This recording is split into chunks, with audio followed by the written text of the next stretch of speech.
kwanza kendo miye seche 12 mondo donjre lweny madhi nyime kind tong' mar Sondu mosekelo tho kod hinyruok e kind jodak ma Kericho County kod Kisumu County. We want the regime in power to suspend any other activities, planned or ongoing, and focus on stopping these killings. Jotelo wacho ni limbe mar jatend piny William Ruto nyalo chalo kayiem nono ka sirikal ok nyal chiwo arita kwe ne jodak makoro chunygi go kibi e wi arita kwe mongo hore. As we speak now, I've just been even after alerting the security forces that several houses are being burnt in broad daylight. Ere kaka dong urwak welo ka jo un gi liete ma ji otho. Wach ni nyaka tieke kawuono gi kiny. Mako kadho kanyo to weche miwacho ni dwalimwa go onge wawerego. Kagi lose liere mar od bura, Atumo Wuoro lero ni sikunde maromo 7 mokelo kanyakla Holo Primary to kod Secondary, Saka, Gege to kod Sondu Union Primary, Agai Primary to kod Kibuon, maduto report yango ni oselor kaluore kod rach mar arita kwe. That is Holo Primary School has been closed, Holo Primary and Secondary Schools, to protect the pupils. We have Saka Primary School along the border, which has been closed on the Kisumu side.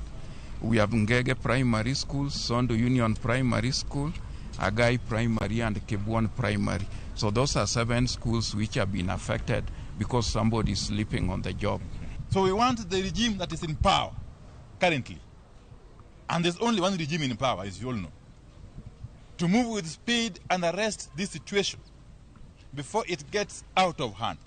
Jod burago kata kamano kwa jagoro mungire migao mar arita kwe Dr. Raymond Omolo mondo chop Sondu mar manyo lalruok e kaka yor kelo kwe. Oganda kwa mondo nyakwe kinde ma piny owacho isundo mondo many yore maketo kwe kuonde ma koro tulo bende nyal gidi moweyo koganda mathoth osewito ngimagi to moko bende ni kod adhonde mag hinyruok e kinde mag tulo makamago. Walter Nyambaga, Ramogi TV, liere mar od bura, Nairobi. Senator ma Kericho Aaron Cheruiyot owuok tung' mosuo ewi monj matimore e gwenge mag Sondu. Cheruiyot wacho ni owinjore tim lokruok ne obila duto matiyo e alwora ma Sondu kendo owinjore jotelo ma Kisumu kod Kericho obi kanyakla mar manyo kwe e gwenge go manie tong' mar counties ariyogo. I'm disappointed with my good friend Professor Kindiki that the last time he went there was no involvement of the local leaders. Why do you go and address security officers who have already failed at their work? I want to call, first of all, for the transfer of all officers that are serving there from both sides, be they Luos, be they Kalenjins, because it is clear that they are not able to sustain the security situation in that part of the country. Let us have competent people who will help us identify the criminals, because these criminal elements that are making the situation worse. But I'm greatly disappointed that the last few months, as authorities continue to watch, the situation has deteriorated. It began first by boundary disputes. Oh, you're supposed to pay revenue to Kisumu. No, we want to pay to Kericho and what not. But now the issue has completely degenerated such that today you hear people have been killed on the Kericho side. The following day there is a counter raid on the Kisumu side. And we just sit here as if nothing is happening. I sympathize with those people, Mr. Speaker. I didn't sleep last night because of many calls and messages from older people who are saying, young man, what is happening? Jatend piny Kenya William Ruto oyudo report mawuok kuom aput ma osebedo kanono yore mag bero sekta mar obila. Report no nyiso okenge ma aput no osegoyo e rango kaka obila nyalo tayo tijgi e yo makare. E report onogo jatend piny oyie kod paro adek ma komiti no pedho e nyime magin keto bad migao mar obila National Police Service, bad migao mar arita mag jela Prison Service kod bad migao mar tiego rawere NYS oketi e kanyakla mar sekta mar arita kendo rangi chudo magosara magi e yo ma oluwore gi dwaro mar sekta no. Mar ariyo en ting' maduol mar obila National Police Service Commission biro bedo godo mar puodho yore mag donjo e obila kokale lemo mar constable kod kadeta ma ibiro riwo koda karango lony madwarore ne donjo e lemogo. Mar adek en dwaro ni tim lokruok ne obila kinde ka kinde manyiso ni obila ok owinjore obed e tesen achiel kuom moheo higni 3. Apudno igeno ni biro pedho report mare e thuolo mar dwe achiel mabiro.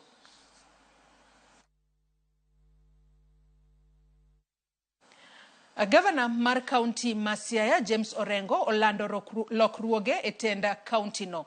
Elende no Gavana Orengo ochapo nyinge Angire Jacqueline Oduol kaka jatend migao mar aluora kod chenro mag pi. Bende nying apisas madongo e migepego mopogore opogore ochapi e lendo no. Kevin Ajul oketi e migao mar teko kod wuoth kaachiel gi lemo mamoko e yor kojolo mar gedo mag ndara. Dr. Nicholas Kat Dr. Nicholas Kat Kochogo oketi e migao mar rawere kod kit chwech ka bende omako migao mar somo e yor kojolo kaka apisa maduong'. Samuel Owino ema en apisa maduong' e migao mar thieth ka Walter Okelo omako chenro mar kit telo to kod lemo mako jolo mar apisa maduong' mar lony manyasani ICT. Michael Obambo e apisa maduong' e migao mar ohala, riwruoge saga kod kembe mamoko, ka mamoko gin Jackton Odinga mar migao mar uchumi kod budget ka bende omako weche mag omenda. Elizabeth Adongo e apisa maduong' e migao mar pura, Judith Oyugi e migao mar pi, Joseph Omondi e migao mar law kod tuke ka omaki e yor kojolo gi Peter Asuke kaka apisa maduong'.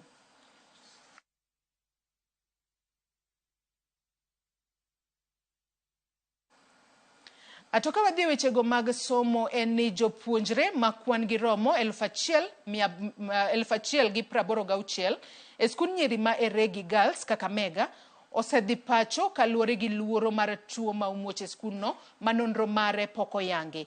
Kaluwore kod jatend migao mar thieth, duoko ma wiye mane oyudi kowuok e Kemri okonyiso tuo moramora. Jafambo marwa Judith Omondi ni kod ler.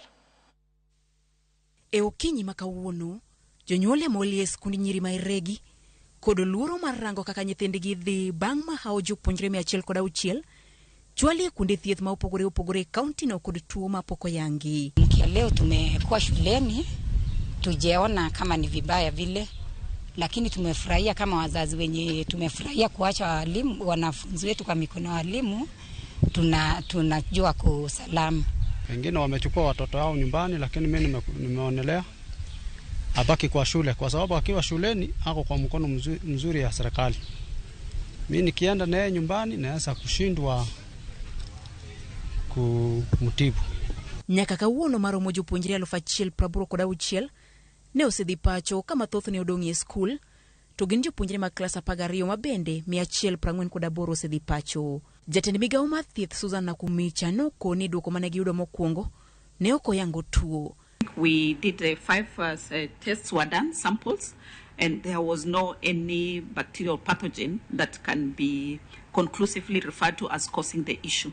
Negi chwalo pim moko kata kamano ne Kemri bade ma Nairobi, kendo gigeno yudo duoko koleo to tich ang'wen, ka jatend migao mar somo to koni jopuonjre man pacho biro dok kunde somo wuok tich. We have been able to send some of the students who wanted to go back home. So we have sent some of them home and they will be coming back to school on Monday. Several samples have been brought to Nairobi to Kemri, and investigations are ongoing. As soon as we get any information, then we shall be able to share it. But I would like to call upon members and the public to remain calm as we manage the situation. Judith Omondi, Ramogi TV.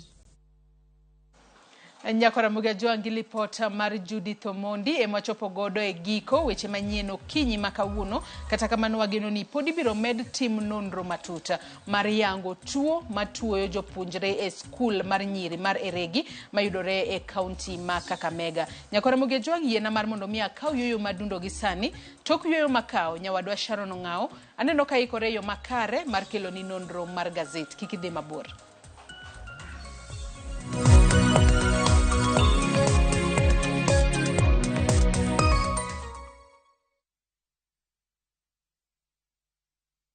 Jipange na view sasa uduogi ber mathoth. Yurthuolo mar bedo jaloch mar omenda miloyo pile ka pile ka ineno tuke malombo ji e view sasa gi siling 10 kende. Wan kod 100,000 miloyo pile ka pile, nus milion miloyo juma ka juma kod grand draw mar milion 3. Mondo ibed jaloch, gima itimo yot mokalo. Dista 487*3# yier kama ondiki ni jipange na view sasa. Bang'e yier kama ondiki ni package mondo iyud points mabiro keti thuolo maber mar bedo jaloch mar milion modhuro.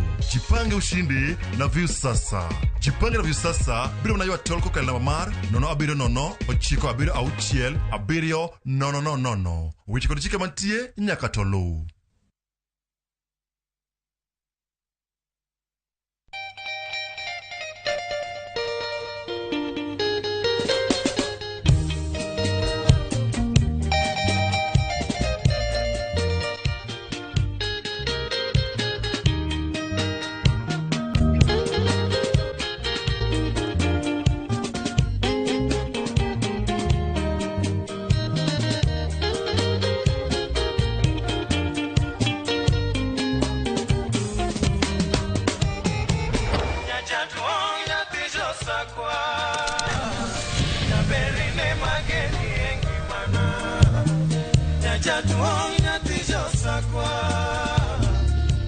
Radio Ramogi, Cartoon Jaluo.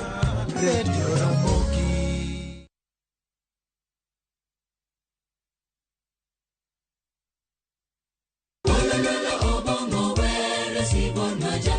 Wabedo jomaler e ngimawa ka warito ler mar pachwa. Kila neno lake lanikumbusha dunia hii inapita. Kod winjruok gi Nyasaye, winj wende Sabato. Jifunze kuridhika na kile ulicho nacho, shukuru Mungu wakati wote. Mamiyo wa thuolo maber mar wer kendo pako Nyasaye gi chuny moikore. Kama si wewe singelikuwa hapa. Walando gi kinda wach maber mar Nyasaye. Nyasaye okoso ni kanye ma weche olokore ngimani di ma ok inyal paro kama ni wuoke. Ng'e teko mar riwruok kokalo kuom lamo kod wer. Injili ngima Sabato ka Sabato mana Ramogi TV.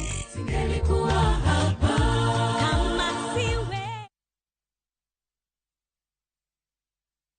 Ageno ni ano kawiro makeup mang'enya hinya. Angadio ni nitiere nyako kae momori ahinya. Introducing Kundali Bhagia in Luo. This is a story of two sisters who lost their father, and in their quest to find their mother in another town, they find love. Enjoy this romantic drama of Kundali Bhagia in Luo on viusasa.com. Mano pera hinya. Era met, era odake kindwa.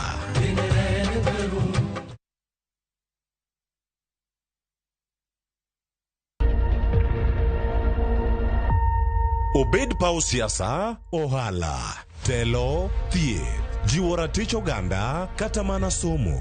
Kaonge jiwruok e kindwa to okwabi bet. Ng'ama miyo, duonde kata tekone, nyisore e okang' mamalo. Dhowani karibu so much. Wuogi ng'ama nyalo wuoyogo many network ni. Kamora mora ma intie pachoka. Mine osekelo dongruok mathoth e pewe magimako, kendo lony margi kelo lokruok mathoth. Asementa ji moromo kendo I'm very proud of that. Winj lony, jip kod puonj magichiwo. Gimora mora midwa tim gi tekoni te gi chunyi te nikech mano kende e yo minyalo dongori godo motegno. Ngeso ka ngeso e chenro mar Mine Wacho kod Jaelieta.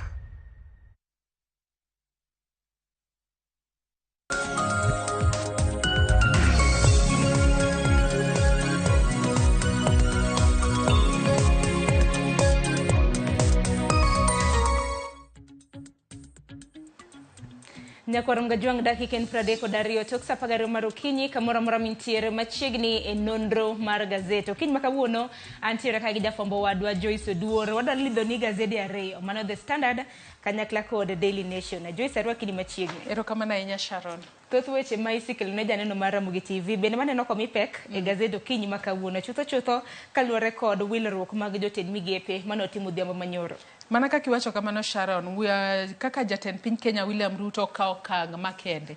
Mano mar timo lokruok ne jotend migepe mage. En wach mabende nyaka sani anyalo wacho ni en gino ma jo Kenya ok ne ogeno ni biro timore machiegni. Kalore ni wanyalo wacho ni en kata e buo ahiga achiel nyaka nigi chak tiyo ayanga e migepe mopogore opogore. Kata kamano nyaka sani aneno ka oselokgi. Nitiere mago ma oyuto, nitiere mago ma oyudo lal. Kata giyudo lal, to pod en gima ber kaluwore ni pod gintiere tich. Ponono migawo ma yando mako, ponono ncha nitiere kod teko moro matin moloyo ma sani omiye, kata kamano pod en gima ber ni pod ginetelo. Mane wach mabe naneno ka The Standard kachiel kod Daily Nation omiyo peko kinyi ma kawuono. Kendo aneno ka gazede gi kawuono jo Kenya nyalo dhi ringo nyiewo ahinya mar mondo mi ne anene to ng'ama oma mane to kete kanye to ng'ama koro ket kuma ogole ng'ama chielo. Ano ka thor weche chale mana ni kako ndikgi aneno kod lokgi matin. Standard wacho ni buok kaluwore kod migepe mopogore opogore ma bende korona wila. Daily Nation to ndiko kanyo ni Musalia's big win. Dibed ni Musalia Mudavadi mano yuto mano jatend jotend migepe. Nyalo bedo ni ene mano yuto nikech kaluwore ni nyicha ena jatend jotend migepe. Maponono tije hie ne onge ene mano ng'iyo kaka jotend migepe duto tiyo. Kata kamano sani koro omede lemo moro biro bedo kong'iyo kaka jotend migepe duto tiyo to en bende nitiere kod mare achiel momako mano mar bedo jatend migawo mochung' ne tudruok kod pinje maoko. Kata mano miluongo kanyo kod dhongere ni Foreign and Diaspora Affairs. En yuto maduong' ahinya moyudo sani. En yuto maduong'. Koro biro bedo kwa ng'yo koro mgajong wachaka nena gi gazeti mano ma The Standard. Ang'eni The Standard bende nitiere gi thor weche mopogore opogore. Kiny ma kawuono Joyce ite marabiro kwa nwadhi nyime gi gazeti. Wabiro bedo kwa ng'iyo tulo ma bende nomuoche gwenge mago mag Sondu ma bende nokelo thoe mopogore opogore ji adek. Iwacho ni nolalo ngima gi odiochieng' manyoro. Kopogore gi mano nitiere vaccine manyiena. Mano mar tuo, mano mar malaria. Ma bende koro duol mar piny ngima mano mochung' ne thieth. WHO wacho ni gigeno ni biro bedo ka kelo okenge makare mar kedo kod malaria. Wacha kana gi wach mar cabinet secretary ni. To dane no mana ka gazeti mar e-newspaper ni miwa thor wach mopogore. Aneno ka joka koro giketo no gai mar Raila Amolo Odinga. Mano gai mar Azimio. Sharon migeno ken wach mopogore ahinya. Wach ma kamane gazeti montiere gode studio ka ching. Bena neno ka gazeti mar The Standard omenye gi piny kanyo. Kalore ni nyaka sani ogai mar Azimio Raila Odinga. Nyaka sani koro seyo sirikal mar William Ruto ni gin gimanyo ne mana gin giwegi to jo Kenya to hinyore. Ma en kalure ni nyaka sani jatenda Azimio la Umoja Raila Odinga. Ma en kalure koda wanyalo wacho ni gazeti ni mar The Standard no dayo dhoge ki en kata no timo ne interview moro ki en. Kabe ni nyaka sani koro seyo jatend piny William Ruto ni gin sirikal mar William Ruto sani nitiere kod mibadhi maduong'. To mane momiyo oseyo sirikal mar William Ruto ni kalure ni jome ne gidonje telo e yor mibadhi. Mane momiyo kedo kod mibadhi e pacho kae bet otamogi. Mane gima Raila Odinga no wacho kaluwore koda kaka jo Standard no dayo dhoge. Bende kineno bathe kanyo kako wacho ni sirikal ni okoketo maino e kedo kod mibadhi. Mano nikech gin bende giwegi gin jo mibadhi. Ka bende giwacho ni gino miluongo kanyo kod dhongere ni gi institutionalize corruption. Ka bende owacho kanyo ni chon ne owacho ni punda ool. Kata kamano sani koro punda oruombore piny.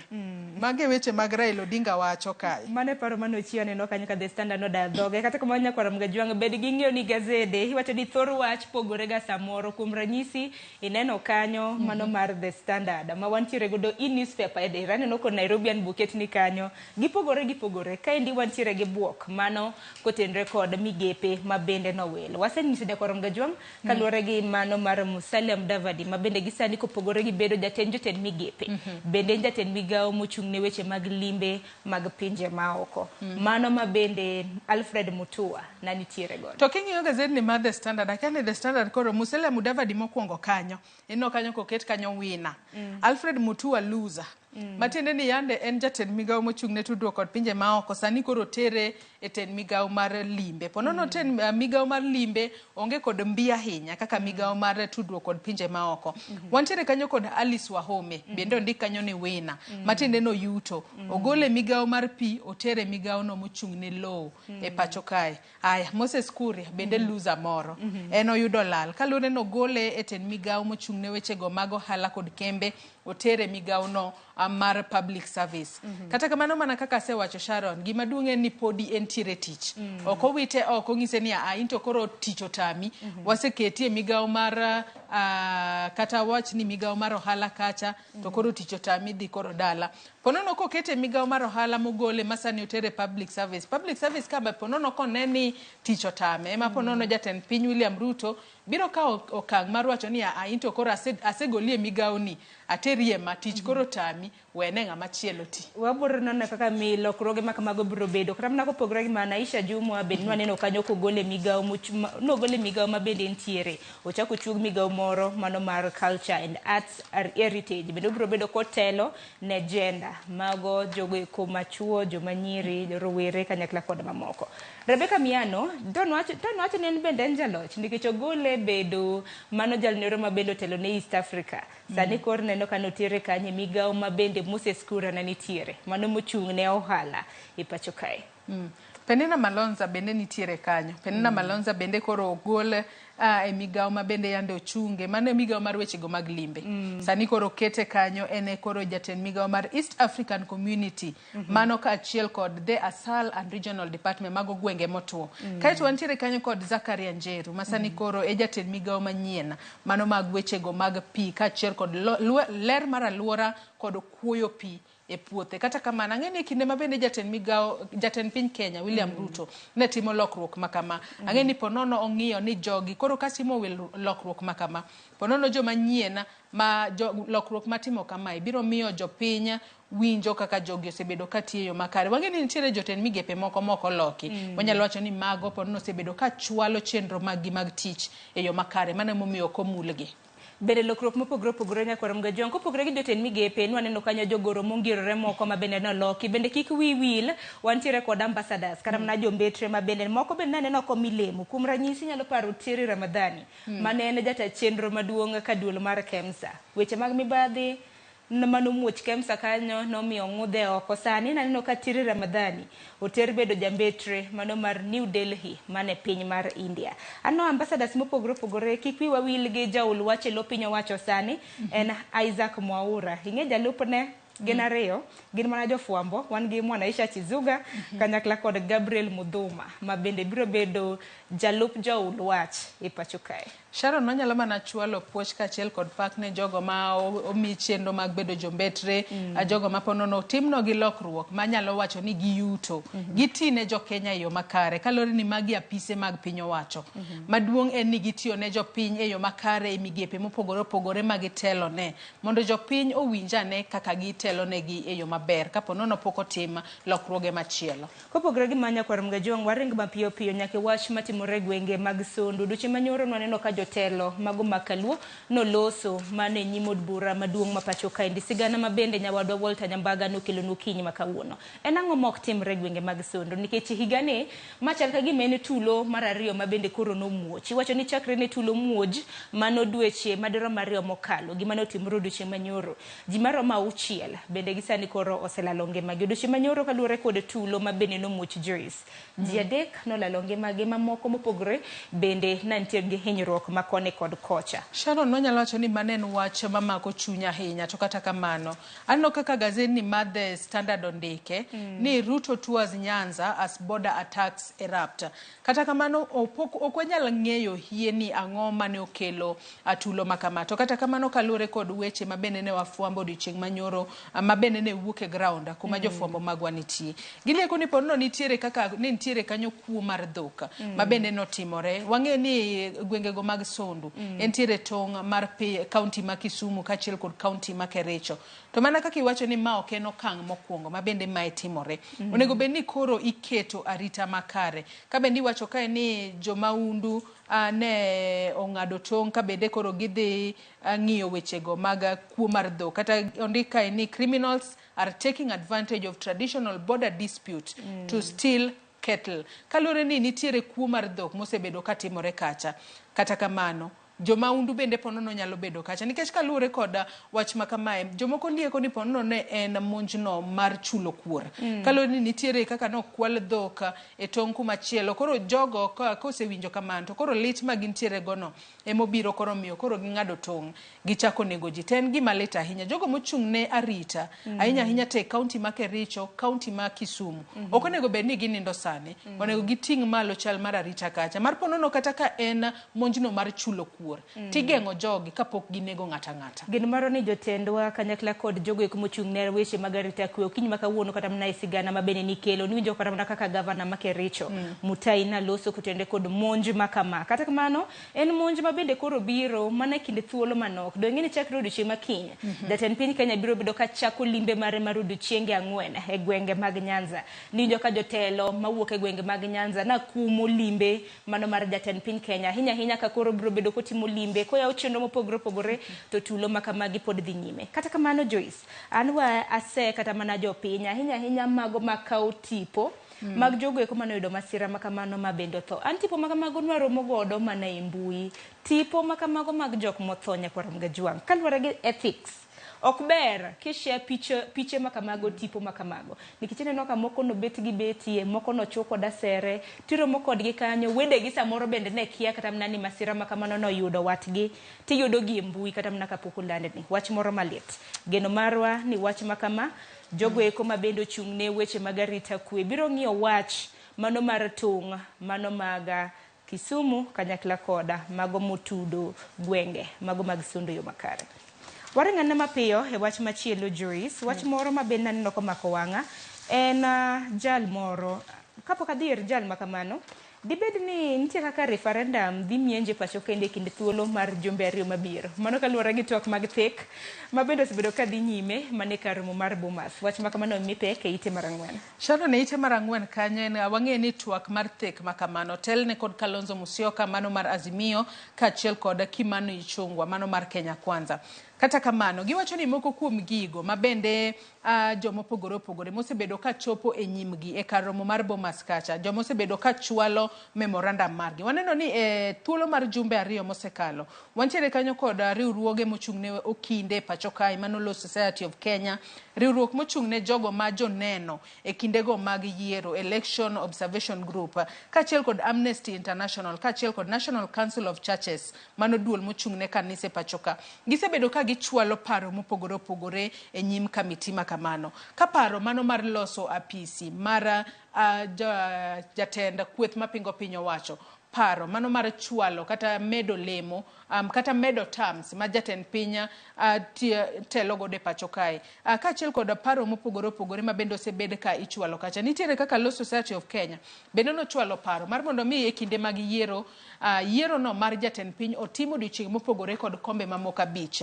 gigo duto kaluwore kod aput makama iwacho ni gin gigo ma ok nyal tim ka ok otim ombulu mar paro kata koko bag referendum pacho kae kata kamano penjo maduong' en ni kaponono gigo duto mag osechwal kacha ka gibiro bedo e report mogik ma kamiti ni biro chwalo mano makoro ka gisetieko twak margi kuom ndalo 60 the final report kata final recommendation mabiro chwalo ka gintiere kod gigo tema ponono jo Kenya biro chako ikore mar dhi referendum pacho ka kata kamano pod gidong kod ndalo moko wabeda mos wawinjane ni to gibiro ng'ado bura mane wadhi referendum kosi biro time e yo machalo nang'o mane wach maduong' mabendo ganda ma pacho kae ni medo rito bathe mano e gazet mar 4 kanyo bende neno jatend migawo mochung'ne jolweny pacho ka Aden Duale kano chopo e nyim kamiti mano mar od bura mar Senate bende wacho ni jolweny mago mag KDF ma bende piny Kenya no ore piny mar Somali owacho ni kochopo e higa mar 2024 mano December dwe mar 12 ibro bed ka igolo gi kanyo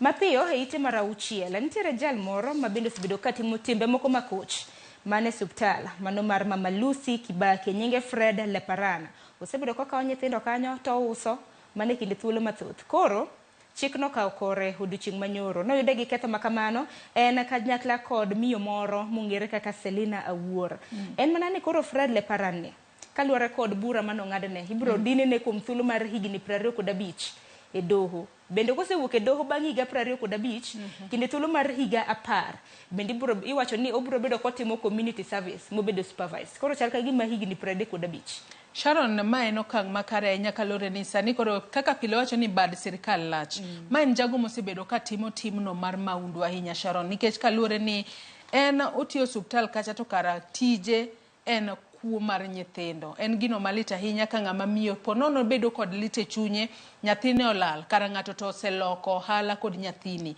mana kaka iwacho kanyo ni jago ma bendo oyud kod ketho machielo ko accused mare mano Selina Awuor en obro bedo ka ochulo ong'ise ni ochulo omenda madirom 300,000 kata odhi e jela kuom thuolo mar higni 2. En okang' makare ahinya ka koro waneno ka maundu ma kamae koro chiko ka okore kendo jogo koro biro chulo e yo makare.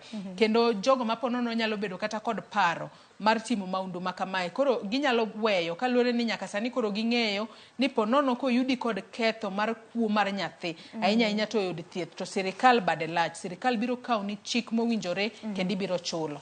Bedhe bathe piny kanyo bende aneno ka women reps kata mana jod bura mag counties bende koro seyo mano jatend migao mochung' ne weche mag somo Ezekiel Machogo kanyakla kod nyawadgi Manaisha Jumwa kuom rem choro omenda cholo negi omenda maromo siling. Giwacho ni Mashogu and Aisha Jumwa on spot for delaying disbursement of 940 million mabendi wacho ni oket tenge mag nyiewo sanitary pads mago ne nyithindo kata mago taulo mag ria. Sharon wang'e ni weche gi mag ria gin weche ma nyalo mono nyithindo matindo dhi e skul nikech kaluwore ni in kisebedo ng'ama nyako to koro isechopo hignigo ma koro ineno malo kata onego bed ni tiyo kod taulo mag ria. Ponono kionge kod taulo mar ria ma winjore monego bed ni tiyo godo nyalo duoko piny kata confidence ma nyathi ma nyako nyalo bedo godo e kinde ma odhi skul. Omiyo omenda ma kama onego bed ni chwalo mapiyo piyo e skunde kata chwalo mapiyo piyo ne women reps kata jod bura mag counties mar mondo mi gichwal godo konya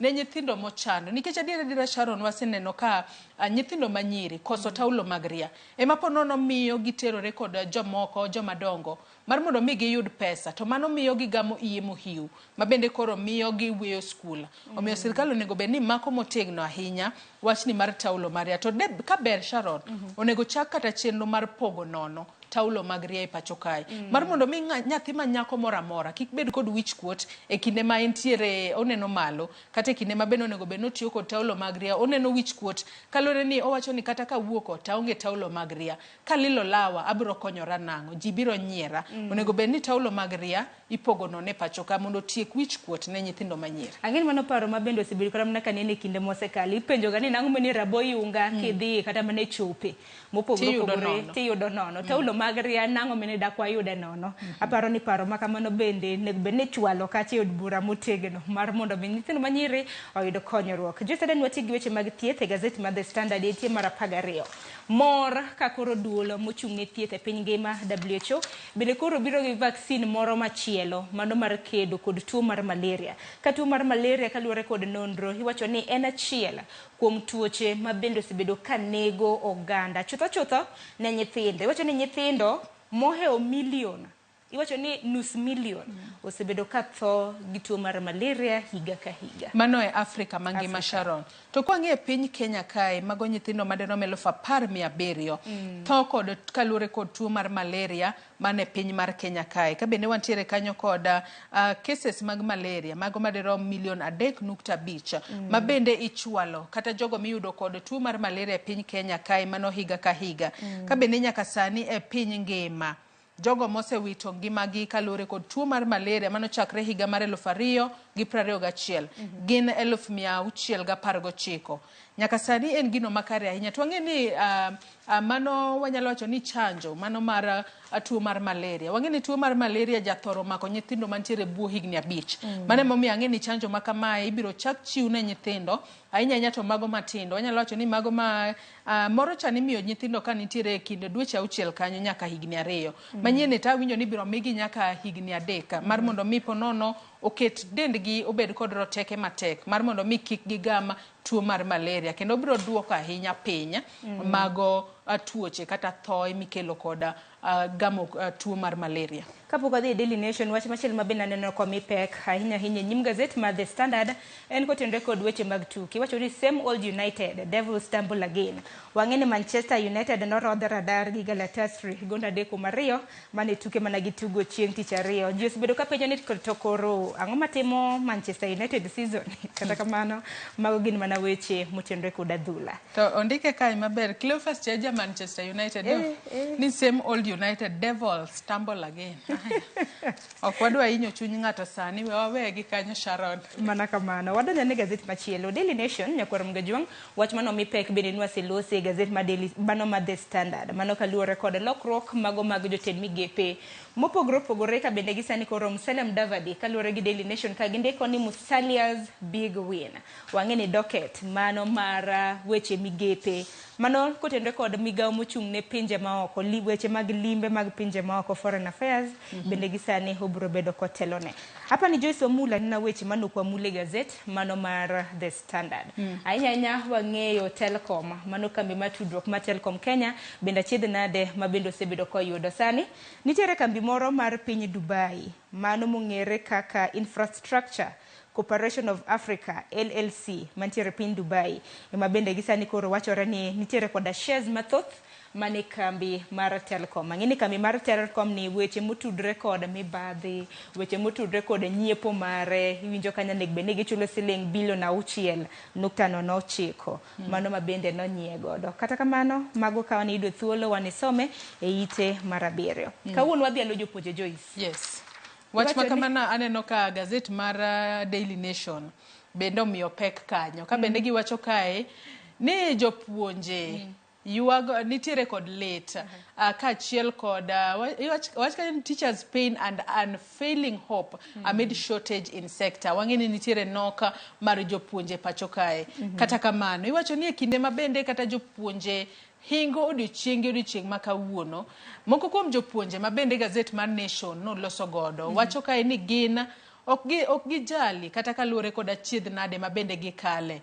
Gin giwegi ging'iyo mana maslahi mano mar jopuonjre mabende gipuonjo e skunde mopogore. Ainya sani wang'eni wantiere kod noka mar jopuonje pacho kae.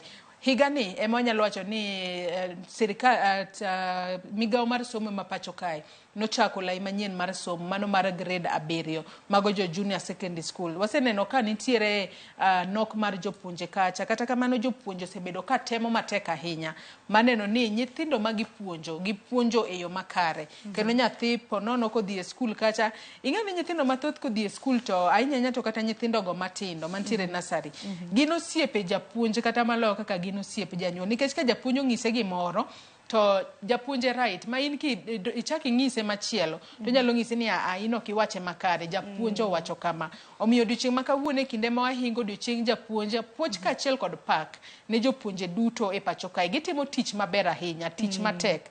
Gine ma gigolo ji piny ka gitero malo. Gine ma gimiyo ji kata wan jofuambo kawuono gimiyo ji bedo dakteche, gimiyo ji bedo medosa, gimiyo ji yudo tije madongo to mana kochako e foundation maber magimiyowa kapod watindo. Manina dier makendo kiny makawuono adhi alo jopuonj ka bende piny ngima hingo odiochieng' mano mar jopuonje odiochieng' makawuono Kenya korom gajwang' kamoro mintiere idhi alo japuonj mane kiny makawuono thuolo makare mar dhi alo jopuonje ndiknwa ote japuonj mane midhi alo Joyce Oduor biro bedo gi twak e chenro mar mbaka oromo obro bedo kosomogi kata kapok otiko nonro mar gazet abro bedo kasomo moko kuomge. Joyce nitiere wach moro mano motende kod adhula ka bende nitiere kaka data chenro iwacho ni manager mong'ere kaka Klopp odwaro mano jagede Klopp odwaro mar mondo mi tugo mano mar Liverpool gi Tottenham no kendo chal ka gima nitiere achiedh nade mago mag VAR. Koro weche mag adhula ni kanyo ka nido thuolo wanisom. Wadhi mapiyo wach moro machielo mabende noko mipeke nyim gazet mano mar Daily Nation en wach maluoro Ezra Chiloba. Ineno kanyo kondi kanyo ni I didn't pay myself. Chiloba says Communication Authority mortgage saga. Inyalo paro weche mago mag mibadhi mabende luore.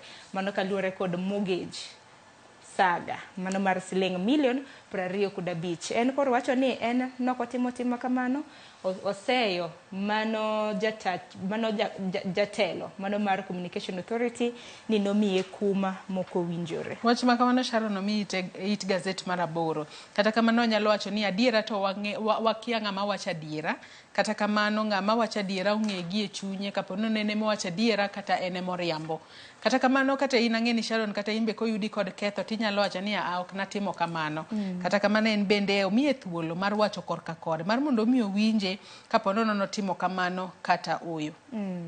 Kopogre gi mane ite marapar, wach moro mabende osebedo kamako dho ji nono en wach mabende timore e skul mano ma Ramogi Girls. Kama nyaka sani jopuonjre no aneno kanyo godiochieng' manyoro jonyuol biro kawo nyithigi e skul sekondar mano ma Ramogi Girls.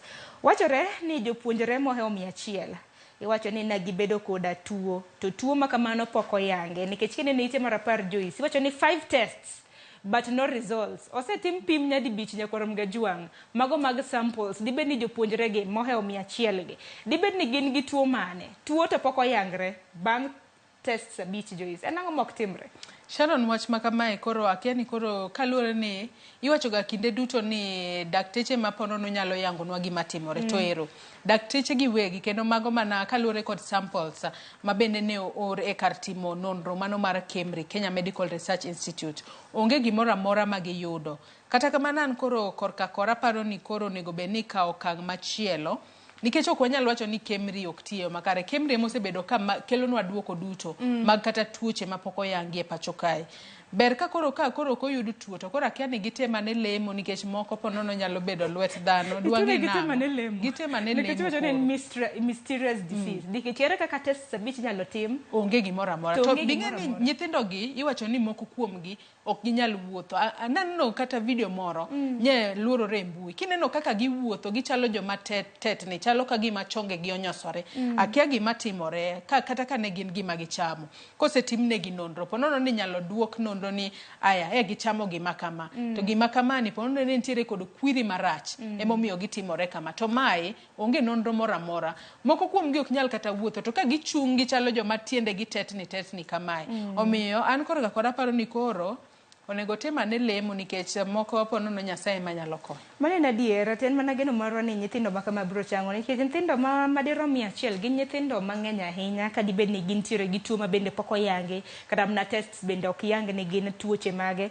kata kamano jonyuol nosedhi kawo nyithindgi mabende mamoko mane odong' e sikul. En mana ni kore kawogi to bende par ni dwe mar 10 ni bende ma penj bende biro bedo kachaka ng'eni penj chako giko mano ma dwe mar 10. To bing'eni kinde kata ma jonyuol moko kawo nyithindgi e skul kanyo wantiere kanyo kod director mochung' ne wechego mag thieth e kaunti ma Kakamega mano Dr. Stephen Wandei nyaka sani koro chiwo siem ne jonyuol mar mondo mi kik okaw nyithindgi e skul kaluwore ni luoro nitiere ni tuo ma kama ponono nyalo kere ka en tuo ma nyalo bedo kata mano mar airborne.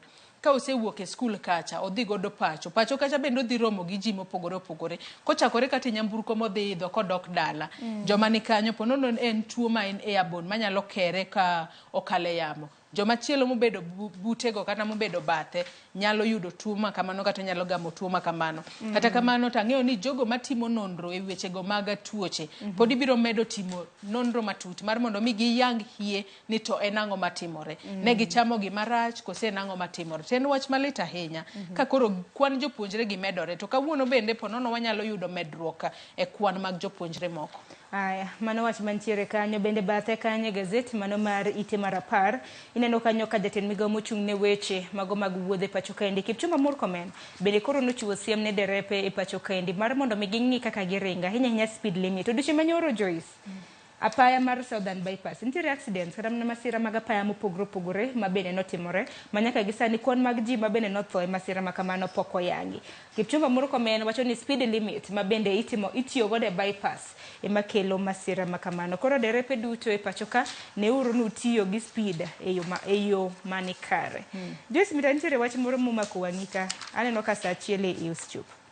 Sharon Daka ne wacha momako wanga kalure ni ya wadi machinglo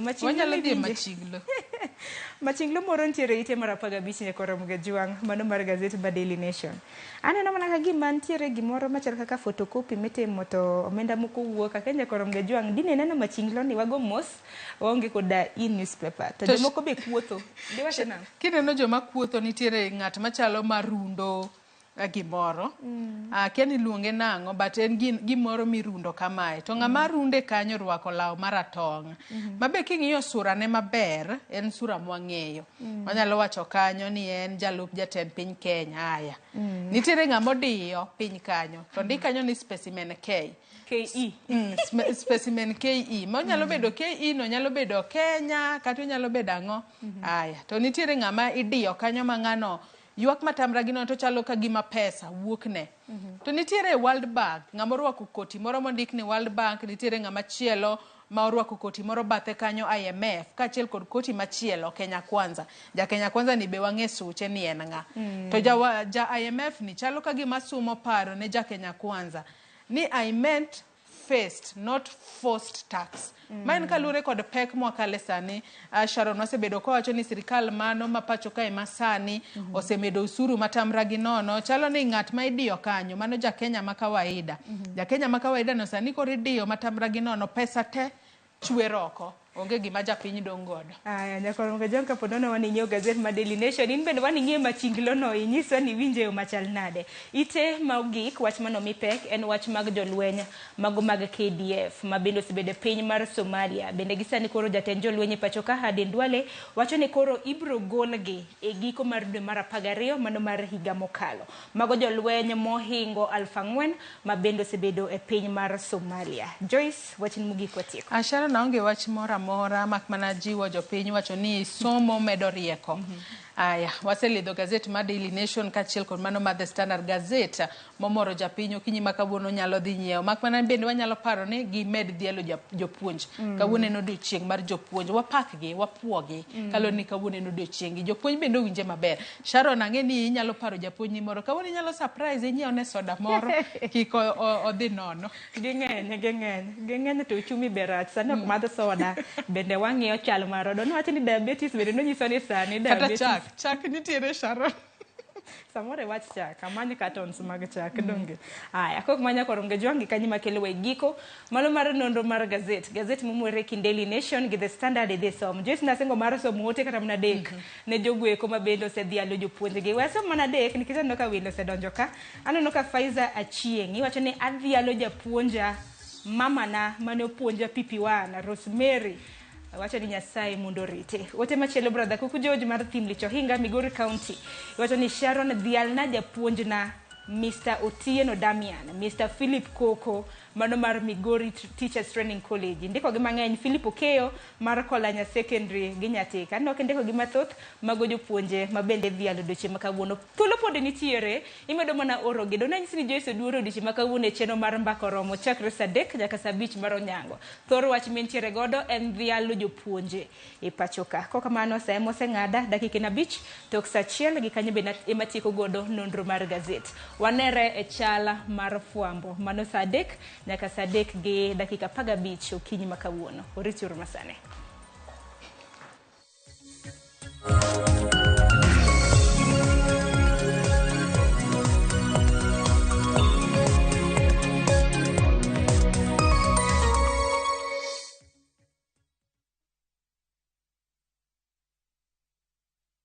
Jipange na view sasa uduogi ber mathoth. Yurthuolo mar bedo jaloch mar omenda miloyo pile ka pile ka ineno tuke malombo ji e view sasa gi siling 10 kende. Wan kod 100,000 miloyo pile ka pile, $500,000 miloyo juma ka juma kod grand draw mar $1,300,000. Mondo ibed jaloch, gima itimo yot mokalo. Star 487 3# yier kama ondiki ni jipange na view sasa. Bang'e yier kama ondiki ni package mondo iyud points mabiro keti thuolo maber mar bedo jaloch mar milionde modhuro. Jipange ushinde na view sasa. Jipange na view sasa biro mana ywa tol kokalo namba mar 07096767000. Weche kod chike mantie nyaka to luw.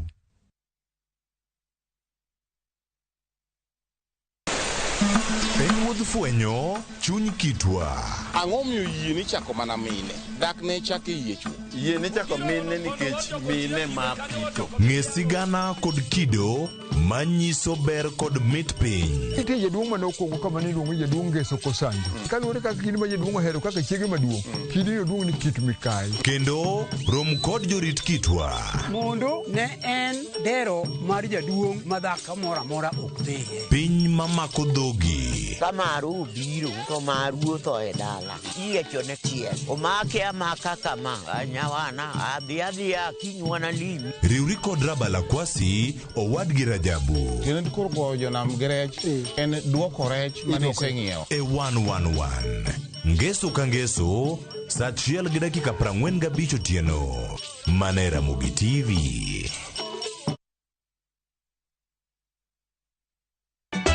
Ka osiep motegno kod johot moherore ritore. Yakocha, timondo ndisori. Wayudo ng'eyo tonggi. Ipani akia gik mitimoga. Uro wengi donje matusi na ukweli donge. Yud mor e ngimani kokalo e gik matindo. Udogo shwab wene musajakadala. Justice for all. Miane ngima Nyarkochia kod osiepene kachiel kod joodgi. I am busy. Gima ruoth omiyo kana wene jachien. Sama giromo gi pek mar ngima, joot kod osiepe. Nyasaye neno gi wang'i ma ok opimni. Akwaye ni mondo imak tieja karibu to kopuodho tilew chunye. Ok ginyal weyi ma ok inyiero.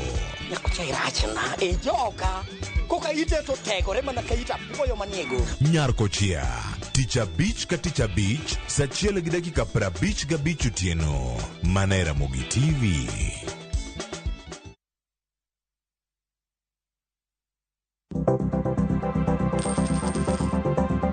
Mondo mi ikungo omenda e yo mayot kendo e yo mowinjore, onego ibed kod paro mar kungo dwe ka dwe, juma ka juma, kata odiochieng' kodiochieng'.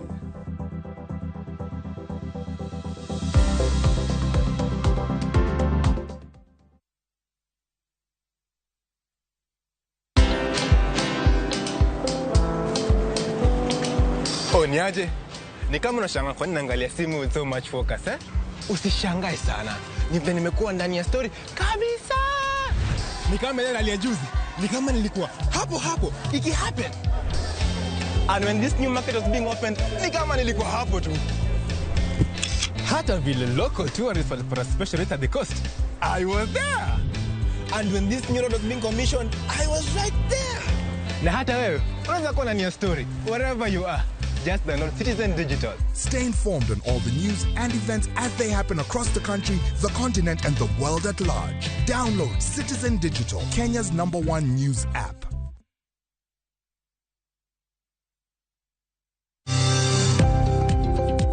E ohala gi mwandu, wakelo ni jolony e weche ohala. It is important mondo wan kaka joluo wabed gi dongruok. Wafwenyo ni adiera matut mag timo ohala. Tijni kidwa time en mana mashin mar luoko to gi kuminya yude pi.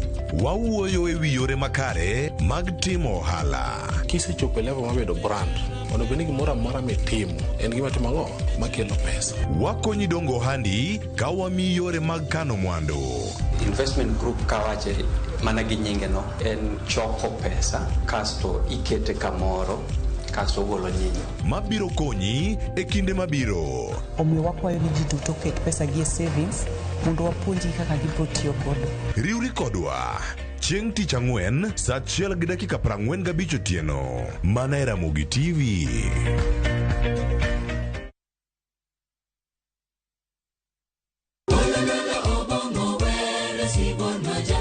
Wabedo jomaler e ngimawa ka warito ler mar pachwa.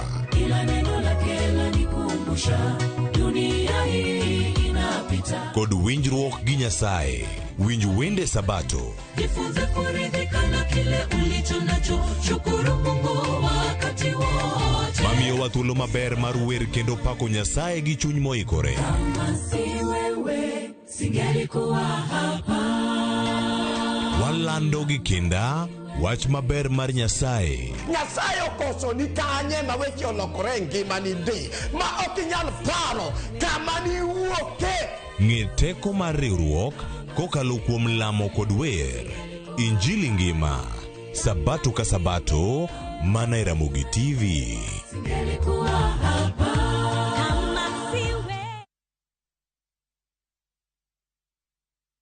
Ageno ni ano kawiro makeup mang'eny ahinya. Angadio ni nitiere nyako kae momori ahinya. Introducing Kundali Bagia in Luo. This is a story of two sisters who lost their father, and in their quest to find their mother in another town, they find love.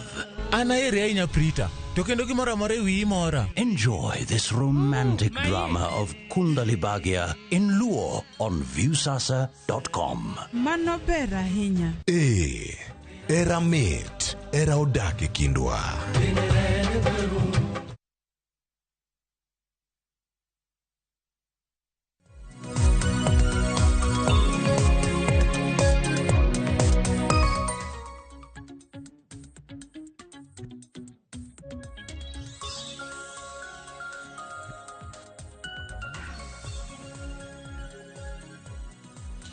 Oyawre nyakora Ramogi Jwang kendo machiegni okinyi ma kawuono wacho ni pile ka pile en thuolo mar puonjruok kata thuolo mar somo paro kawuok kuom oganda wa mopogore opogore. Ka okinyi ma kawuono da ka thuolo ne mondo mi wawinjane ni chal mar wach wechego mag ohala to en nade. Okinyi ma kawuono nyakora Ramogi Jwang pek mar ngima nitiere kar ka kendo en sigana mosego kuom kinde moro malach ahinya mana kama wasebedo kar kae kendo okinyi ma kawuono wadayudo ne thuolo ni mondo mi wapenji kama intiere okinyi ma kawuono ni to ohala dhini e yo machalo nade. Mae twak moda bedo godo odiochieng' ma kawuono nyakora Ramogi Jwang ka warango chal lwasi mano mar ohala. Osebed kata kitime kod jo ohala kae to bende ang'abed kae kod jalony weche mag uchumi maber darango kendo ketnwa ne pim ni ere kaka ohala gi ginyabedo ni gikale matek to kanyo ma ginyalo yudo resruok kata mar chier kata mar chung' kendo to sirkal bende chike ma giketo mago mag osuru ere kaka inyalo lugi mondo ni ka sirkal bende yudo yuto ohendni mamoko kik lwar kata kik lal. Wantiere kae kod ja ohala jalony weche mag uchumi kachiel kod ka ja ohala machielo mabende nitiere e kaunti ma Kisumu. Ang'akoni wenda mantiere godo okinyi ma kawuono to motelo ne mano wawinja ne sigana mano losnwa kae mano kotenore kod paro manichiwo kod duolo mochung'ne weg tije mopogore opogore pachoka kata jogo mandiko ji e tich mano Federation of Kenya Employers mabende FKE osechiwo paro margi ne komiti ma romo Bomas of Kenya makoro choko paro mano kaluwore kod romo madhi nyime kind Azimio la Umoja One Kenya Alliance kod mano mar Kenya Kwanza ginane resruok nyalo wuok kanye. Koro winja ne sigana ni ka watieko winje ang'akoni ni welo mantiego e studio wacho nade. In bende jawinjo wa kachiel kod ka janenowa adani mondo nyikaw thuolo ni mondo miwinja ne sigana ni kae to bang'e ang' itudri kodwa e kuondewa mag tudruok duto mang'akoni mana bang' winjo sigana maka winja ne kaka Eriko Wenga noikonwa sigana ni.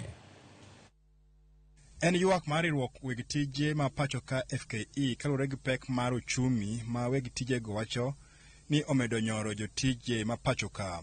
Jatatije mar FKE Jacqueline Mugo mane ochopo e nyima put matayo twak mar thiek Bomas of Kenya wacho ni medruok mar osuru e wi osach jotich mokel gi chike manyien mar omenda osemedo nyoro yuto mar jotich. One trend that we've seen in the recent past, Chair, is that taxes are being levied on consolidated pay, away from the tradition of basing statutory deductions on the employee's payroll on basic pay. Now, that alone has had major impacts on the take-home pay of employees because you're taxing employees on allowances for transport, for DSA. Wach ma ochiw gi FKE e nyim kamatino biro e kinde ma oboke mar Bloomberg osegolo report manyiso ni chiro mar Kenya mar wilo pesa en achiel kuom mago ma oriedi e kidienje mag chirni machal margi ok ber e kinde ni.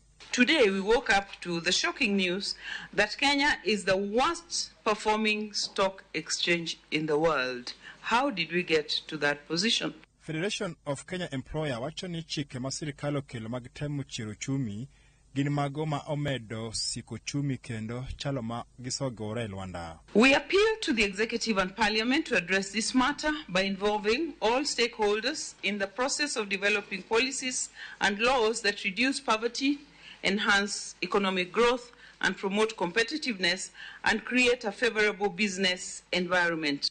Sechego bende kweth mar Azimio la Umoja mane otelni gavana machon Malai Kipia Nderitu Mridhi bende nosemo sirikal e wiro chuok mar uchumi. I think we be allowed to ask questions now. We are not far from finished. We are not far from finished, Madam. Let's urge that you wind up. You will find on close examination that the issues of cost of living are in fact contained within Article 43. So 3 broad points we'll address very quickly on the cost of living. And those 3 points are what drives cost of living. And those things are the management of exchange rate, the management of public finances. Azimio mana kaka riwruok mar FKE lero ni weche mag usuru koro biro soyo Kenya ahinya to chumi kama deny. Now, we've said to the committee management of public finances as a key driver of the cost of living questions. Why? Because taxation and borrowing have a direct bearing on what happens to the citizen. Policies and instruments that have been placed already in Parliament. For example, the budget policy statement and the midterm expenditure framework. What does it call for? It calls for increased taxation. So next year, taxes are expected to go up 400 billion. And we therefore recommend that the Finance Act should be amended to remove the housing tax levy, because there is a possibility that it will not perform well as envisioned from the previous history that we have. Odiochieng' ma kawuono, kweth maromo 20 ne ochopo mar chiwo pachgi ni kamiti ni. Wabiro kaka wariwore gi ogendni moko mowuok kuonde mopogore opogore kwayo ni omed counties 10 manyien Kenya ka. Masuba en achiel kuomgi. Gimomiyo wakwayo kamano, king'iyo thurwa Nyanza osebet ka ok timnegi maber kobedo ni kipogo piny. Nyanza osetuon constituencies kata mang'eny. King'iyo population mar jo Nyanza, owinjore wabed gi constituencies moko madhi mana 12 ma waongego. Ndiwa owinjore nosepogi, Karachuonyo nosepogi, Nyatike nosepogi, to gigo pok otimore. Kata weche mag county, Nyanza nowinjore bed gi counties 6. Nok owinjore gibed gi counties 4. Eric Owenga, Ramogi TV, Bomas of Kenya, Nairobi. Eric Owenga koro nosetieko mano kendo winjo ripode mopogore opogore mantiere kata to gimoda mi opek nyakora moge jwango kinyi ma kawuono en mano ma wacho ni en pek mar ngima kaluwore kod osuru kaachiel koda ka lwasi manya bedo ni opogore. Jo ohala nya nene yore mopogore opogore, moko nya wacho ni ohala osebedo maber moloyo, ohala osebedo marach, tok osuru ochal nade kodi kamitire kacha kaka jo ohala.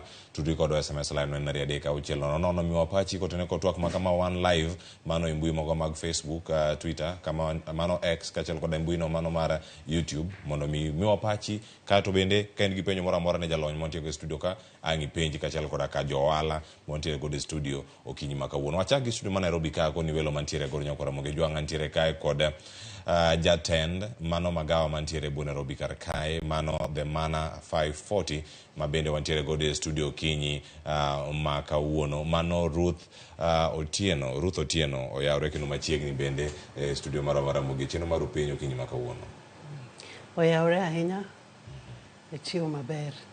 An iluonga ni Ruth Otieno, an CEO mar the Mana 540 en restaurant maduong' mosebet kane chakre higa 2014.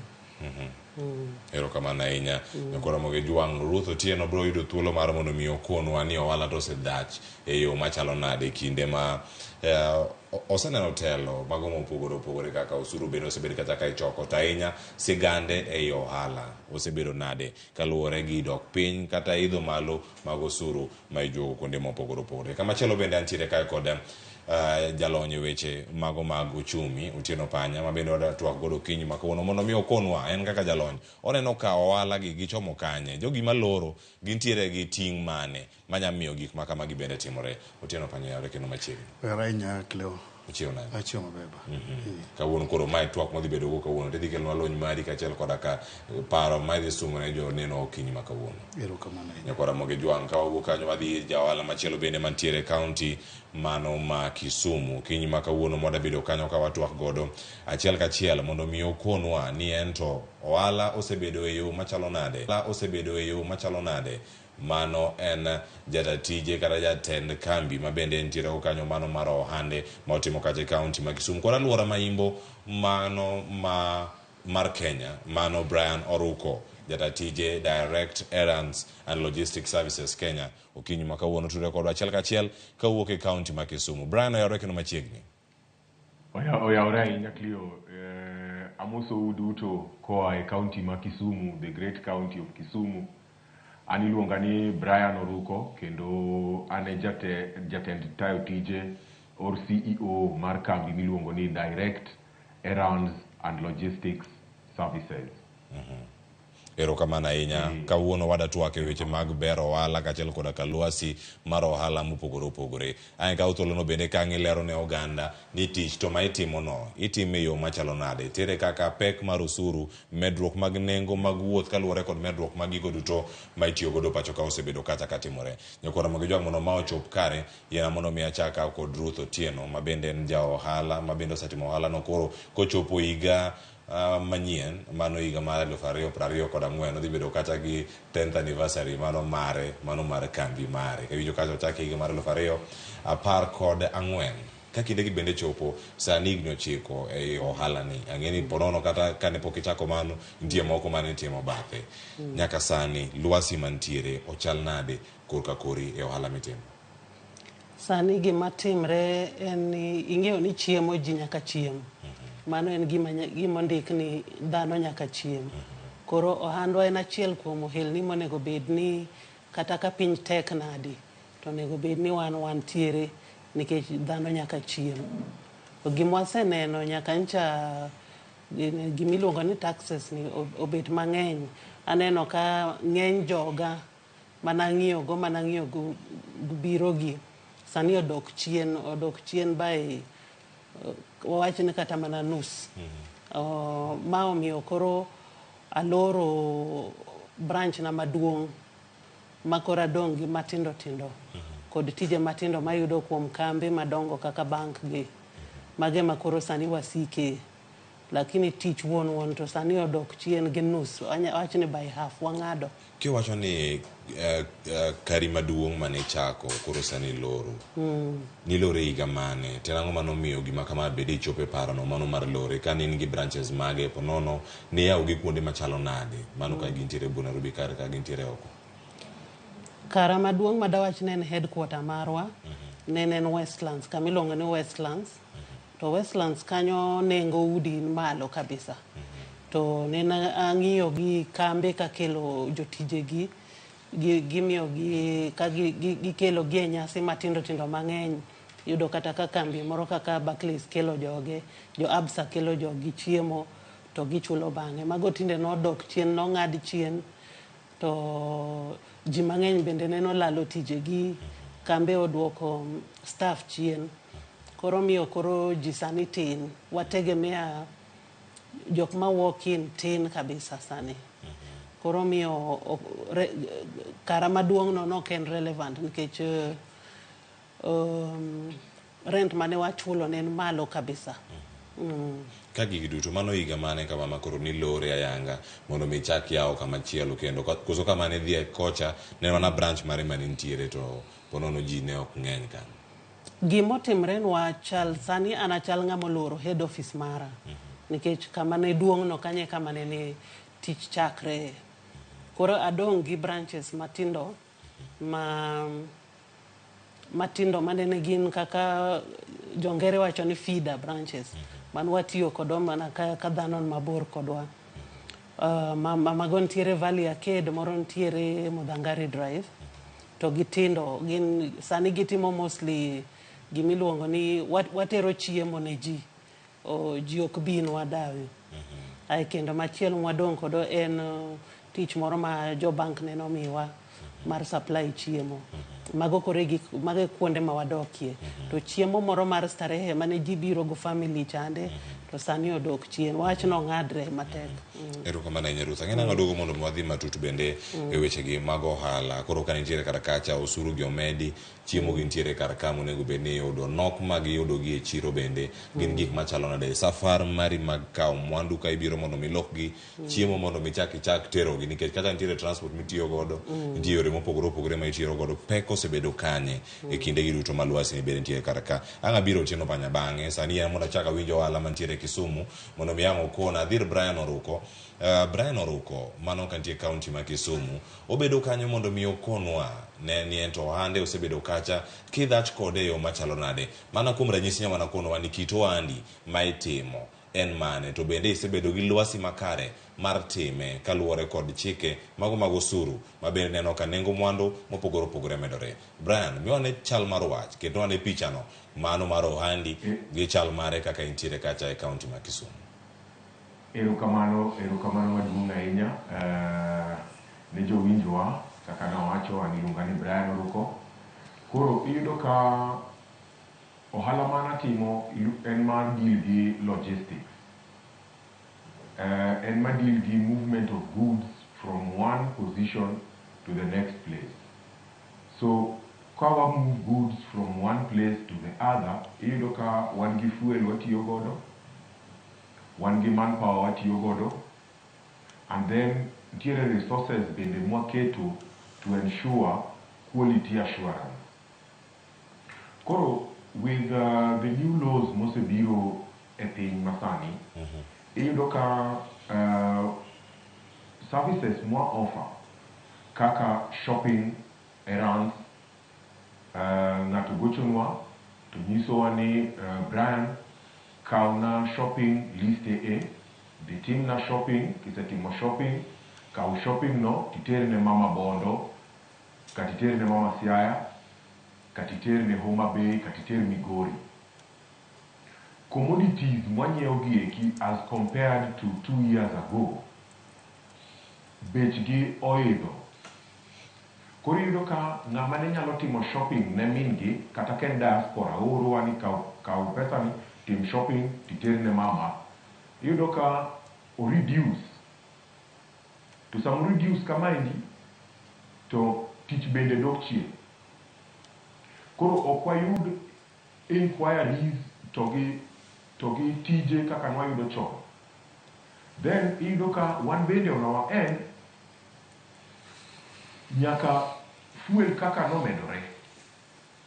Kama nwadhie kata gi 5,000, sani koro iyudo ka kama nwadhie gi siling 5,000 iyudo ka sani koro wadhi kata gi siling 9,000. So that change in itself iyudo ka o affect nyaka the consumer. Koro kan mondo miwa tich, onyalo hold wacho ni katek to koro mama bende koro urikech this month dwe ni. Tiyudo ka services ma wanwa offer deal, logistics basically deal give movement. So you have nyaki move from one place to the other. Koro yudo ka the fuel in itself or affect wa kabisa. Then the taxes on goods and common mwananchi essentials kaka moko, kaka sukari, kaka bechgi omedore. Yudo ka koro jogi ok nyiepi. To samo ok ginyiepi to wan bende ok wati. Erokamano ahinya. Mano e kinde walose kanyo wechego mag logistics, wacho kanyo ni ero medruok mag nengo mag mauta bende ero thiro kata duoko piny chal maru mar ohala. Lakini ang' waduogo mondo warang achiedh nade mamoko mapod ntiere kar kanyo ka irango gi achiel kachiel, mano kaluwore kod ohala no ma itimo. Yiena koro mondo mi akel jalony e weche mag uchumi. Isewinjo kanyo sigana mano mar ja ohala montie go e studio kawuono kae, Ruth Otieno kod Brian Oruko bende kama gintiere kar kacha. Kama ibete kaka jalony mag weche uchumi, iwinjo kaka sirkal chano chenro mopogore opogore. Bende gin gi pach jo ohala kaka Ruth kod Brian e pachgi e kinde ma giwacho ni osuru nego medi, maka ma gitimore ji wito tijegi.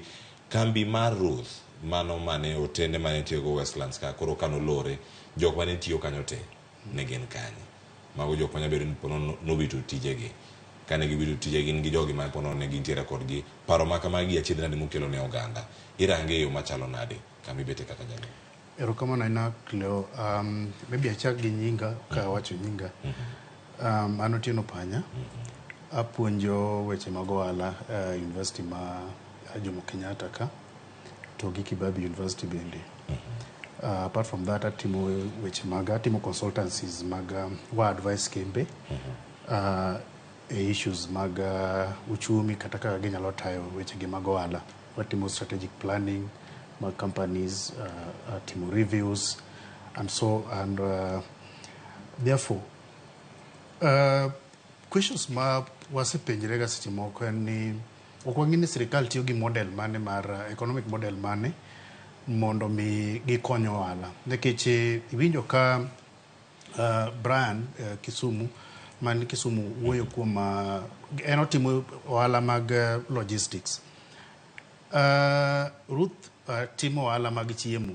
Neno magi joma offer basic services e ohala ka king'iyo the whole supply chain of any product that you can talk of. Ibro yudo ni like Ruth tier at the level mar odil gi now joma consume. Brand deal gi logistics, transport and all that. But you look even the basic, the basic businesses inyre. Ineno. Koro okang'eni model mane magitiyogo mondo mi gikonyo alagi. But most importantly, sirikal no nego ng'i the whole supply chain. Magik moko duto te mane ohandni mane mawango e Kenya kae. Mondo ging'i ni to, ere kaka wanyalo konyo the producer. Ok ine ka sirikal odich mana gi, the wer ma giwero pile en gi subsidize fertilizers. But you see, it is good when the subsidize production at level mar the farmer. But onegi konye the manufacturer be, onegi konye the distributor, onegi konye the consumer mabe jangiepo. Koro taxes gi wabro yudo ka increase in taxes, for example, karana income tax for example, miyo jangiepo ok bed gi the power to buy. Mani mibido ka ja logistics ayuak, ibido ka Ruth yuak kai. Nikech waonge joma ngiepo, the consumers themselves onge the power to buy. And if there's no power to buy, onge business activity manyalo timore country. And ibo winjo ka Ruth nyisi ni customers gema nengo ka moko se withdraw. Tendeni customers they are now coming up with strategies. They are saying ere kaka dianga cut cost. Kuro ji buro neno ka ji concentrate mana on the basics. Kuro mana ka neno wacho ni joma ne biro gi kata na family mondo mi gichiem gi family ka kuro ok nyal biro. Ango miyo ginya biro because gi consider that as luxury. And when they are doing that, kakitimo kamano, kata sirikal wuon ok yud taxes mane gidwa yudo ka. Koro aparo ni sirikal onego bed ni consider policy ma first of all nyalo empower jawala. Policies mabro ensure ni jawala cha nyalo timo ande. Policy mabro ensure ni the producer nyalo produce. Policy ma ensure ni the manufacturer nyalo manufacture. Mondo mi accelerate ohandni matimore e pinywa ka. Erokamano. Model mane manyalo konyo? Igi duto ka irango ni sirikal machon kata mokalo ne rango ni ginyalo subsidize kata duoko piny nengo mag jogo manyiepo magin consumers ginegi subsidize consumption. Sirikal masani koro biro kendo ginwacho ni gin subsidy magichiwo en mana mar production. To gima neno sani osuru omedore okenge mopogore opogore. Wan ka gimedruok mano mar diesel, nengo mar petrol, nengo mar mauta mar taya, kama ibete kar kanyo. Magi nyabedo ka girango. Iwacho ni okielewa mag sirikal ni tiyo gi model machalo nade. Mane monego migitigo mondo migine kata jopiny bende ma hinyore kindegi kata maloro ohala kaluwore kod pek mar ngima. Iwinjo Cleo, model monego sirikal ngi and for example, me example. Sani the common model en gania increase, in fact anti-inflation, iwacho ni increase interest rates mondo itam ji ngiepo. But you see nyaka study nito inflation ma wan go kawuono, for example kata na bech medruok mag bech gik moko mane piny ka kawuono, ang'o mokele? You have to start from that. Then iwacho ni ka en ni, because we are not saying an inflation is caused by ni ji nigi pesa to koro gik moko onge ma ji ng'iewo. Mae gik moko onge ma ji ng'iewo, at the same time onge pesa no be. So therefore government will come in and say now most experts boro advise ni increase interest, but in this case nyaka kuri be sensible me watching now it is not the increase in unito ka increase for example interest rates ere kaka gini they affect the economy. Therefore government, for example, one of the first things that they must do ni nyaka reduce interest rates paying. Tama reduce interest rates paying, it means niya giboro commercial banks bureau lower the interest margin and people will be able to borrow. Kaji you borrow, there will be money in the economy. That is one. Two, when the taxes. We have said here a number of times, ni onge kinyalo medo tax and then he expect to grow the economy. Government will be compelled mondo migidwok taxes on fuel piny and taxes on electricity piny mondo mi production otimre. Mana kaka na say senior. Keep our focus only on the farmer. No miyo subsidy on fertilizer. If we are subsidizing production, to subsidize nyaka gik mamiyo production ni timre. For example, fuel, for example, electricity. These are some of the things model ma government will come up with mondo mi bed nigi konyo japiny. Report ma CBK survey mane CBK otimo wacho ni it's not going to be tenable. I mean the increase mag taxes, we are not going to make it. Remember, Bloomberg, no chiu report ni Kenya, actually Kenya, I'm wondering ni Kenya, ochopoka mipi mugi Zimbabwe. You know, like Kenya, enema Zimbabwe last cut in terms of security exchange. Manonyisoni, we are not doing good because even investors themselves are running away. Investors rengo, you market to gik moko, rengo na kichango. Cost katanyaka mar labor ose di malo. Cost at the end of the day, the cost of production has gone high. To gi cost di malo onge kaka investments nyalo bedo. Nekichi ngato keto investment ne mondo mi oyuda ngo profits. Iwacho ne mana mano mar yudo gimoro mabop ewi mwandu mabendi keto karkae. To chaka duogira Ruth e ohala mana kama intiere karka iga mar 2014 nyaka iga makoro wantiere sani. Kanye ma ni chako winjo ni ero koro ohala bedo matek kata log tich mari kata ero kota mari koro kae no kaero jogo chako loro jose chakrem tich jok ma wuotho kadonjo hotel kacha koro onge koro chopo kendo chuni ni mondo mi lore e kinde magintiere sani. Nen pek mara nengo magigo ma itiyo godo to koro onge jok mabi kacha chiem koso ne gin osuru mantiere karkacha juok ma ijuogo ji bende county ponono be kanyo bende ne ntiere no chal nade nyaka sani kata kasani pod dongi branches gariyo. Pek ma wase bit ka wawinjo nwachako winjo wach ni gimoro higa 2019 nene gik moko chako bedo matek matin e piny. Then ka koro bange kanyo corona neno biro. Corona neno biro mo oketo ji piny matek kabisa. Dhano maneno ndiki mang'eny nene tije gi olal. Then ka bang kanyo koro kendo wachako wadonje weche taxes momed gi. An kinena na ndiko dhano 38 to sani koro gin giduogo piny gin 14.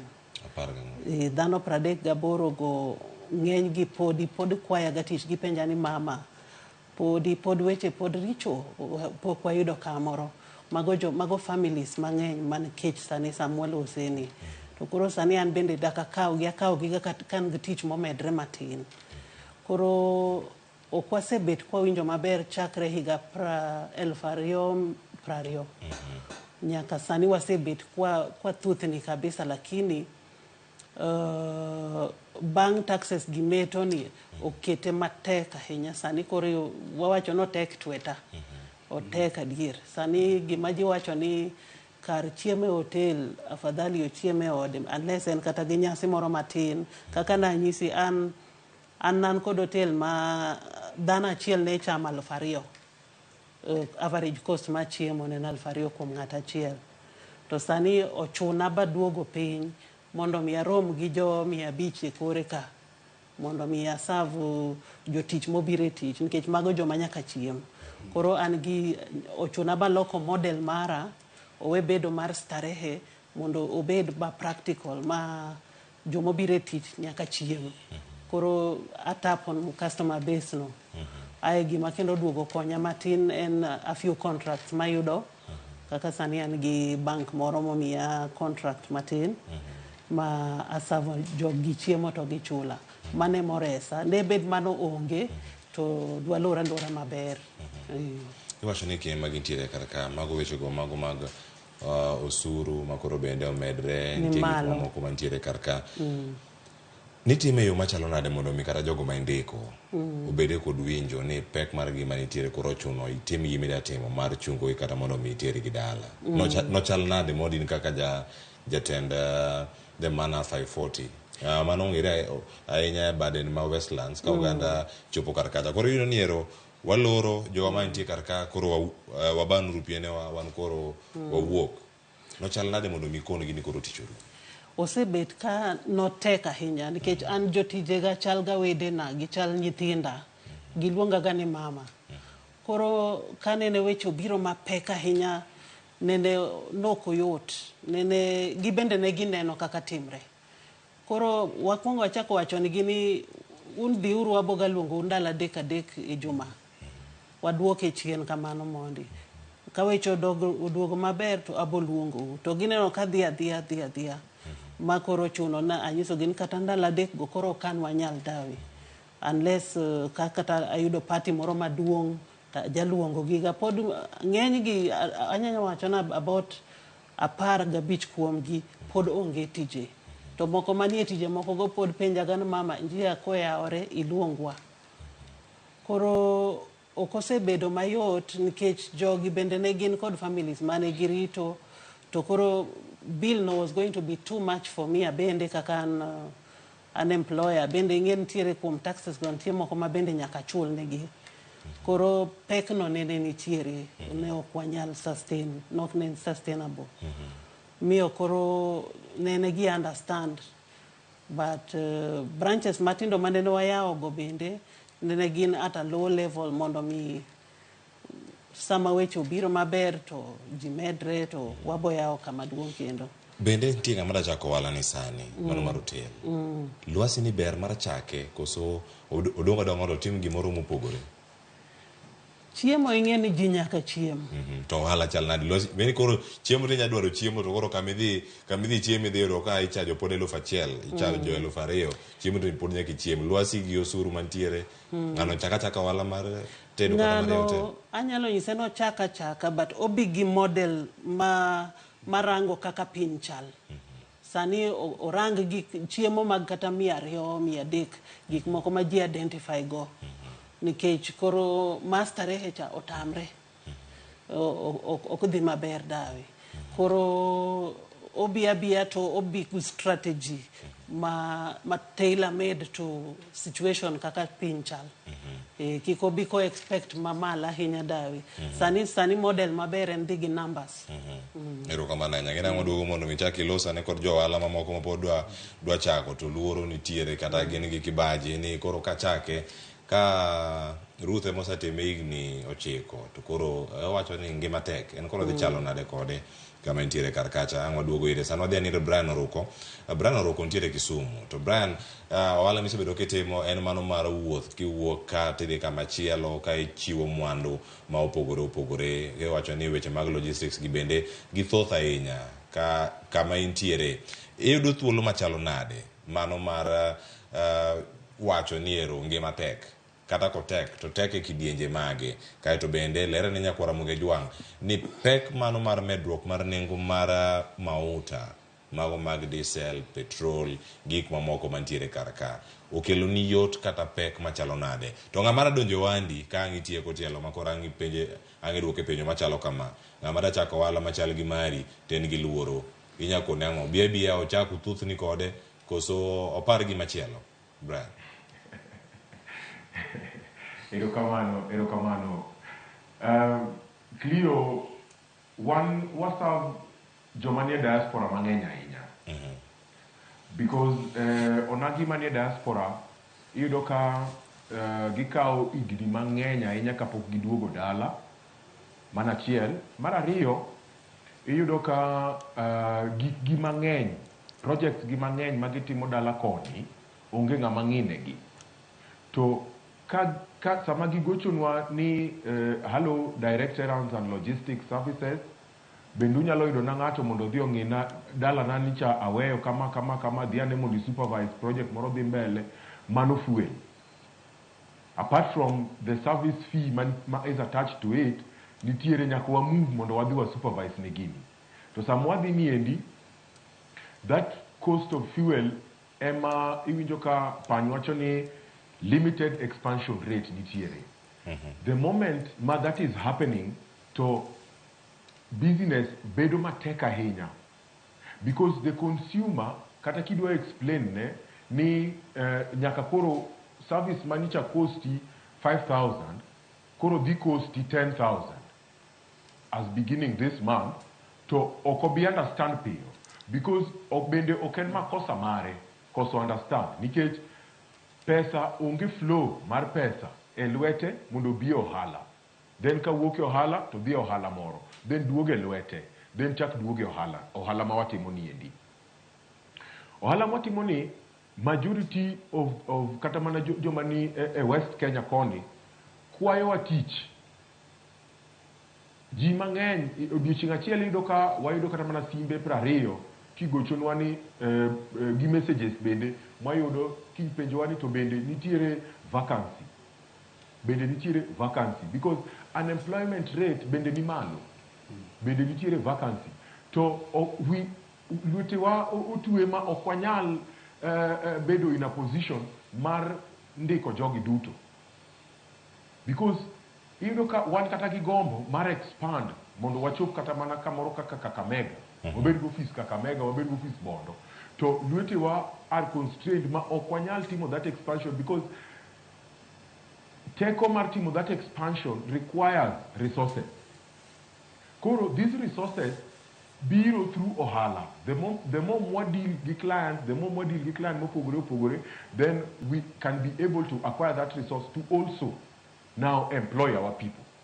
But mano wabedo limited. Koro iyudo ka okwanyal employ jowa, okwanyal ndiko gi tich, to gin bende they are unemployed. So it is bedo a challenge maduong' ahinya. Ne ng'ama dwa chako ohala ni, sani challenges attached to logistics and movement of commodities from one location to the other because one watimo gimiluongo ni gizungu luongo ni order fulfillment. To order fulfillment niendi en kikawo mzigo kuom direct errands and logistics services tero ne Clio mzigo. Kochopo ir Clio, to Clio kong'iyo mzigo no, to yudo ka mzigo ni ok en rangi manodwaro. Then onyiso Dels Kenya ni chaku kawo mzigo ni duoke uru ne manufacturer mondo timang'o owil nago then uduok nago. That procedure and that channel watimo number one. Number two, iyudo ka watimo last mile logistics. Last mile logistics en ka mzigo wuok Kisumo city to watere all the way nyaka Migori. That is last mile. Nikech koro we are ensuring ni this particular package ochopo in good condition, in good time, and obedo handled gi joma reliable. Mine one. Koro ng'ama dwaro chako ohala ina niendi nyaka penjre gik mathoth. Ni to bende, are you in terms of business bende in ng'ama nyalo win trust mar ji? Because logistics and e-commerce basically deal gi trust. And trust ma Clio first bedo godo mokwongo, then ka Clio sebedo gi trust no, then ogochonwa, kosegochonwa to execute. Koro kikawo example ng'ama ni diaspora. Ng'ama ni diaspora wabro mana nenore video call. Mana kugocho to wanenore video kama kwase nenore video to miyowa list mar tich modwaro ni mondo watimne to watimone to oronwa pesa. Kapono ni nitiere kata mana simiti bag 20 mano dwa nyiewo, obro oronwa pesa no to wan wadwa nyiewo 20, ok wabi nyiewo 15. So that trust ng'ato nyaka bed godo. Then in line with challenges makoro wan godo in terms of taxation to gi high cost of living, mayudo ka consumer now reduces, consumer koro duoko chien. Kano nyalo miyo direct errands and logistics services Kenya tich mondo okaw ne mzigo moting'o mogo bundle 3 oterne dala, koro oduoke to bundle 1.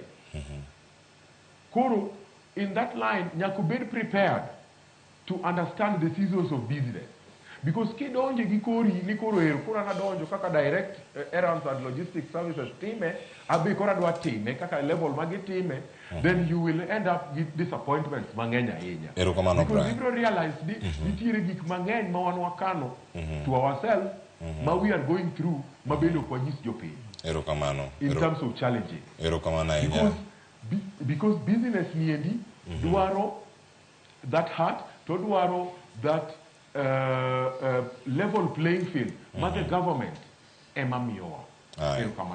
Erokamano ahinya Brian Oruko, ilero yo makare kendo kapok akawo ote mag jopiny kama gintiere yena mondo mi akela Otieno Panya bende kore twak mondo riwane gino ma Ruth Otieno wacho kod mano ma Brian owacho. Nitiere paro madonjo kar kae jogo ma dachako ohala gidonje paro ka giparo dhi bedo abeda mayot kaka ne nitiere kinde mokalo tibi gi paro moro ma opogore manyalo kelo lokruok bende e ohandi ma itimo. Jogo madonjo ohala wacho ni ok idonje ohala mondo ipiem gi ng'ato nikech sani gimitimo en mana ni kaire kaka inyalo yudo yuto mari gimiyo jogo ma in go mindike tich obede ngima moro mabende de gier mar bete mano kaka gin jogo bende mondi kar kacha chako ohala sani e lwasi mantie sani bende sirkal osechwalo lwasi makata osiep Brian man Kisumu kata nyadendi mane tiyo ne Ruth masani pod go simu ka penjo tich nyalo chako ohala machal gi mar Ruth kumoro ma pod tim maber mane kinde mantie sani bang' mano kawane penjo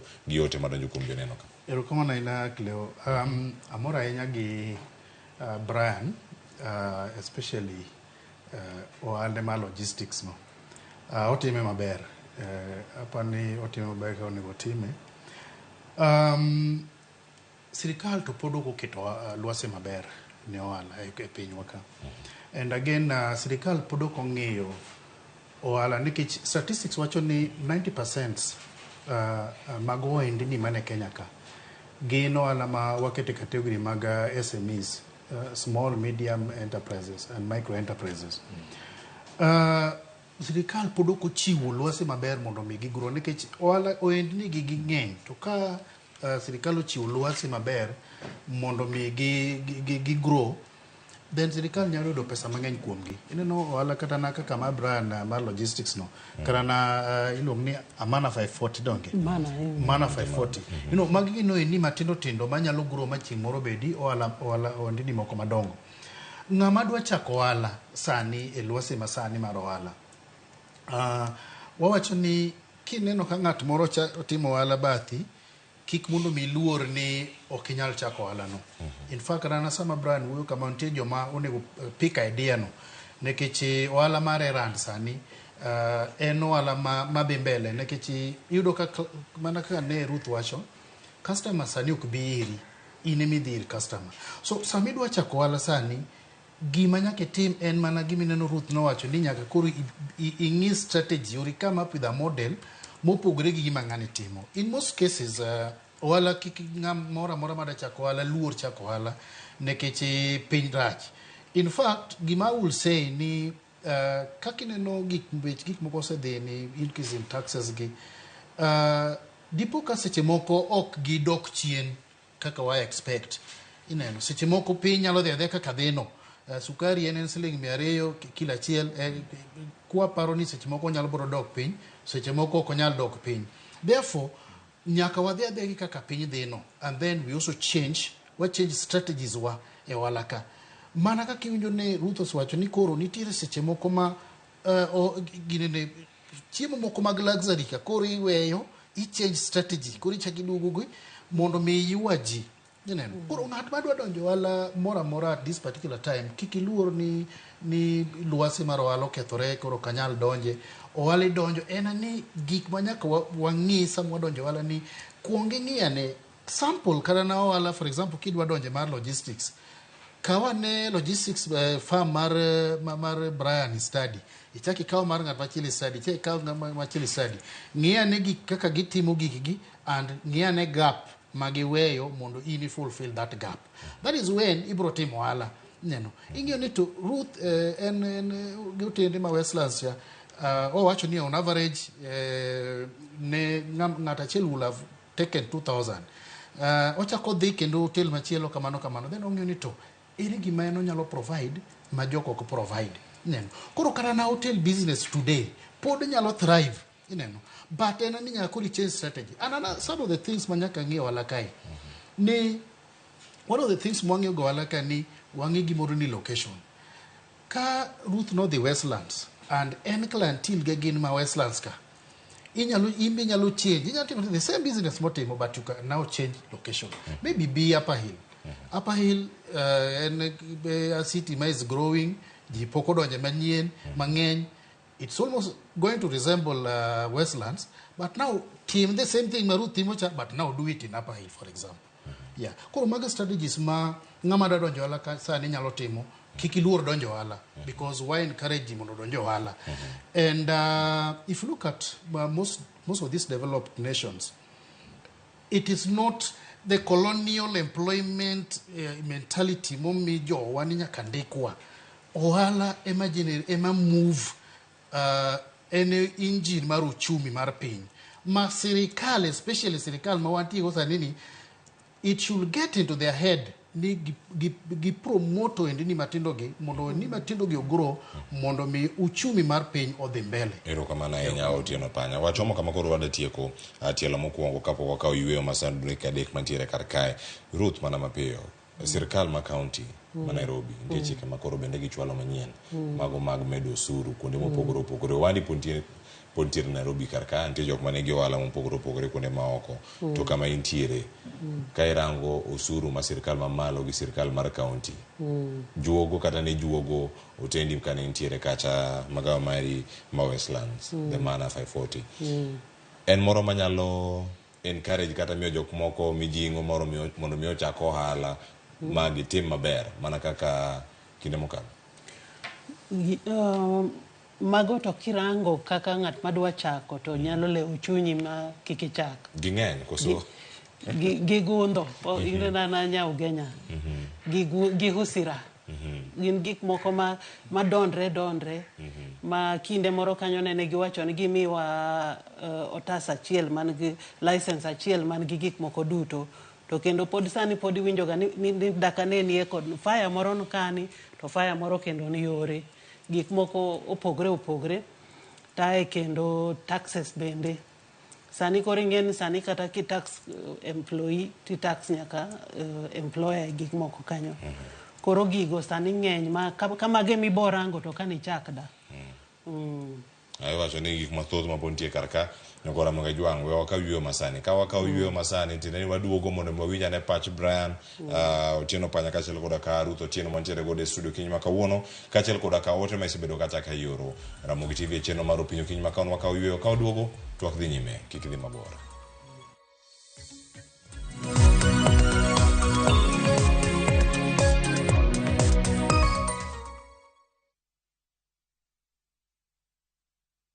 Jipange na view sasa uduogi ber mathoth yurthuolo mar bedo jaloch mar omenda miloyo pile ka pile ka ineno tuke malombo ji e view sasa gi siling 10 kende wan kod 100,000 miloyo pile ka pile $500,000 miloyo juma ka juma kod grand draw mar $1,300,000 mondo ibed jaloch gima itimo yot mokalo D*487*3# yier kama ondiki ni jipange na view sasa bang'e yier kama ondiki ni package mondo iyud points mabiro keti e thuolo maber mar bedo jaloch mar milionde modhuro. Jipange ushinde na view sasa. Jipange na view sasa biro mna ywa tol kokal namba mar 07096670000. Weche kod chike mantie nyaka tolu.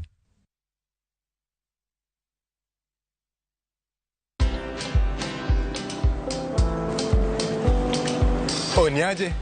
Ni kama unashangaa kwa nini naangalia simu with so much focus eh? Usishangae sana.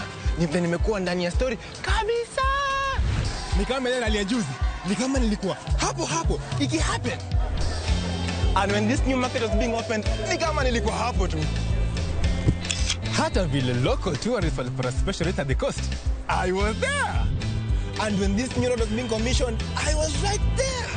Na hata wewe, unaweza kuwa ndani ya story wherever you are. Just download Citizen Digital. Stay informed on all the news and events as they happen across the country, the continent, and the world at large. Download Citizen Digital, Kenya's #1 news app.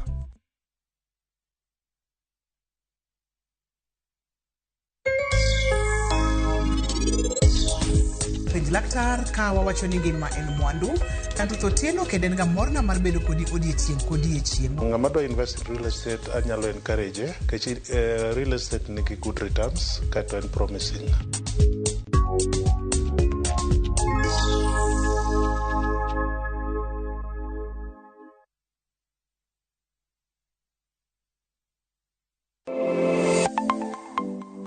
Nyakorom gajuanga ginengo mar ngima mamedo hidho. Beningeni pok mari nyalo kelo ni yuto mari. Talent ni no nyaka sweti. Ok ni en talent ni kuri irie tiendi ni talent kuru biro no. Ng'ato ka ng'ato nitere gi pok mare mana Nyasaye omiye. Edo kata mana nyuola kwiri ni kik idhi nyis ji. To kokinyiso ji ng'ama biro ng'eyo yonge. Chieng' tich ang'wen chakre 2:30 nyaka 3 mar okinyi mar mondo mi wami jip makare kalure kod pok mabende intiere godo. Omiyo tudri kod an Sharon Ong'ao. Chieng' tich ang'wen chakre 2:30 nyaka 3 mar okinyi e TV mar Ramogi kwa kiloni chenro mano mar pok opogore.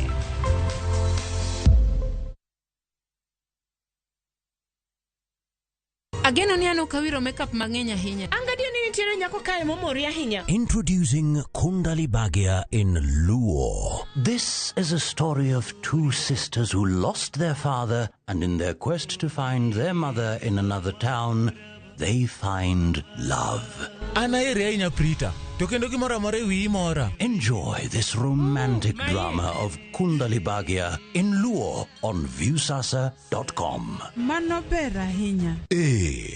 Era mit, era odak e kindwa.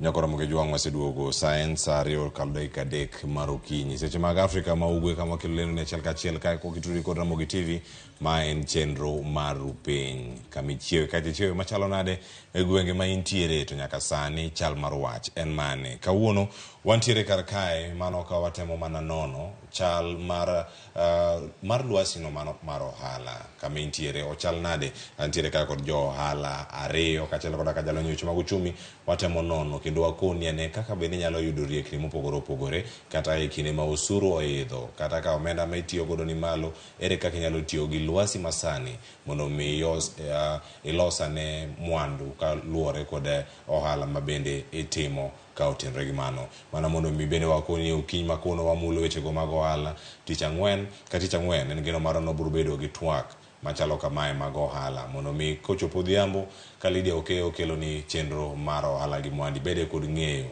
ni mathoth matimore kar kacha kaka wuono gigo magidhi lose to gin mage ikete mana kar kanya kuram gi jonto no wasingo ni nyaka sani wadhi yudo ne thuolo mano mar neno kendo winjane ote ma bende usebedo kacha ka wuoro achiel kachiel koro sani wayud yane kapok oduogo e twak man tiego ka achiel kachiel Easter Nyakiti wacho kani thotho elni podho koro ote kama yudo gi Otieno Panya Ruth Otieno kaini moro mangi da medo kachal koda ka Brian Oruko ang duogo mondo mi ang ketgi thotho elni podho nikech bech wero medore day by day wacho no ni nyaka jaloko manya sos moro mar pesa mo boost godo ohande mondo mi odongre kata odhi nyime tek jothurwa okoyot kata matin gimonyalo timo wacho ni emaonge wacho ni ngima nyaka dhi mbele mano ote mar Esther erokamana ahinya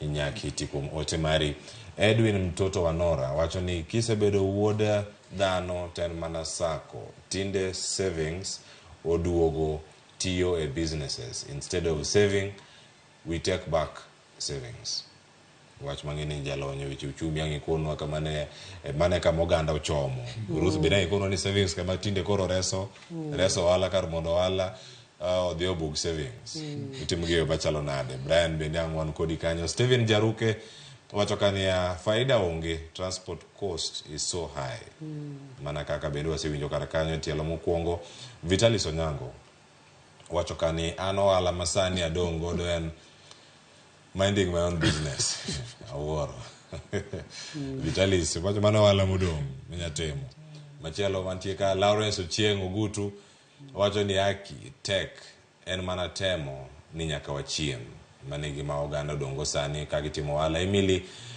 Brando wacho kanyo ni anaseweyo nyaka uso profit onge wacho no timo wandlal kosen gima nyalo bedo kadhinade wadhi ote mano muke X mbui mar X at Odera Jacob wacho kanyo ni medo osuru oken par maber sirkal ok nyal chopo dwaro mar osuru kod medo osuru mano duoko teko mar jonyiewo piny Finance Act 2023 onego witoko duto te kaka enno oneno chenro mar piny erokamana ahinya gidonjo kar kae kendo ote mwamedo mana yudo mano kaka nyaka mbui mag SMS mwamedo mana chiwo paro ma opogore nitiere ote modonjo kar kae kachiel kora kama moko mabende omaki kapok ang waduogo wadhi nyime kod penjo mamoko mantiere kar ka anga ter penjo kata paro ma bende ne ochwal kar kanyo kod achiel kuom jonyiepo kata jogo jonenowa ma bende oro ote kar ka. Achak kod Brian Oruko ka in e kaunti ma Kisumu. Brian, iyudo ote mano ma oor mbele kanyo kod wanyalo yudo mana nyinge kar kanyo. Mano jal molose weche mag transport ma bende owacho kanyo ni mano Stephen Jaruke. Stephen Jaruke nowacho ni faida onge, transport cost is so high. Ma gima nyalo bedo ni timore kata weni mamoko koso ni kama intiere kar kanyo. Yore riekni mage ma itiyo godo mondo mi ng'ama timo ohala to nengo mar wuoth oidho kata osuru mag gigo ma itiyo go e wuoth kaka diesel kod mano mar petrol bende oidho to keto nengo mag wuoth ma kamagi bende dhi malo. Ote mari nyalo bedo mane kuom jal machalo kamano Stephen Jaruke. An kuom Brian. Okay. Koro Clio iyudo ka ji chako ohala gi passion mopogore opogore. Ng'at achiel biro chake nikech ohero gima odwa timo ni. Ng'at achiel biro chake nikech oyudo pesa moro to kamutere pesa no okia to odwa chako ohala. Ng'at moro biro chake nikech en oyudo mana lek moro to wacho ni we achak matin gi gima an godo. Maka gik moko, out of these three people, gik moko kobedo matek mbele, to probably just one of them will survive. Ok gibi survive duto ji adek gi. Because gipogore. Nitiere ng'ama biro throw in the towel, wacho ni anawe gini. For example, iyudo kaka an wanda ni nachako in the year 2020, ndalo February ka COVID chako. To nachake nikech nan gi interest e gima natimo ni, to an nachake mana kaka jaote manioro Kibuye, ndalo go nen corona market. Iora corona market, takao nyanya, kitungu, galot, tatero delivery Mamboleo, katatero delivery e estate ma Kisumo. Mane kaka nachake. To ka ne chake kar kanyo mana mondo mi ang' idhi nyime bende Brian, ni chake yo machalo nade? En moro mane nitiere gi platform moro ji nego ni simu koso nitiere gi app moro, website moro mane ng'ato kete request mare tidhi keto kar kacha koso ni mana jok mane ng'eyo ma nitiere kar kacha? Ne jal ma pono chako ohala to penjore ni chako nade? An nachake achaka mane ginene e ot. Naonge website, naonge app, nan mana gi simu. To naketo bundles mar data. To kaseketo tatimo research na. Nikech na develop interest into gini, anyalo time nang'o. Tadonje internet tatimo research, kasatimo research, taloso ginene flyer moro matin, tachako ore WhatsApp groups, tachako ore Facebook groups. To bang 3 months eka yudo first call mara. Kinyisa ni alo bende unyalo kelo na chiemo nyakeo. So over time tasebedo ka perfect. Because jaohala maber en ng'ama okorit mondo bed gi everything. Jaohala maber ichako gi matin ma in godo. To imperfect as you go. Okirit ni mondo million aparo donjni, kata million 20 odonjni, eka mondo ichaki. The best businesses are started they are small and you keep on making mistakes as you improve. Koro, king'iyo maber, to iyudo ka the challenge masani wa face kata mar fuel ni. On our end, okonyal miyo walori. Okonyal miyo walor tich. Gimo nyalo inyowa matin en mana ni koro we have to talk to our clients, sweet talk them. For them to also understand. Kit gibe ging'eyo ni piny tek, to majority of them ginoko. To sani king'iyo maber Kenya kae, you can trust very few people. Because okinyal trust jite. To the few people minyalo trust mani Kenya ka, kata Kisumo waka, achiel kuomgi en direct errands and logistics services. Koro wawuoyo kodgi to wawuoyo kodgi yo maber. Of course, greed be nyaka iket aside nikech jo ohala mang'eny ka gidwa chako to gichako with the hope ni kiny kochiew to en millionaire. Ok timre kamano. For you to make your first million, nicha somo kamoro ni mondo ilos million ni mokwongo ka in ohala maber tisavo ji maber onego bed ni isavo 1,000 clients from your day of starting to the 1,000 clients mibro yudo, then you will have made your first billion in business. So okinyal to ji 1,000 gibe okinyal savo gi within one day. It could even take you 10 years to serve 1,000 people correctly and well, magibed satisfied. Koro you look at the cost of doing logistics and fulfillment to last mile omedore, but manok jal mi walori, the best thing ma wan wanyalo timo is to be harder. Because mana kaka pany wacho niya, ibro yudo ni kata sukari ni samoro beche ok bidok chien. Mafuta ni samoro beche ok bidok chien. Samoro medre gi siling 10 to ka beche odok chien to odok gi siling 1. Ok obidok gi siling 11. So ja ohala nyaka bed gi thick skin. Because SMEs manie pinywa ka Emma are going to create employment for our people if supported by our people.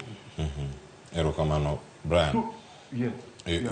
Ilere yo makare kendo koro kanyo bende anwa ka thuolo mondo mi wawinya ne paro mantiere studio karaka kuom gigo mabende wasebedo ka kolosar no chak nyaka sane ka wantiere ka kod Otieno Panya kaachiel kod Ruth Otieno bende ka wadhi nyime.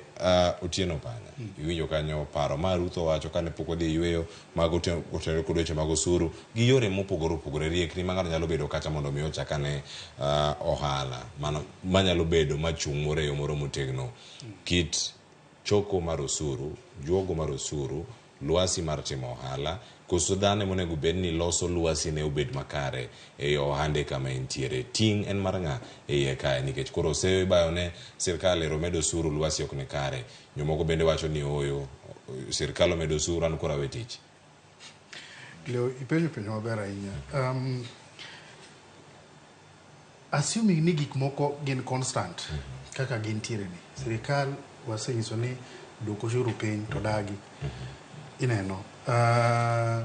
Johala bende nyaka wang' mana kaka ne Brian wacho nyaka wang' wachima. Gima johala nyaka tim en ni koro johala nyaka change strategy mare mar timo ohala. And most importantly, gima nyalo advise johala moro amora kama nitiere. And ma en area moko osebedo ka timre maber. One gimiluongo ni, we have a few of them abro way, but most importantly, let me start by way about gimiluongo ni customer relationship management. Ere kaka nekech customer wani ema nyaka wang' mi business dhi mbele. Koro ere kaka wa manage customer. Mano gima very very important. Ma jo ohala moro amora masani matimo ohala sani e seche ma piny teken nyaka ong'e ni to ere kaka manage customer ni. Neno. Koro customer ni nyaka kori bembeleza e sani. Mondo mi wang'i kawe nikech sani koro chopo kama koro wanyalo bedo gi strategy ma koro ang'e ni customer ni en customer mar Cleo but adwa kawe. Koro nyaka wabed gi gik moko mwanyalo sero go customer cha. Ne wawacho kata ni ohala mwatimo sani okwa customer sani king'iyo ni mang'eny customer ok bibiro iri. Kendo kirito ni in go ohala moro kata kana in japiko to kori bet ni ichung' e stage rito ji mondo bi. Ji ok bibiro sani ni mang'eny en ni in emidhi manyo customer. Koro nyaka wamany yore mani ere kaka nyaka wayud customer ni. Ohala to wasechako wayawe ni en within a particular place but koro nyaka wati nyaka kata na gi this digital platforms. Ineno wati gi the digital platform mondo mi wamanye I mean customers get through the digital platform. Now we should enhance the quality. Ang'o ma wang' ne mi customers be. Ineno nyaka koro wachak ng'iyo the aspect of quality management. Ineno wang'e ni to ere kaka diang' abed gi a product mopogore gi Maruth ne provide cha mondo mi aywa ja ohala I mean jong'iepo. Mar adek ng'amiluongo ni supplier ni winjo ka ng'at janeno cha nowacho ni kara na bech wero koro seche moko bedo matek. And e ohala kae bende the trick manitiere ohala ka en wero no gimiluongo ni the supplier. Ng'ama miyi gik moko en ng'a to miyi gi cost mane to golo gi kanye, you know. Koro nyaka ing'e nikech seche moko in ohala moro ma for example in kata na Migori to in bando ming'iewo miuso yudo kuom ng'ama bende uso Migori kanyo. Koro the first thing you find out ni to ka ng'ani uso kelo nago Migori ka okelo nago gi pesa di ineno ere kaka anyalo yude gi pesa moro ma less moloyo ma ng'ani miyago ni. Koro nyaka wadhi beyond ng'iyo ni to gik ma kata ka in ng'ama ikelo ne gik moko miwarogi nyaka find out ni to ng'ama ang'iepo kuom ni en oyudo gigi kanye ere kaka anyalo yudo gigi at a lesser cost. Koro there are so many things ma wanyalo wuoyo in terms of strategies ma strategy ma ohala nyalo tiyo sani mondo mi go through wawuogi through this thing.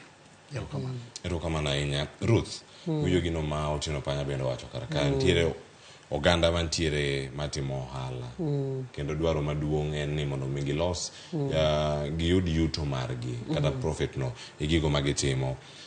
Oganda nitiere oko ka gimanyo yore mopogore opogore mar dong' e ohala. Niloro mana kari achiel to ok tiende ni uwe timo ohala no. Pod nitiere kode yo ema iloko. Yore magi mantiere kata ma itiyo godo mondo mi dong'. Manya bedo ni en gasiri mag jo ohala moko nyalo wacho ni an mara madwa ni mondo mi an mati godo kenda. Tiende gimoro manyalo konyo ng'ato kata ma ok timo ohala mondo machiegni kodi kata ohala mok chal gi mano ma itimo. Inyalo kono gi ang'o kinyi ma kawuono. Gintiere kar ka giywak ni girango ni nyaka sani oganda omany thuolo mar timo ohala e yo mane mondo mi gidong' e chiro ka mondo mi kik giwuog gidhi mabor. Nitie gimoro ma Brian nendo wacho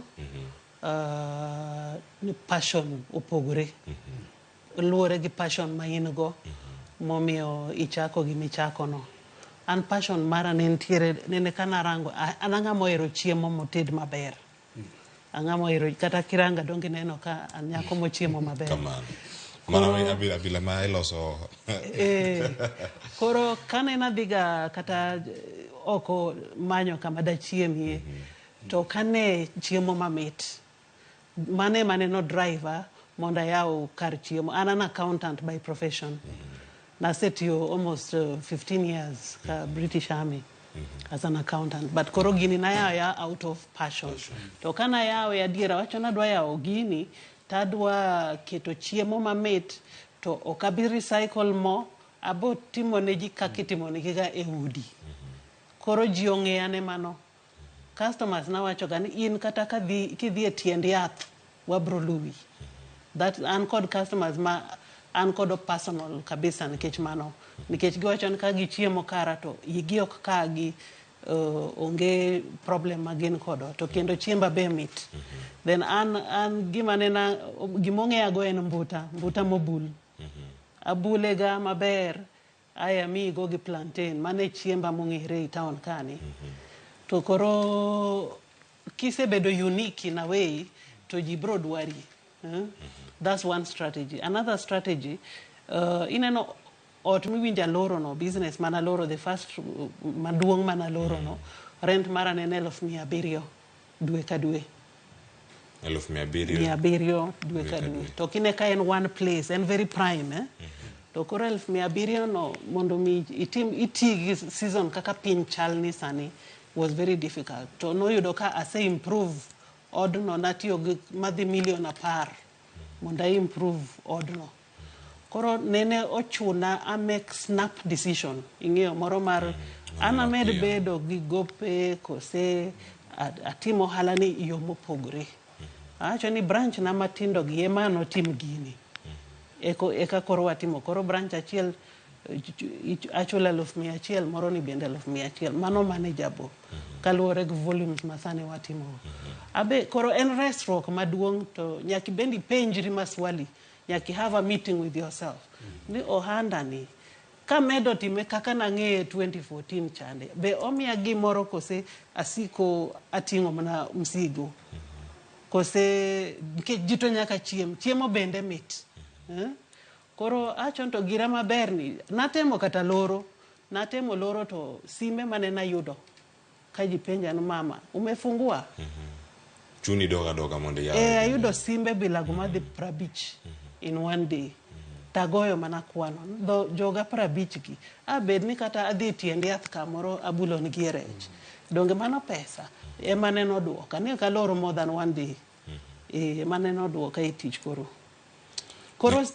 ka in kod quality maber mano jibro manyi kata buro chungo mane kama intiere nyakura mogi juang in kama irange ohala irange ni itime e yo machalo nade kata ber mane manya bedo ni intiere karkacha ineno ni kae e yora mar yuto kendo kae e chenro makawuono watemo mana rango sigana mag jogo matimo ohala ni gito gisebedo kacha ka gitime yo machalo nade wijo kanyo ka Brian Ankonwa embose ao apise kumoro kosentiere kama chalo nade to ere kaka gigi duto timore ka en gi jok mondiko bende ere kaka jogi bende bedo kacha ka chiwo ywak magi ni ero wando kaka wuono gik moko ntiere kama ok dhi maber moko bende dok chope moro makare kapok adhi ir Brian wakao ote moro achiel kar kae mantiere ote no mawuok kuoma Isabella ote mar Isabella ondonyo kar kae mbui mar Facebook awacho ni an wacho ohala ne aweyo nikech naneno ka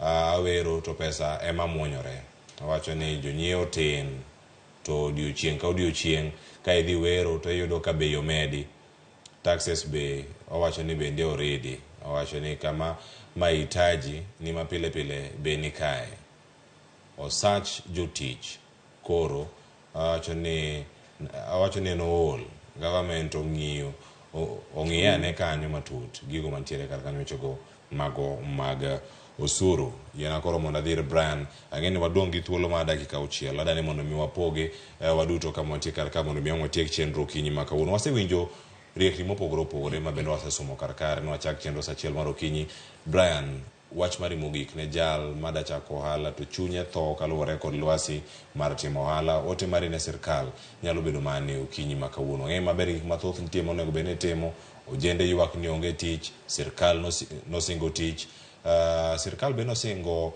mar loso lwasi mar timo ohala makare mondo mi oresa ne uchumi ote mari nyabedo mane mana e bwo dakika achiel mondo mi kan watieko wago round mogik ka mondo mi koro walora chenro gi kanya chako di Brian erokamano ahinya mokwongo to ne sirkal en ni gi support SMEs let them create laws and bills ma can help uplift SMEs nikech sirkal ok nyal ndiko jo Kenya te nitiere joma koro nyaka yaw kambi manyalo konyo ndiko jopiny ne ng'at ma nigi ginene timo ohala to yudo pek mar ohala tem mondo study ohandini emomiyo kichako ohala to ine ja yuecho ine watchman ine CEO ine secretary ine ja subchai because itemo ni mondo study wiring mar ohandini mondo ing'e in and out so that ka challenges aina gi obiro because magi global challenges ma can face even bigger businesses in the world. So you are flexible in gi thuolo moro mar temo gimoro manyien e yo handika. Ibedo ng'at moro ma can try something new and you can improve on what you had been doing. Because kokitimo mano tibro yudo ka speed ma piny ringo godo bende bro kali. Mogik ka awacho an wayudore Kisumu to waserve West Kenya wadhi as far as Kakamega Busia to wadhi as far as Migori to wadhi as far as Siaya Bondo. Services magwa are very very broad. Kingyo Direct Errands and Logistics Services Kenya ibro yudo ka nitiere ng'ama celebrate birthday ne wanyalo tero ne gift wanyalo surprise ibro yudo ka jo diaspora mani oko kata joma tiyo Nairobi joma tiyo Mombasa to mama gi baba ni dala koni wanyalo take care of mama gi baba. Mano iluongo ni elderly caregiving services. Wanyalo timonegi to wanyalo ensure ni gichiemo nutrition maber, to giluokore maler, to gidak maber. Bulk shopping delivery bende watimo ei West Kenya ka endi. Wanyalo kao shopping from point A to watero nyaka point B. So king'iyo wa maber tibro yudo wa mbui direct errands and logistics services. To mogik kabisa ne jo ohala duto, stick to the vision. Stick to the vision. The moment you stick to the vision, then you are in line with the purpose. Come on. Erokamano enya Brian Oroko ndu thuolo matoko do kinyi makawuono. Wach mogik ma ayudo ka kuom Ruth Otieno kama tieko chenro kinyi makawuono. Wach mogik en ni chunyu kik tho. Temuru gini en lweny ma wabogoya goya ma kik jiluor ya ohel ni dawi. Ohala ema konyo piny. Meanwhile, the man of 540 chiembwa pod mit wayudre sani Mudhangari Drive kod Valley Arcade. Simen mung'eyo cha. Erokamano nyambui bende ginyalo yudie. Mano kokale. Mbui wan go wane Facebook, wane Instagram, wane TikTok, kuonde duto wantie. Simba bende ma personal ema ji tiyoga go.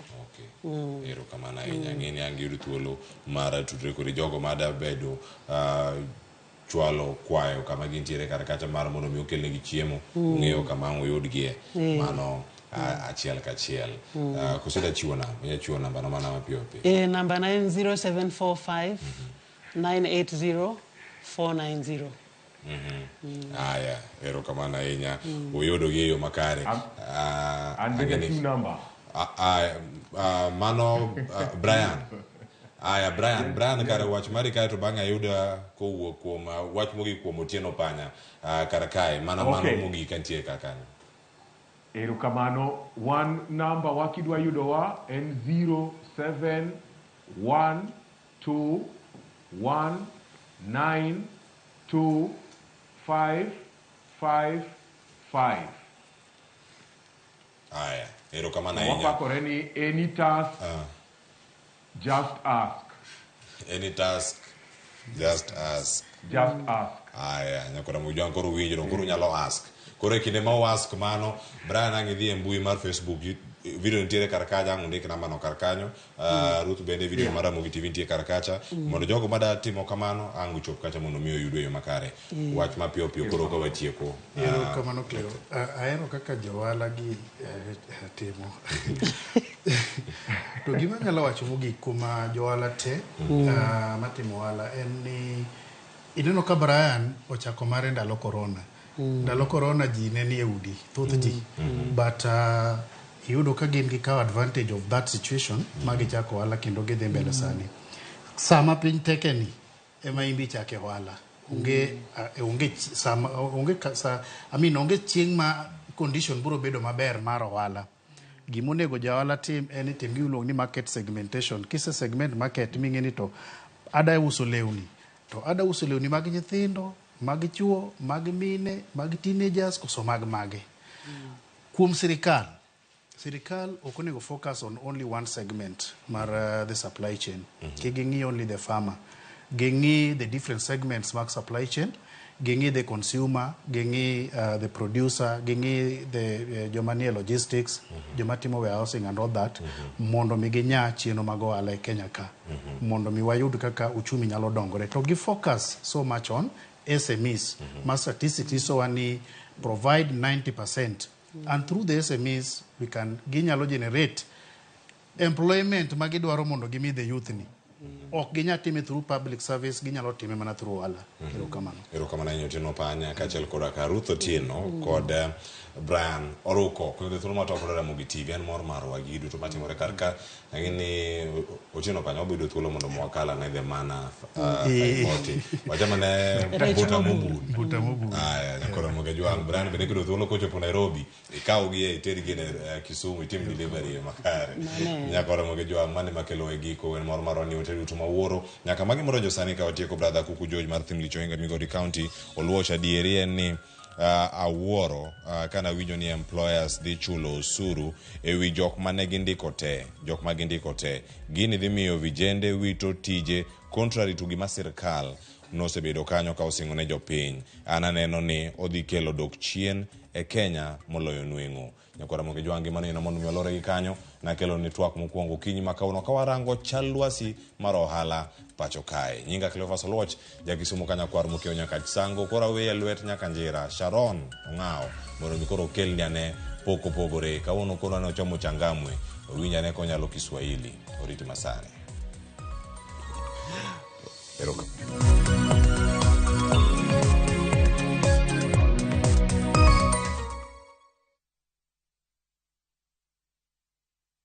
Jipange na view sasa uduogi ber mathoth. Yurthuolo mar bedo jaloch mar omenda miloyo pile ka pile ka ineno tuke malombo ji e view sasa gi siling 10 kende. Wan kod 100,000 miloyo pile ka pile, nusu milion miloyo juma ka juma kod grand draw mar milion 3. Mondo ibed jaloch, gima itimo yot mokalo. Dial *487*3# yier kama ondiki ni jipange na view sasa. Bang'e yier kama ondiki ni package mondo iyud points mabiro keti e thuolo maber mar bedo jaloch mar milionde modhuro. Jipange ushinde na view sasa. Jipange na view sasa biro na ywa tol kokal namba mar 07096677000. Weche kod chike mantie nyaka to luw.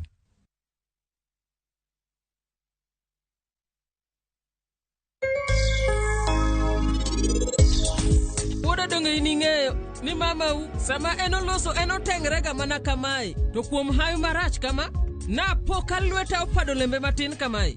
Ok na pade kata matek. Dongi wachoga ni Daura tego ahinya. To kora ang'o momiyo en odwa kwayo ng'uono? Onge ka dawa nyalo kwayo ng'uono e skul ni kata matin. To kwayo ng'uono? I am very, very happy for misbehaving.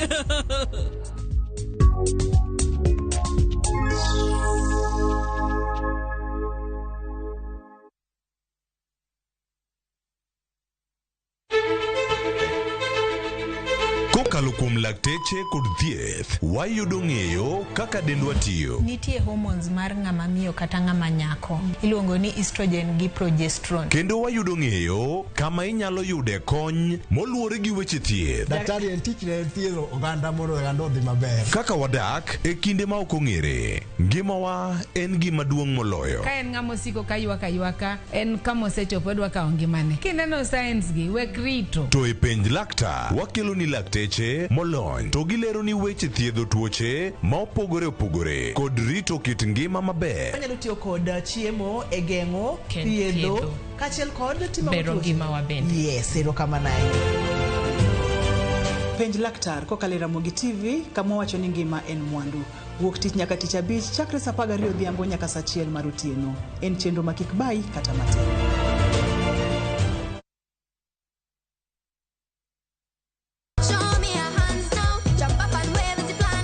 Miyo ngeso ka ngeso kinyi bedo maber kendo maler moloyo. Wan gi talanta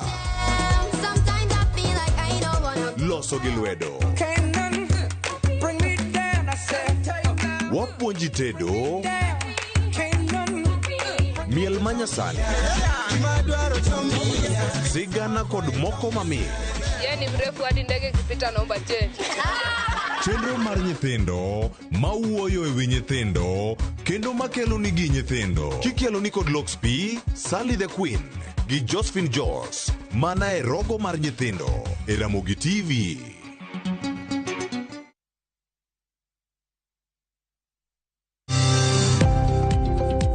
E ohala gi mwandu, wakelo ni jolony e weche ohala. It is important mondo wan kaka joluo wabed gi dongruok. Wafwenyo ni adiera matut mag timo ohala. Tijni kidwa time en mana mashin mar luoko to gi kuminya yude pi.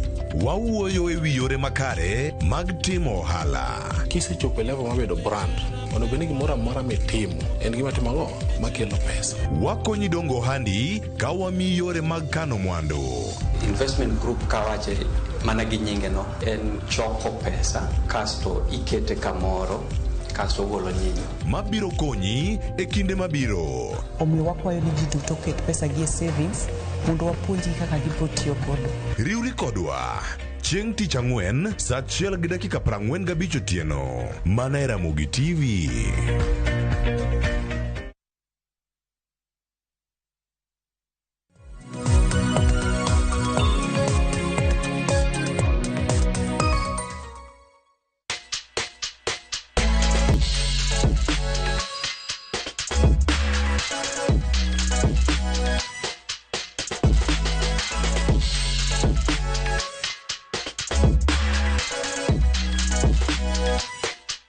Nyakorom gajongo kinyi makawuono chenro mar poko pogore biro ni e county namba 1. Wantiere county ma Mombasa, antiere e gwenge mago mag Changamwe. Kinyi makawuono pok madoro rango en pok mano mar chweyo okapu.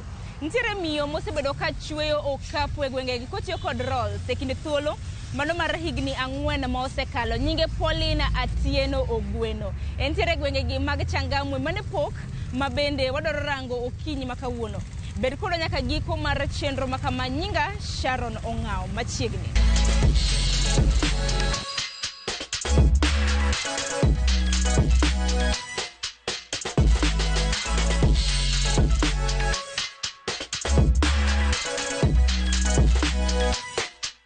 Nyakorom gajuang kaka motelo nasenyisi ni okinyi makawuono wabiro bedo kwa ng'iyo pok mano mar chweyo okapu.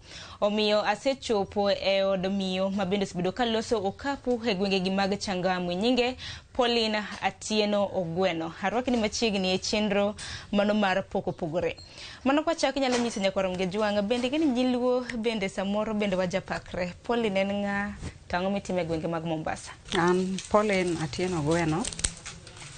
Anyar Kabondo modak Kanyamwandhiwa. Gwenge mag Changamwe atwango kikapu. Asetwange kuom higni 4. En gima yutogo e Changamwe kata Mombasa mangima.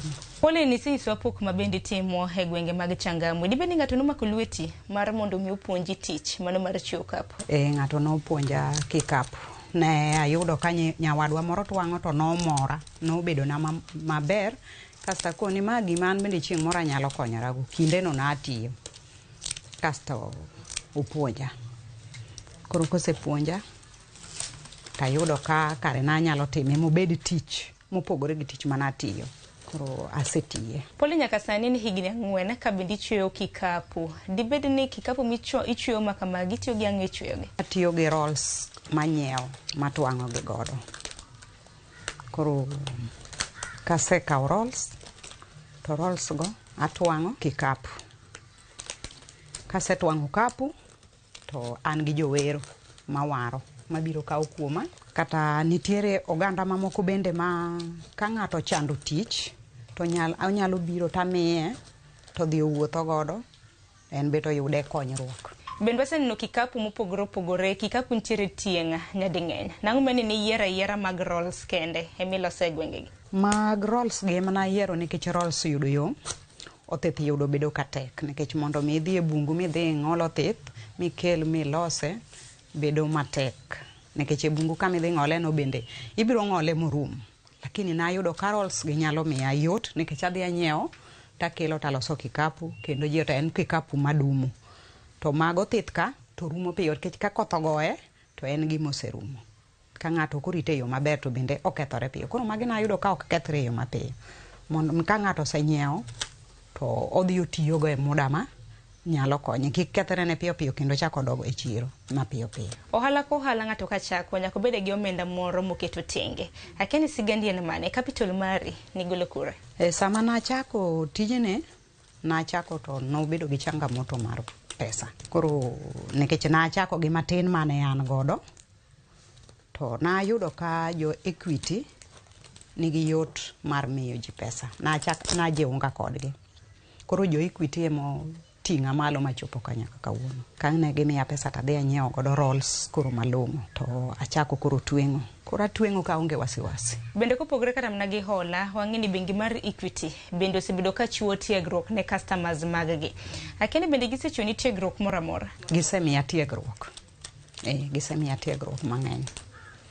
Sasa magin gi tiegruok to giluonga tadhiye. Ginyisa yor kungo, kaka nyalo tiyo gi pesa, kaka wanyalo konyore kuom pesa noero, yo mwaritogo kata nyithindo osebedo maber kinda kodgi, asewuotho kodgi kendo osebedo maber kinda kodgi nikech apuonjo nyithindo to an gi yot, akawo pesa Equity tachulo ne nyithindo to koro aonge gi stress, koro adong' atiyo tija kachulo gi pesa gi mos mos. Tiegruok ma kamano bende oseneno ahinya kata mana ber mosekelo ni kit ohala mitimo? Ber ng'eny tiegruok gino nikech gimiyo pachi yawre mondo mi ing'e ni inyalo yaro ohandi machalo nade, to ohandi no nyalo dhi mang'eny machalo nade.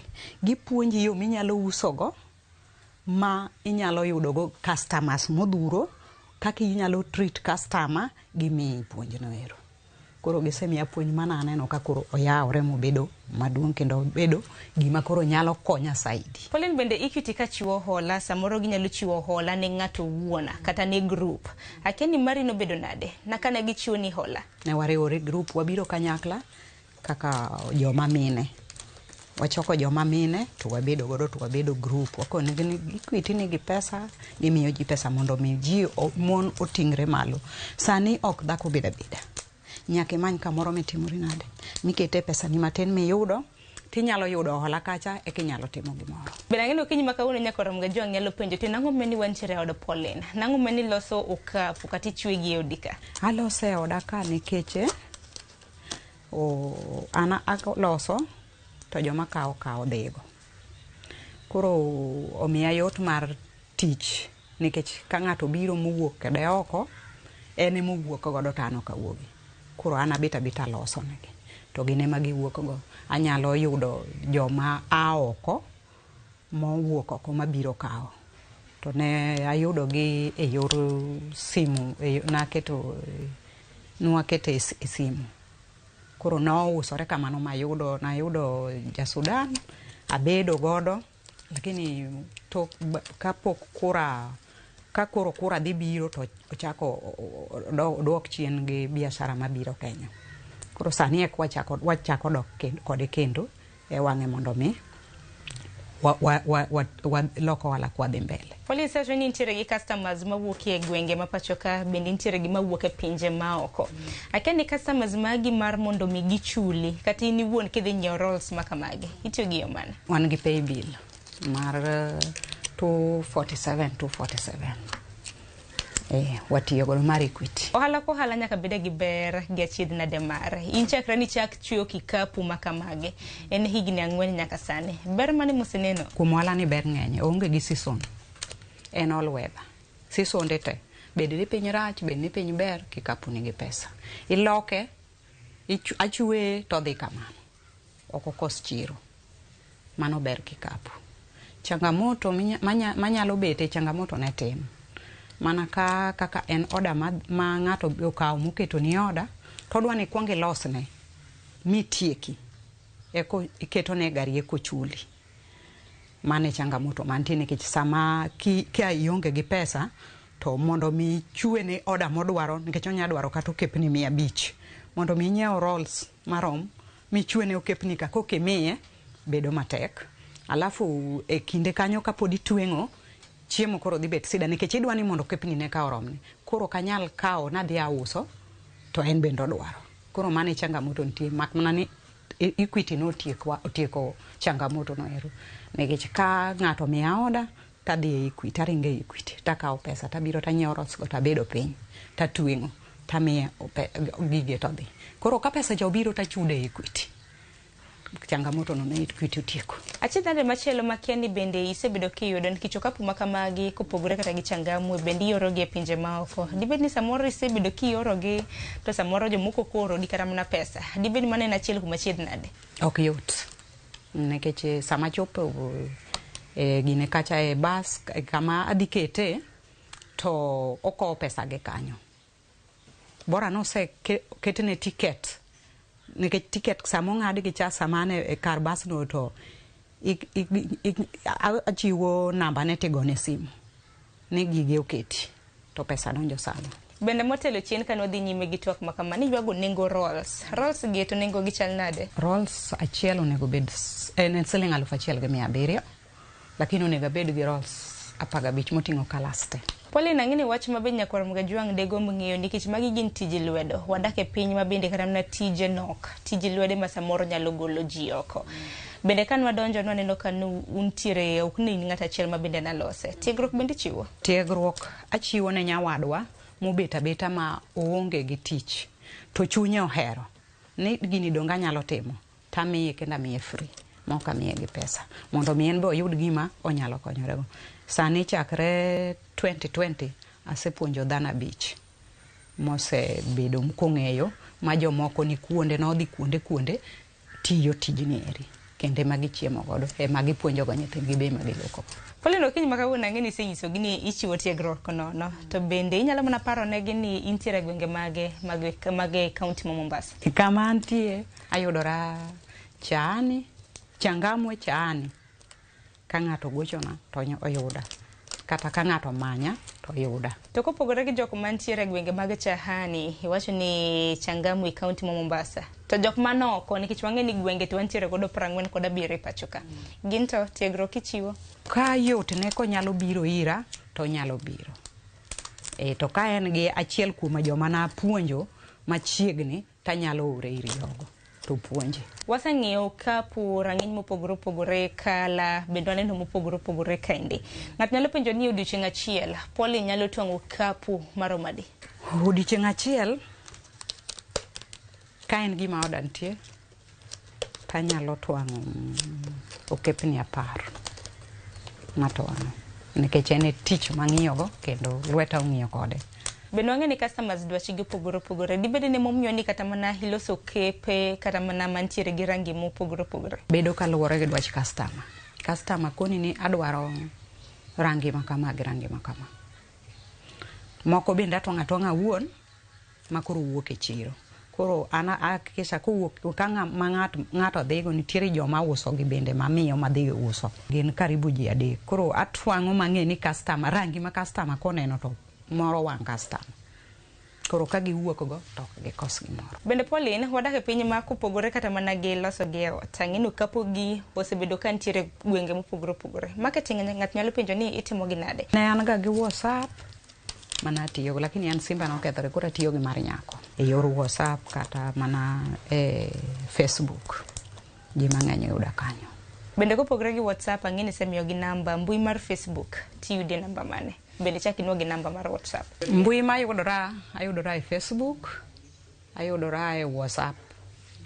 Gi nying mar Ogweno Selim. NS namba mar WhatsApp en 0702 72 76 23. Pole nakeni e kaunti ma Mombasa kende mido kapu gi koso jok mantiere kam nonage kata mana ji mopogore mantiere counties mamoko nyalo yudo kapu mitwang'. Gwenge mamoko, aure gwenge mamoko. Kata sani oda mantie en madhi Alego manago matwang'o. Odhi Alego chieng' Jumapil. Bende niwacho motelo ni bende kopogore gi kaunti ma Mombasa kata mana gwenge magwa bende pinje maoko isebedo kiore okapu gigi. En mana ng'at nyalo penjo ni customers tiyudo e yo machal nade mawuok e pinje maoko? Aseuso kapu Sudan, South Africa, Tanzania, Burundi. Sani an gi oda ma Jamaica. Matero Jamaica. Gisani bende ang'enya kwa Ramogi jongo osebedo ka neno kapu rang'iny mopogore. Ilose nene kotendre kod sizes matin mogik mintiere godo. Maduong' mogik bende gi nengo mag-gi. Okapu matin mogik en ma nyalo loso ne janyiewo nikech mag ni kodhige e kibanda to ting'o alot e iye. Oting'o onyalo ting'o gik moko e iye. Koro en auso na 150. Koro gin size kaka matin mogik, size maluwe, size mar 3, mar 4, mar 5. Kamano kata idwaro nyaka size mar 20. Tanyalo losone. Koro luwore gi gima ng'ato dwaro. Tanyalo losone. Koro pesa bende dhi gi size. Kaka size romo e kaka gine bende okapu bende golo pesa. Kini maduong' mogik en siling 1,500 masega twang'. Madit maluwo maduong' ne ma bedo siling 700. Gin ang'o madwarore mar mondo mi ng'ato ochak chweyo okapu? Nyaka ibed gi rolls, ibed gi foot. Mipimo go nikech king'ola tibro ng'olo excess moko bro bedo wasted. Koro nyaka ipim gi foot alafu makas nyaka ibedgo ming'olo godo kamba, alafu pala miywago nyaka ibed godo. Nikech kisetieko kitimo finishing modong' ma gine nyaka ing'adi. Koro magi gik ma nyaka ibedgo. Koro gima nyaka itim ni pesa nyaka ibedgo minyiewo godo rolls. Nikech kinyiewo roll achiel to ok bi twang'o kapu. Rolls nyaka bed duto, yani kala nyaka bed duto te kichak twang'o kikapu. Mamoro wang' ji mabiro miyi chiro kendo mabiro miyo customer bi kuomi. Bende motelo chien kacha ni seywago nengo rolls. Akeni rolls gin pesa di, nengo rolls gin pesa di, to in kitweng'o bende iyudo yuto. Rolls 15 go kinyiewo to yuto ni inyalo yudo nyadi dek kuome. Koro luwore gi be ka customer dwaro gi rangi ma customer dwaro. Biro miyi yot mar timo tiji. Nikech customer onyisi na dwaro makama, koro inyalo kawo mana rolls cha ka in go machiegni titimo ma ok ni ringi ni ai kala no ta onge go adhi e duka. Chenro mar poko pogore bende wajanyiso nyikwa Ramogi Jwang ranyisi mar tich ma bende onage timo. Inyalo mana tang'onwa nikech ang'eni kaluwore kod saa ok onyal bedo piny ma wang'iyo kapu achiel ka rumo. Ichaknwa kaka itwang'o kapu, kaka ichweyo kapu gi kaka itimo ne finishing. Kaka twang'o kapu kaka ma en mar Sh600. Ikuongo ipimo, ikawo rolls midwa chweyo, rangi midwa chweyo. Ikawo tape measure, ipimo go size midwa chweyo. Kisepimo size midwa chweyo tiseto pattern midwa chweyo be. Kiseseto pattern midwa chweyo to koro itimo mana kama. Idonje kama. Ok en gima tek timo. Kar seto pattern gi ng'olo size ema tek. Lakini kar chwecho ka to koro ichwecha. Idhi adhiya kama mos gine kama. Koro luwore gi pattern be ma customer dwaro michwene. Bende erokamano ahinya kuom nyiso kaka ichweyo kapu. En mana ni finishing bende nyakwa Ramogi Jwang dego mng'eni koro finishing bang' kusechweyo kapu titimo nade? Finishing kisechweyo kapu mochopo malo gi size midware. Borne kaka idware ni mondo chopi. To koro otiekore kende be. Ok en tich matek. Itieka e yo mayot kamaeni. Okapu makamano bang' timo ne finishing aneno ka moko ma osetieko nigi bedege. Akeni bedege mar okapu makamagi tiloso nade? Bad okapu achweyo an awuon. Kasechweyo okapu matieko maketo kaka koro ma asetieko. Asetieko. To bade ni koro achweyo kando. Aketo ne motegno ma ok nyal mukore. Maka ng'ato ting'o to winjo no ting'o gire. Kendo kata kokete gima pek to ok buodhre. Bade wachweyo gi mana gi rolls gi. Manila gi kemo chweyo kaka koro ma. Aketo bade ni kama. Atwang'a gi rolls gi kaka en ni kaka twang'e karka. Pauline, intiere gi pok ma bende Nyasaye nomiyi. Dwawacho ni en pok ma bende ni wuon ipuonjore. Ne nyikwa Ramogi Jwang mantiere oko kacha. Dinyis gi nang'o kaluwore kod kit pok mopogore ma bende gintiere godo? Piny ma kawuono onge ng'ama beta. Ka Nyasaye omiyi pok ni moro ni mondo mi ikonyrigo to jiw pok ni mondo wuog malo, mondo tingre malo, mondo mi okonyi to kendo konyo oganda. Piny ma kawuono kata wa joma mine mobeta many gimi nyalo timo. Kaka kikapu ni en gimi timo gi lwedo to en gimi neno gi wang'. Inyalo manyo yore machalo kamagi mondo mi itimri nade yud konyruok. Kik ibed dala kacha ma ang' ibiro chiwo pek ne wuon ot, samoro wuon ot onge. Sama wuon ot onge ni ibiro miyo nyithindo pek makoro nyithindo kata kaka gidhi sikul dwa tamore. Kik ibed gi nyathi ot ni ok dhi sikul ni gimi timo tami. Many tich minyalo tiyo mondo mi yud konyruok. Wager Kenya wa odhi mbele. Pauline, watieko chenro mar pok opogore. Okinyi ma kawuono ne nyikwa Ramogi Jwang mana neno chenro makama. Ang'eni nitiere moko ma bende samoro koyawo TV gi kanisechiwo namba. Bende tiegruok bende ndi wacho ni chiwo nono. Nyalo mana nyiso gi wach ni mogik kwatieko. Ng'ata madwaro tiegruok ami nono. Namba ma yudorago en 0793 006872. Pauline, kinde thuolo mar higni 4 kisebedo kichwecho, ng'anyalo penjo ni chwecho makama osekonyi yo machalo nade? Tijni osekonya mang'eny. Nikech opuonjona nyithindo to Asenyiewo nyaka lowo makoro gede we modong'. Bende kopogre gi mano, bende ng'at nyalo penjo ni customers ma bende ni wacho ni moko kuom gintiere Jamaica gi pinje mamoko maoko ma isebedo kiore mwandu mag okapu negi. Ng'at nyalo penjo ni customers ma kamago isebedo kiyudo machal nade? Customer ayudo oko nikech nitiere ng'ato ma kokawo okapu to wadgi dhi neno. Samo neno no to biro dwaro ng'ama ochweyo okapuno. Timiye namba na. Mane kaka asebedo katudora kodgi to kata e WhatsApp bende wantiere. Miyo wa customers mowuok oko goeko. Pauline Waguni erokamano ahinya kuom nyiswa kit pok ma bende itimo okinyi ma kawuono. Mana kama nyakwaro mgejwang' okinyi ma kawuono mana kaka iseneno kendo isewinjo nwamenyo pok mano mar chweyo okapu e yo manyasani. Ka bende okinyi ma kawuono naloso gi miyo mong'ere kaka Pauline Atieno Ogweno ma bende osebedo ka chweyo okapu makamagi e gwenge mag Chani, Changamwe e kaunti ma Mombasa. Gi kanye makelo e giko mar chenro mar pok opogore odiochieng' ma kawuono. Mana ka pile pok opogore biro ni e TV mar Ramogi chieng' tich ang'wen chakre saa 2 nyaka saa 3 mano mar okinyi. Chenro mitayo kod an Sharon Ong'aw. Oriti uruma sane.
Jipange na view sasa uduogi ber mathoth. Yurthuolo mar bedo jaloch mar omenda miloyo pile ka pile ka ineno tuke malombo ji e view sasa gi siling 10 kende. Wan kod 100,000 miloyo pile ka pile, nus milion miloyo juma ka juma kod grand draw mar milion 3. Mondo ibed jaloch, gima itimo yot mokalo. Dial *487*3# yier kama ondiki ni jipange na view sasa. Bang'e yier kama ondiki ni package mondo iyud points mabiro keti e thuolo maber mar bedo jaloch mar milionde modhuro.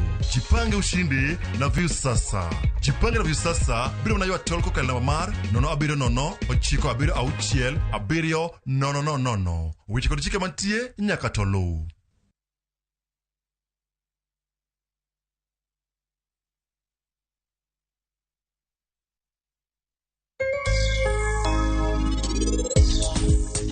Wuoda donge ining'eyo ni mamau sama enoloso enotengrega mana kamae to kuom hayu marach kama na poka lweta opado lembe matin kamae.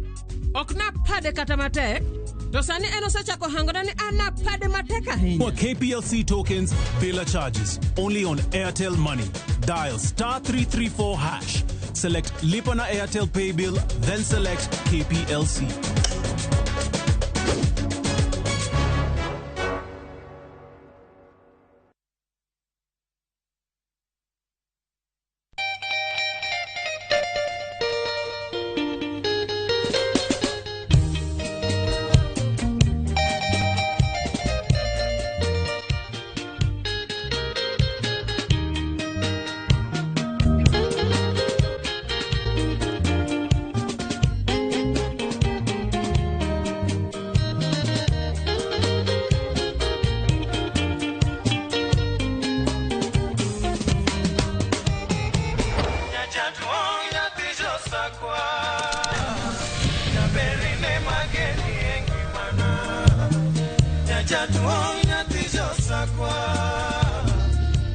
Radio Ramogi, Cartoon Jaluo. Radio Ramogi.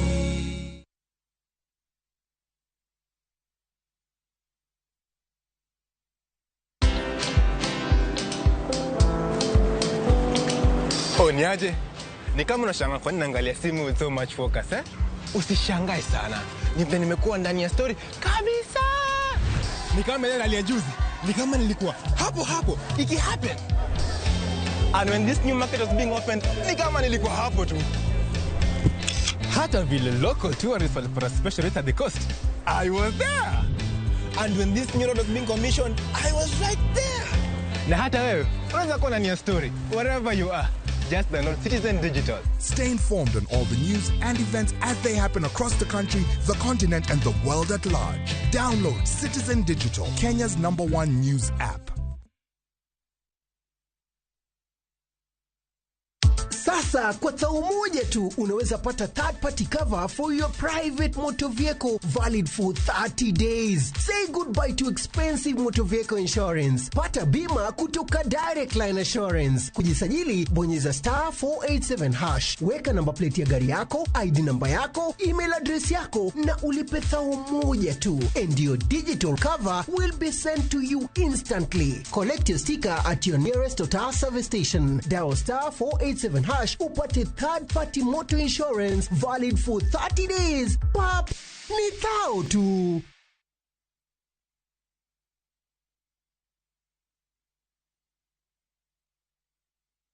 Ageno ni ano kawiro makeup mang'enya hinya. Angadio ni nitiere nyako kae momoria hinya. Introducing Kundali Bhagia in Luo. This is a story of two sisters who lost their father, and in their quest to find their mother in another town, they find love. Enjoy this romantic drama of Kundali Bhagia in Luo on viewsasa.com. Mano bera hinya. Era mit, era odake kindwa.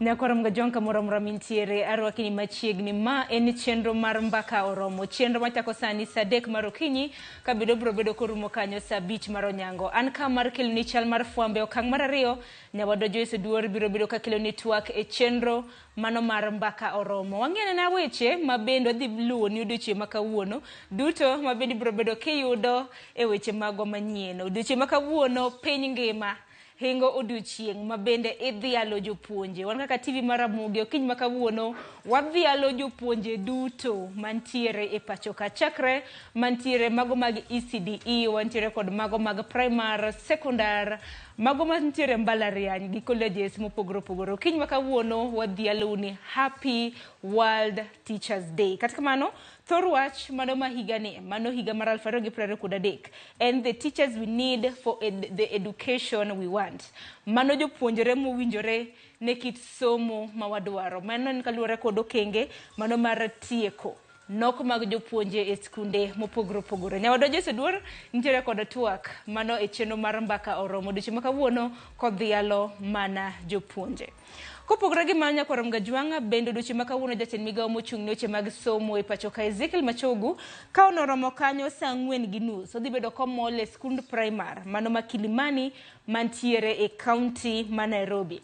Mano mar yango chenro mano mar chwalo sombo mbui e skunde mopogoro pogore. Mano magidendo gi dhongere kaka the last mile school connectivity project. Mano mar neno ni somo mago motendre kod tudruok yor mbui ochwala e skunde mopogoro mopogore opogore. Ka bende dwaro makamano gintiere godo mar chwalo somo mago mag ICT e skunde mopogore opogore e pacho kaendi. Koro kono romo kanyo saa 4:30 po nono ni wanochopo e skund primar mano ma Kilimani kwa dhi nyime gi chenro mar mbaka oromo wabiro bedo kwa mol wanana kaka chenro makamano biro bedo katimore.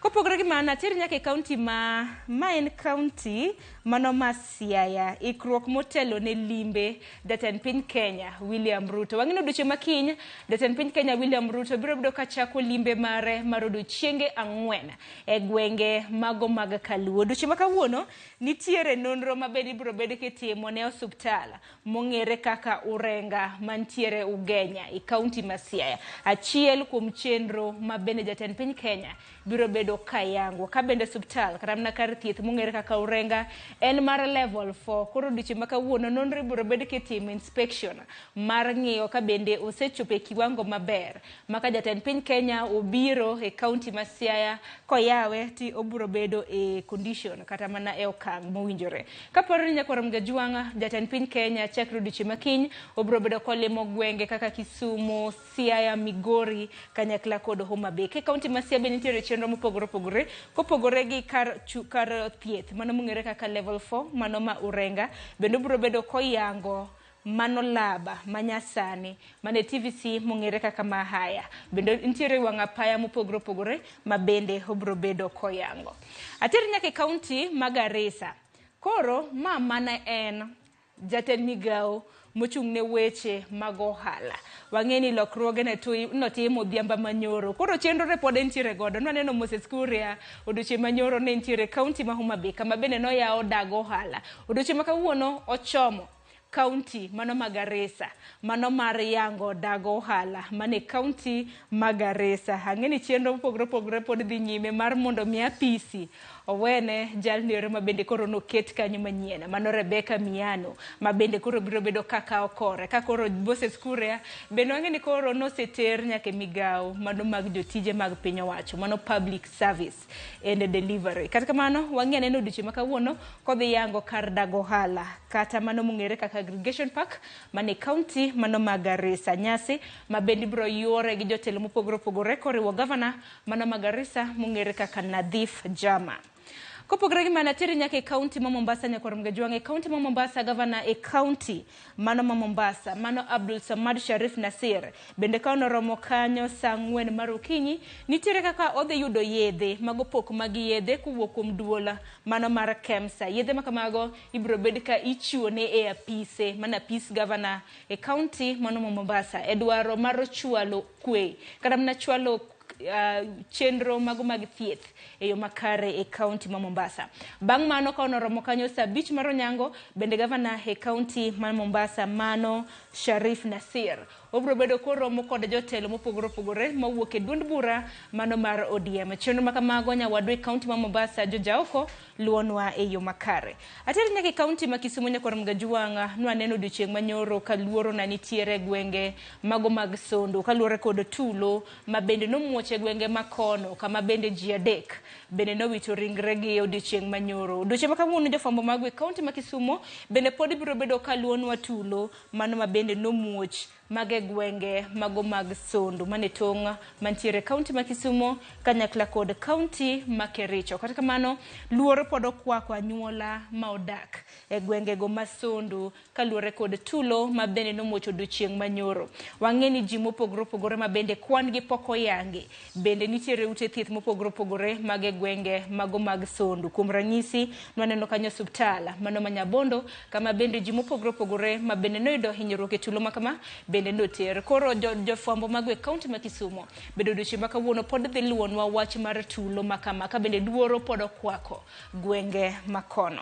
Atika negi kaunti ma Migori nyakorom Gajwanga kama bende jafwambo marwa George Juma nitiere okiny makawuono show ma Migori mano ASK Showground e kaunti ma Migori chaka yanga odiochieng' makawuono. Koro kintiere kaunti ma Migori gi aluora mare neni chope show mano ma Migori ineni na nyisruok mopogore opogore ma bende jo ohala biro bedo godo kanyo. Show makamano kachakoro odiochieng' makawuono biro bedo korumo chieng' tarik 7 mano e kaunti ma Migori. Nyawadwa kana manyafombo wadwa George Juma ang'eni bende dhi bedo kaluonwa wach show ma Migori kanyakla kod weche mamoko ma bende biro bedo katuch e kaunti ma Migori. Katika mano karawe wach mar tulo mano ma Sondu bende nitiere riwruoge mopogore opogore. Kuom ranyisi nitiere riwruok mano mar NCIC Nyakoram Gajwang' mano riwruok makelo oganda kanyakla ma bende naneno milome ma bende nagigolo duche makawuono kaluore kod tulo mano ma Sondu ka bende gikwayo jotelo mar mondo mi oriw oganda kanyakla mar mondo mi tulo makamagi kik bedi e kind thuolo mabiro. Adwa nateke gi kanya Nyakoram Gajwang' dakika na 12 tok saa 3 mar okinyi. Parni weche timore mathoth e kor gwenge mopogore opogore pacho kaendi duto te ma bende waluoni ibiro bedo kiyudo gi e chenro marwa mago mag weche manyien chakre migago hang'ich welo kanyakla kod oimore. Odiochieng' makawuono kata kamano wadhialo jopuonje e pacho kaendi. Joyce Oduor donjo gi twak e kind thuolo manok. Kik dhi mabor.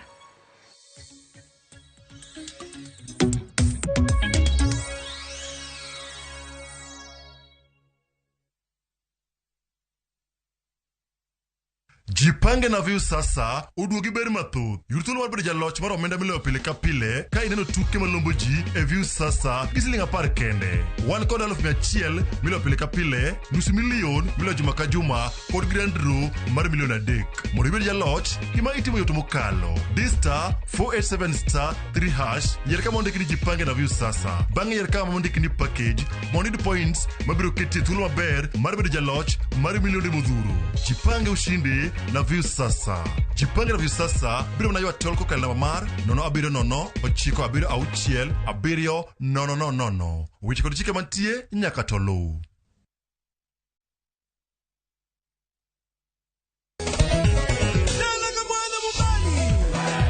Ngoma Owake en od jothum. Ngoma Owake akelo ni mix mofwes. Reggae, ja, Rastafari. Twak gi jothumbe Nyakoram Gajwang' kumora mora magintie. People crave is the different. They crave the exotic. Yeni kila thumbe kare. Kama nene edition. Benga kaluka Cha beach Nyakoram Gajwang' sukus kamwati memana kama. Kitemana ngoma wake nyinga en Papa Weekend ukich tichario tichadek tichang'wen tichabich sapar gidaka paga beach nyaka saa 12 warom.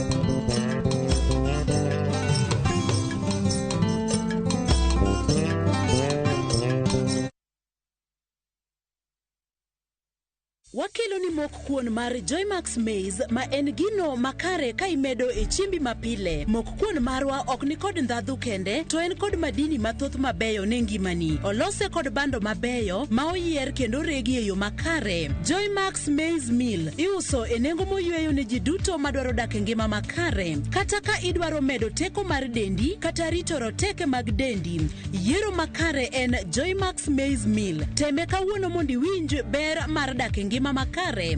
Oyudore pacho kai mangima e duka kata supermarket mantie machiegni kodi.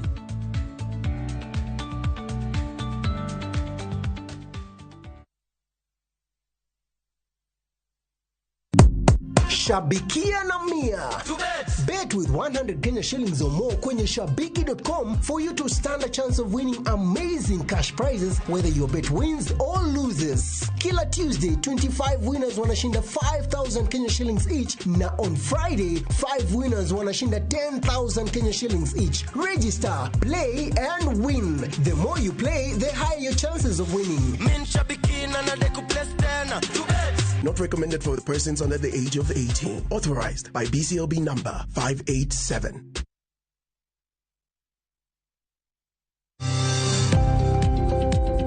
Ohala gi mwandu wakelo ni jolony e weche ohala. It is important mondo wan kaka joluo wabed gi dongruok. Wafwenyo ni adiera matut mag timo ohala. Tijni kidwa time en mana mashin mar luoko to gi kuma inyalo yude pi. Wawuoyo e wi yore makare mag timo ohala. Kisechopo e level mabedo brand, onego bed ni gimoro amora mitimo en gima timo ang'o makelo pesa. Wakonyi dongo ohandi ka wamiyi yore mag kano mwandu. Investment group kawache mana gi nyinge no en choko pesa kasto ikete kamoro kasto golo nyinyo. Mabiro konyi e kinde mabiro. Omiyo wakwayo ni ji duto ket pesa gi e savings mondo wapuonji kaka gibiro tiyo godo. Riwri kodwa chieng' tich ang'wen saa 1:45 otieno mana e Ramogi TV.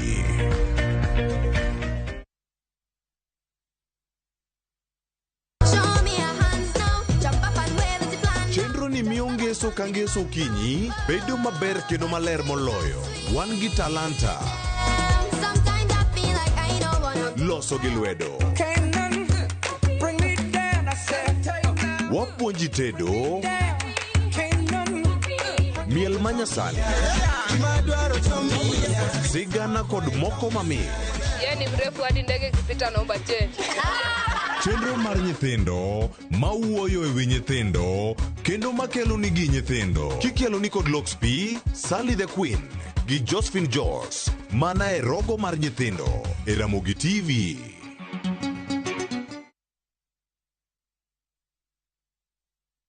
Ageno ni ano kawiro makeup mang'eny ahinya. Angadio ni nitiere nyako kae momori ahinya. Introducing Kundali Bhagia in Luo. This is a story of two sisters who lost their father, and in their quest to find their mother in another town, they find love. Enjoy this romantic drama of Kundali Bhagia in Luo on viewsasa.com. Mano ber ahinya. Era mit, era odake kindwa.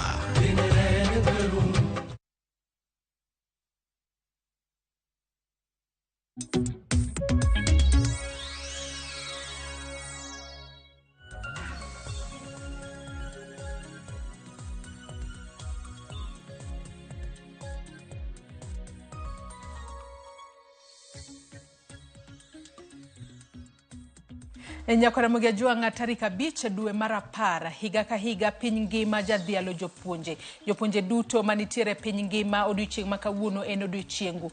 Mane momiyo odiochieng' ma kawuono e chenro mar mbako romo. Thuon wach mabende wadwa twake en dhialo jopuonja. Kalure kod tich maber ma jopuonje osebedo katimo e pacho kae. Iwacho ni ng'ato mar mondo mi obed ng'ama duong' ma entiere sani, obed daktari, obed engineer kata medusa, obed kata japuonj machielo, obed kata jalno matimo hala e yo makare. Magi duto chakore kaluore kod mise motegno mabende ng'ato yudo e kinde mabende odhi e skul. Te skul kacha kodhi to japuonj ema puonje. Japuonj ema puonje kochakore nasari kacha nyaka mbalariany. Mane momiyo kinyi makawuono e chenro mar mbako romo wadwa goyo mbaka kod jopuonje. Mar mondo mi wawinja ne mbaka gi ni ang'o momiyo ne gibedo japuonj to nyaka sani puonjo osetero gi e yo machalo nade. Tang'o momiyo podi en japuonj nyaka sani. To dino bed gi ponono hawi mar penje mar mondo mi obed gi machielo. Onyalo weyo puonjo odhi obed gi machielo kosenang'o. Mane mbaka modogoyo odiochieng' ma kawuono kod jopuonje 2 mabende antiere gode studio marwa e county ma Nairobi kayo kinyi ma kawuono. Kambaka makama Nyakora Ramogi Juang in bende wayaw ni thuolo mar mondo mi idhial japuonj moramora mabende noloko ngimani. Japuonj momiyo in jalno ma intiere sani. Okinyi ma kawuono e studio marwa ma Nairobi kae antiere kod jopuonje 2, Rolex Ong'ute kaachiel kod Rose Angila. Machiegni hure twak marwa okinyi ma kawuono. Wachak kodi Rolex Ong'ute. Ichiew nade okinyi ma kawuono kendo machiegni twak? Achiew maber. Kako sewachi nyinga Rolex Ong'ute. Erokamano. Awuok Homa Bay apuonjo Obera Boys.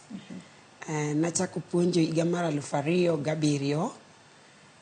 Nachako gi Nyalkinyi Mixed Secondary, adhi Ogandi Girls, sani koro an Obera Boys.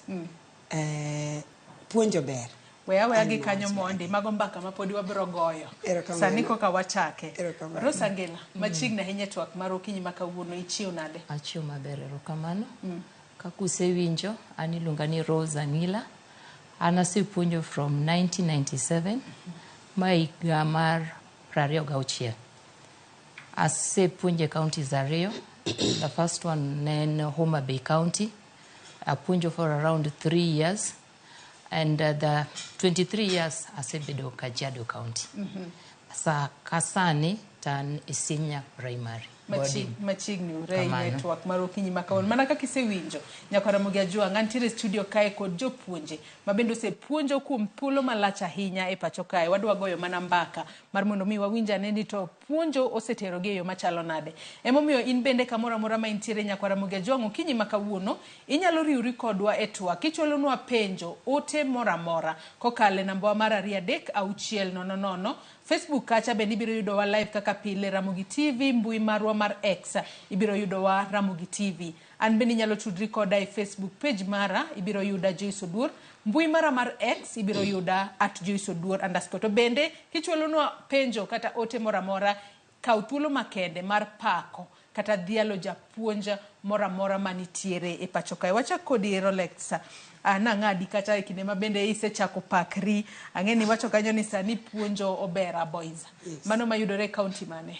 Obera Boys yudore Ndhiwa sub county e Homa Bay county. E county ma Homa Bay. Inyalo mana nyisowa ni ang'o momiyo ni ibedo japuonj? Ang'o momiyo kinde mane koro sa osechopo? Ang'eni kinde mathoth ji kosetieko klas 12 kata form 4. To koro ng'ato koro ema koro kawo chance mar wacho ni anto koro adwa dhi bedo daktari, anto koro adwa dhi bedo midusa. Ang'o mano wacho nomiyo in koro wacho ni anto we abeda japuonj? Kachako thothne ka nyathi dongo kipenje no dwa bedo ang'o, ji te wacho adwa bedo daktari, adwa bedo engineer, adwa bedo pilot. To matin marawe puonj ka. Koro kata no kawacho na dwa bedo japuonj. Nidwa bedo ang'o? Kana chako nadwa bedo pilot. Pilot maduong' kabisa. To kabedo maduong' ma atieko secondary tayudo subjects ariyo moko mane mit na timo. Koro amanyo kama nya timo gie tayudo ni kapuonjo tadhi timo subjects go emane dhira. Mane dhira ma dhi e college matimo. Koro gimomiyo na bedo japuonj nani nadwa timo subjects ariyo moko go mane mit na e secondary. Ne gin subjects mage? Physics gi chemistry. Koro kayudo ni mo nyalo wacho ni gin subjects ma joma nyiri moko nyalo bedo noluoro. Mana dier. Koro kana fwenyo ni ato kaluoro gi kendo na fwenyo ni gimit na to nikech na puonjora Sumbi Girls to naneno ka subjects gi donjo na kabisa. Takoni koro kaka nyalo timo gi kadhi abedo engineer na chagi dhi lalna. Seche mo kadhi mana kao physics kende to chemistry okadhi kao. Kadhi daktari, adwa bedo daktari maduong', kata kadhi pilot to kadhi timo gi gite. Koro afwenyo ni kumanya time subjects ariyo gi en mana kabedo japuonj. Kasto achako fuato gi. Te kaka na bedo japuonj. Be nibiro ngiswa ni idhi e tiegruok mane kata ni tiegori kanye mar mondo mi koro ibed japuonj. Rosa Ngila in korka kori sigana mari chalo nade? Ang'o momiyo in yiera puonjo? To be nyalo ngiswa ni in e kinde mane pon kata kinde mane dongo chunye ni wacho ni dwa bedo ang'o? Pono ne dwa bedo nurse kata daktari? An kana dongo an adwa bedo nurse. Agizo ma right. Yeah, you are right. Nadwa bedo nurse. To an owuon adongo e family mar jopuonj. Minwa ne japuonj. Adongo ayudo ka minwa japuonj. To e puonj ne nikech nan gi relatives mang'eny ma jopuonj. Uncle wuonwa maduong' ne one of the education officers in Rangwe.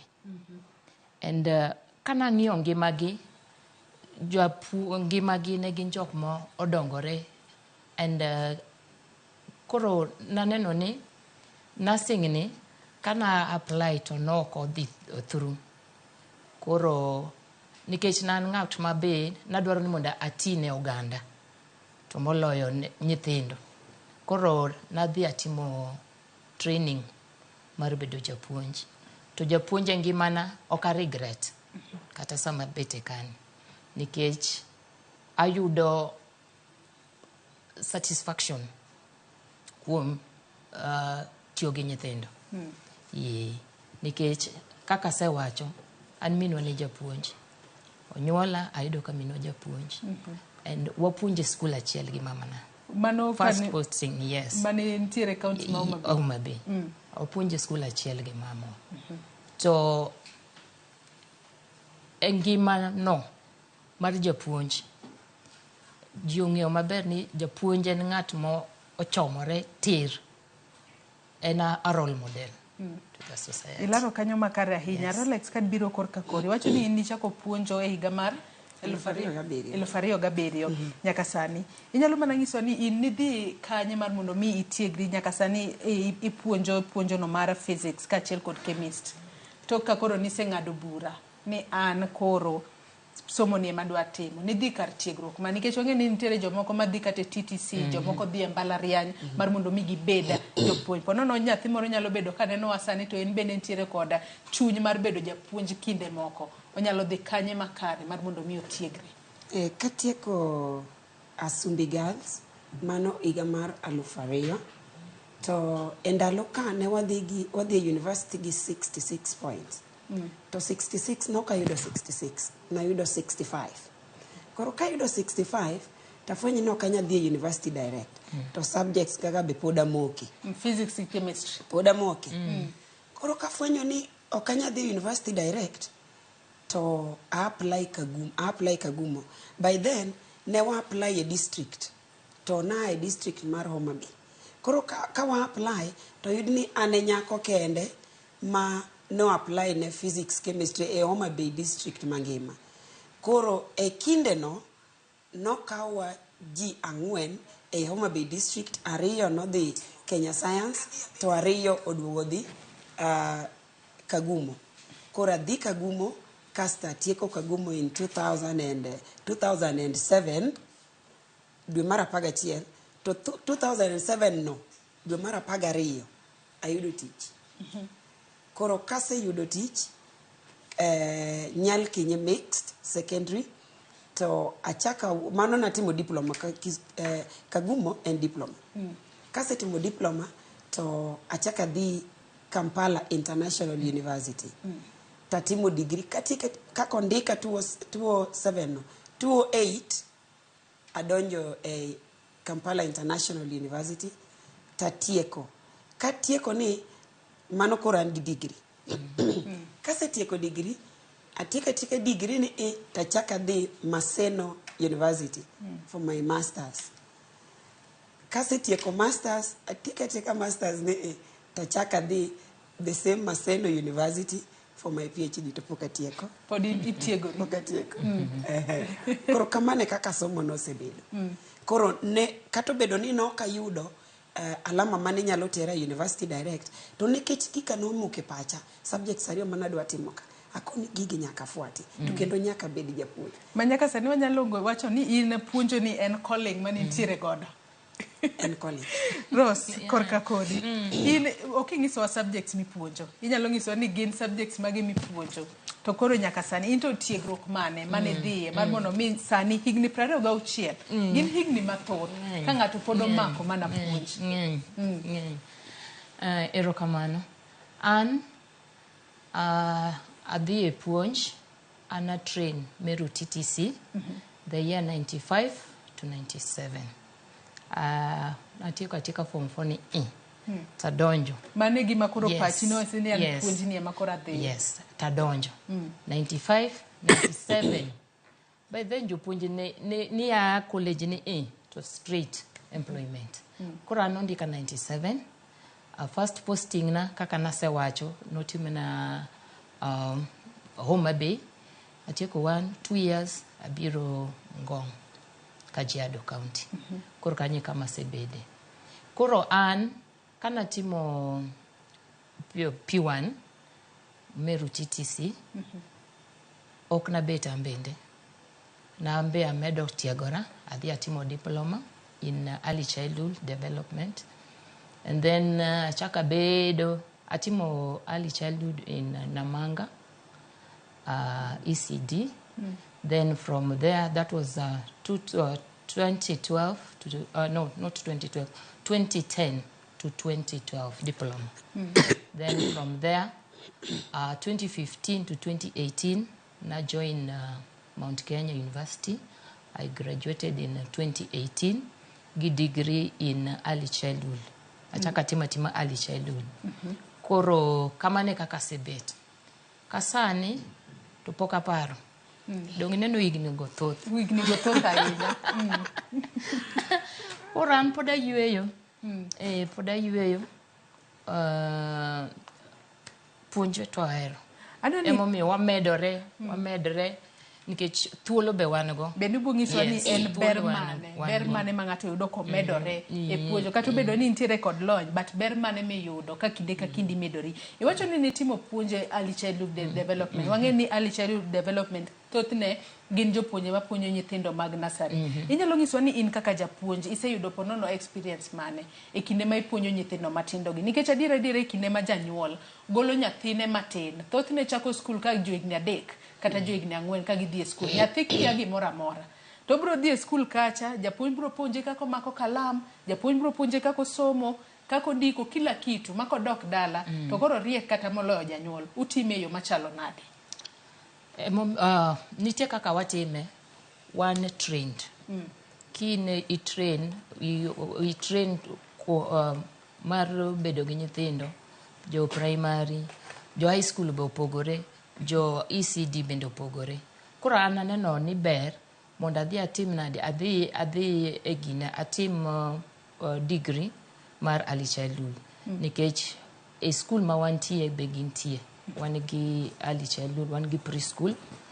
To mondo be ne miya thuolo mar ng'eyo kaka anyalo deal gi nyithindo gi right from sama gidonjo e school, sama jonyuol okelogi.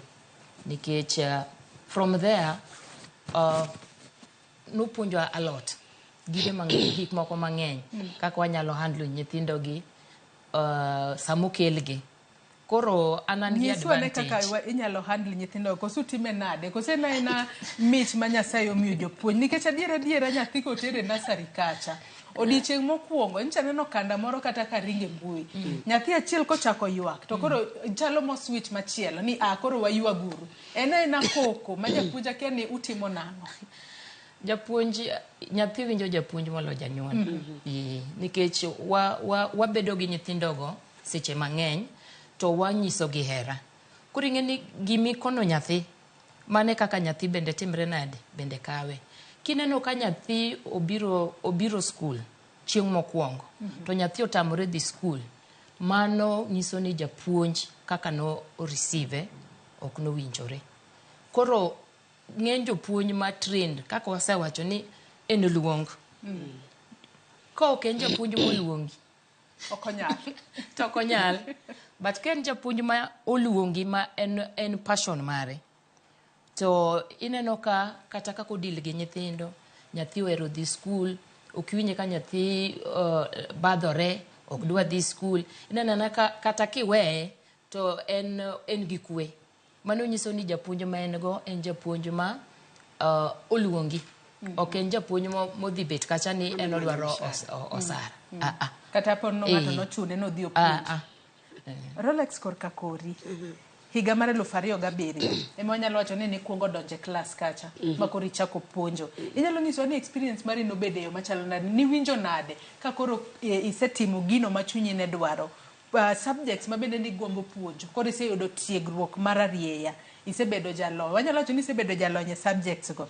Ni winjo nade kata ni feel nade ka koro idhi kacha mar puonjo ng'ato gigo ma in bende no sepuonji. Erokamano.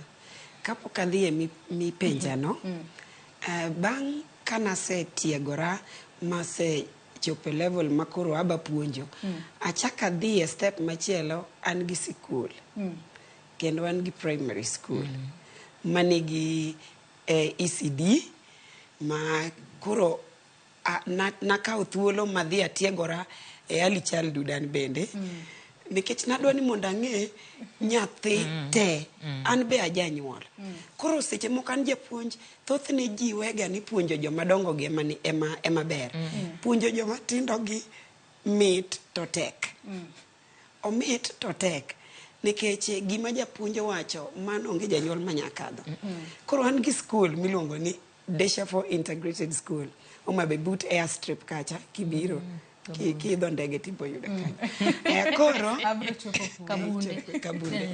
Koro sama nyathi manyien obiro omit neno kineno kaka nyathi believe en gi yie kuom japuonj ka gitindo en gi yie kuom japuonj kendo kingiso nyathi ni machon kanidongo in ni puonji A B C D donge sani opogore sani wapuonjo A B K D to in kami nyathini mondo ipuonji idhi ngise ni ma A B C D obongisi ni teacher akusema hivyo koro en magim nitie kaka omit neno kaka nyathi oyie kuom japuonj kendo kata in janyuol to ibe in japuonj tikaw nyathini idwa puonjo gima ne opuonje skul obongisi ni wewe ni mami wewe si teacher koro nitie mit moro gi nyithindo matindo gi kata joma dongo koro adonjo e jo secondary kama ni puonja kama ni penja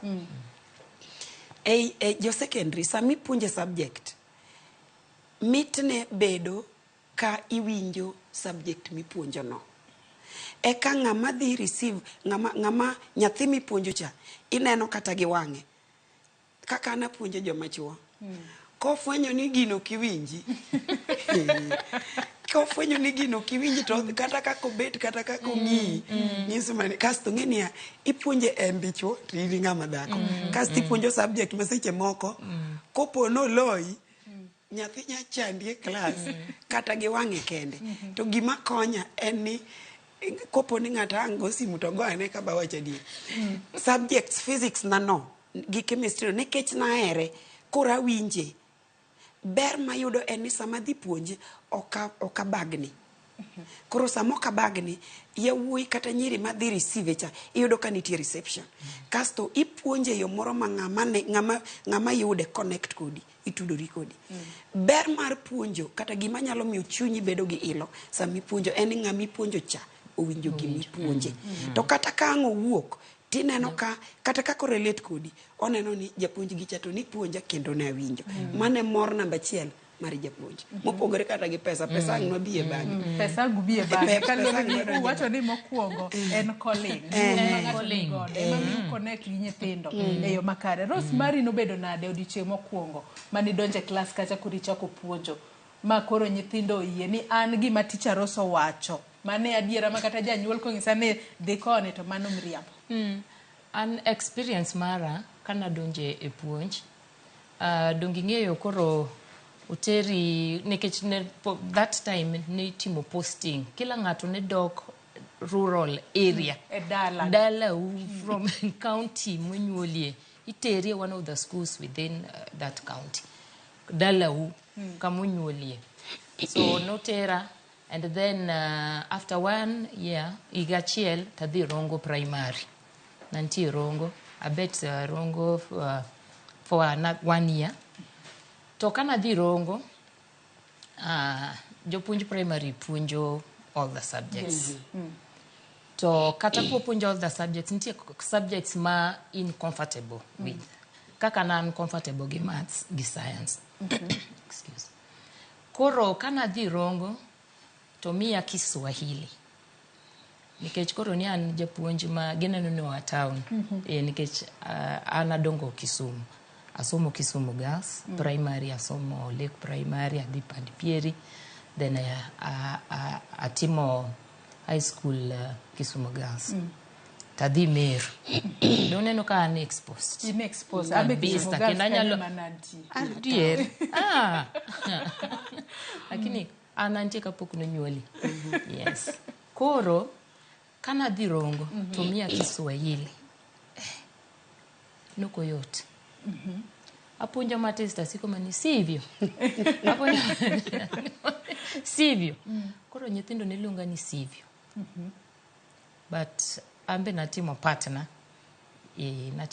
kaka japuonj to japuonj be ng'ama adjust very fast nikech itimo gima ihero koro neno maki idonje system piyo to kamane kaka nadonje system kawuoyo sani anapuonjo science gi maths achalo ng'amo specialize yes science gi maths iwacho wach moro kanyo ma bende omiya paro penjo moro ka kata wan be kinde mane wantiere school japuonj ni miyo nickname heroin no chaki gi sivyo nicknames makamago ka ogeyo machalo nade Rose ka poka winjo i Rolex kedo Ikaw geyo machalo na nikech koro ero se mi nickname. Nikech nyithindo nyalo mi nickname moro makata imbe kiwinjo. Ti nyalo bedo piny tipenjori ni to koro ne gi parang'o mar mondo mi giluonga kamano kata gi nickname kamano. Nickname no korach. Nikech adier nasiko gi sivyo. But nitie nyithindo moko be ginyalo tiyo gi kaka ochwe ng'ato ma mano tok ber. Koro lure gi kaka ibedo nicknamed.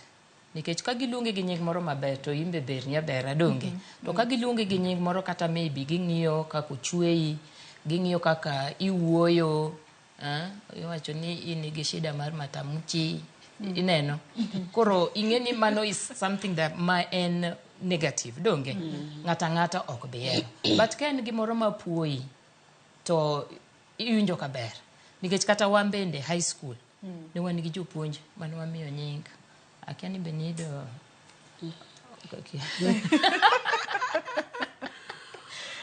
Nying maber nitie. Ne wan gi jopuonj moko ne waluongo ni Otieno Princess. Ineno.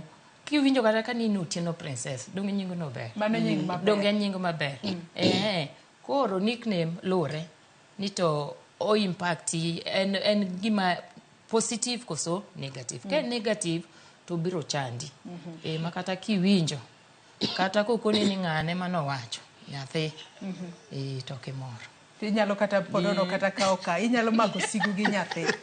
Mrs. Rolex isewinjo ka Rose wacho ni en to nomiye nying mar sigu. Podono ibende yawuoyi mipuonjo semini moro. Tikawe yo machalo nade?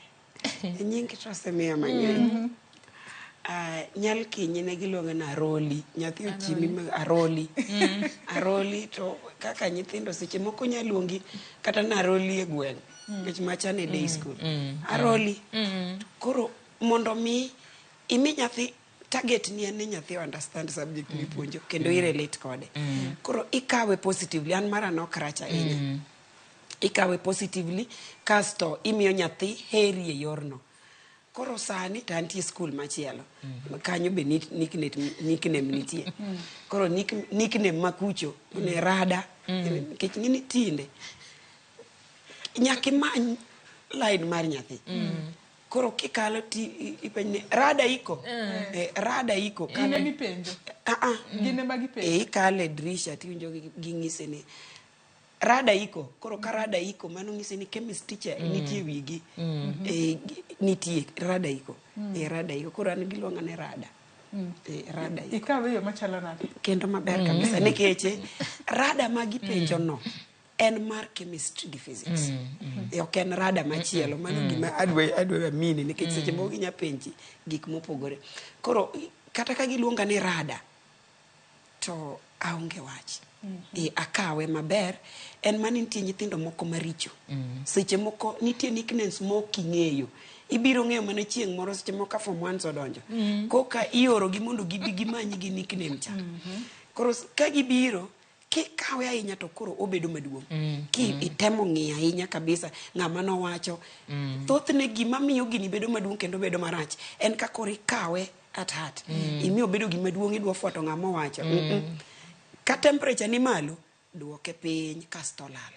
Koro nicknames gi kopo ni neno ka nickname ni moro rach kikawe bedo maduong' kendo kikawe ifuat ng'ama owacho nikech nyithindo gala. Ginyaluongi nying moko nyaluongi go ka koro ichime one on one. Koro anakawe maber.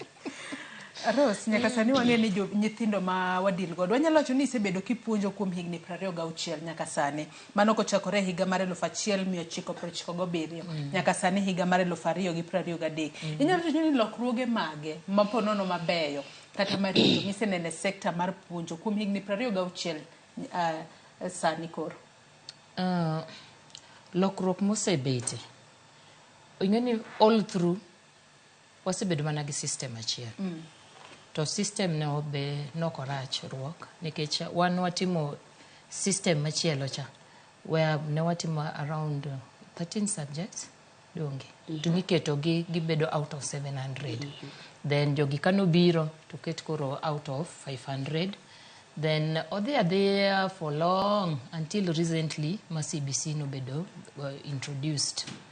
Koro nikech I'm lucky ni asebede system mokwongo asebede system machielo ni kendo ochako duoke. It's a sort of ochal gi machielo cha. Koro system mar CBC aneno kober. Nikech wan ndalo ka ne watimo home science. Ne watimo art and craft, music. To home science ngeni kane watimo home science ne nitie gik mane watimo practically. Watuwengo iyudo kata kalao gine inyalo twang'. To nyithindo masani kalao yiech to onge okonyal twang'. Itero ne fundi. Okone ni mami nguo imeraruka. Ibanyu fundi. Wan machacha ni manyo mana sindan gi usi tini tuengo. Kendi tuengo maber kabisa. Koro nikech gi reintroduce again CBC e school kama wantie kachacha. Nyithindo gin busy nikech not nyithindo te mogwedhe gi gine mar rieko mar bede class. Nitie joma beyo gige lwedo kama. Gitimo maber makochopo kata sami tuengo itwang' ang'o gitwang'o maber gige lwedo gi gige ang'o gitimo maber. Kora neno ka mana at least okelo pogruok maduong'. Kendi neno ka nyathi oero biro school. Kwanza ka gichopo sa practicals, ochopo sa tedo, ineno ka nyathi mor gikelo gigo gibirogo.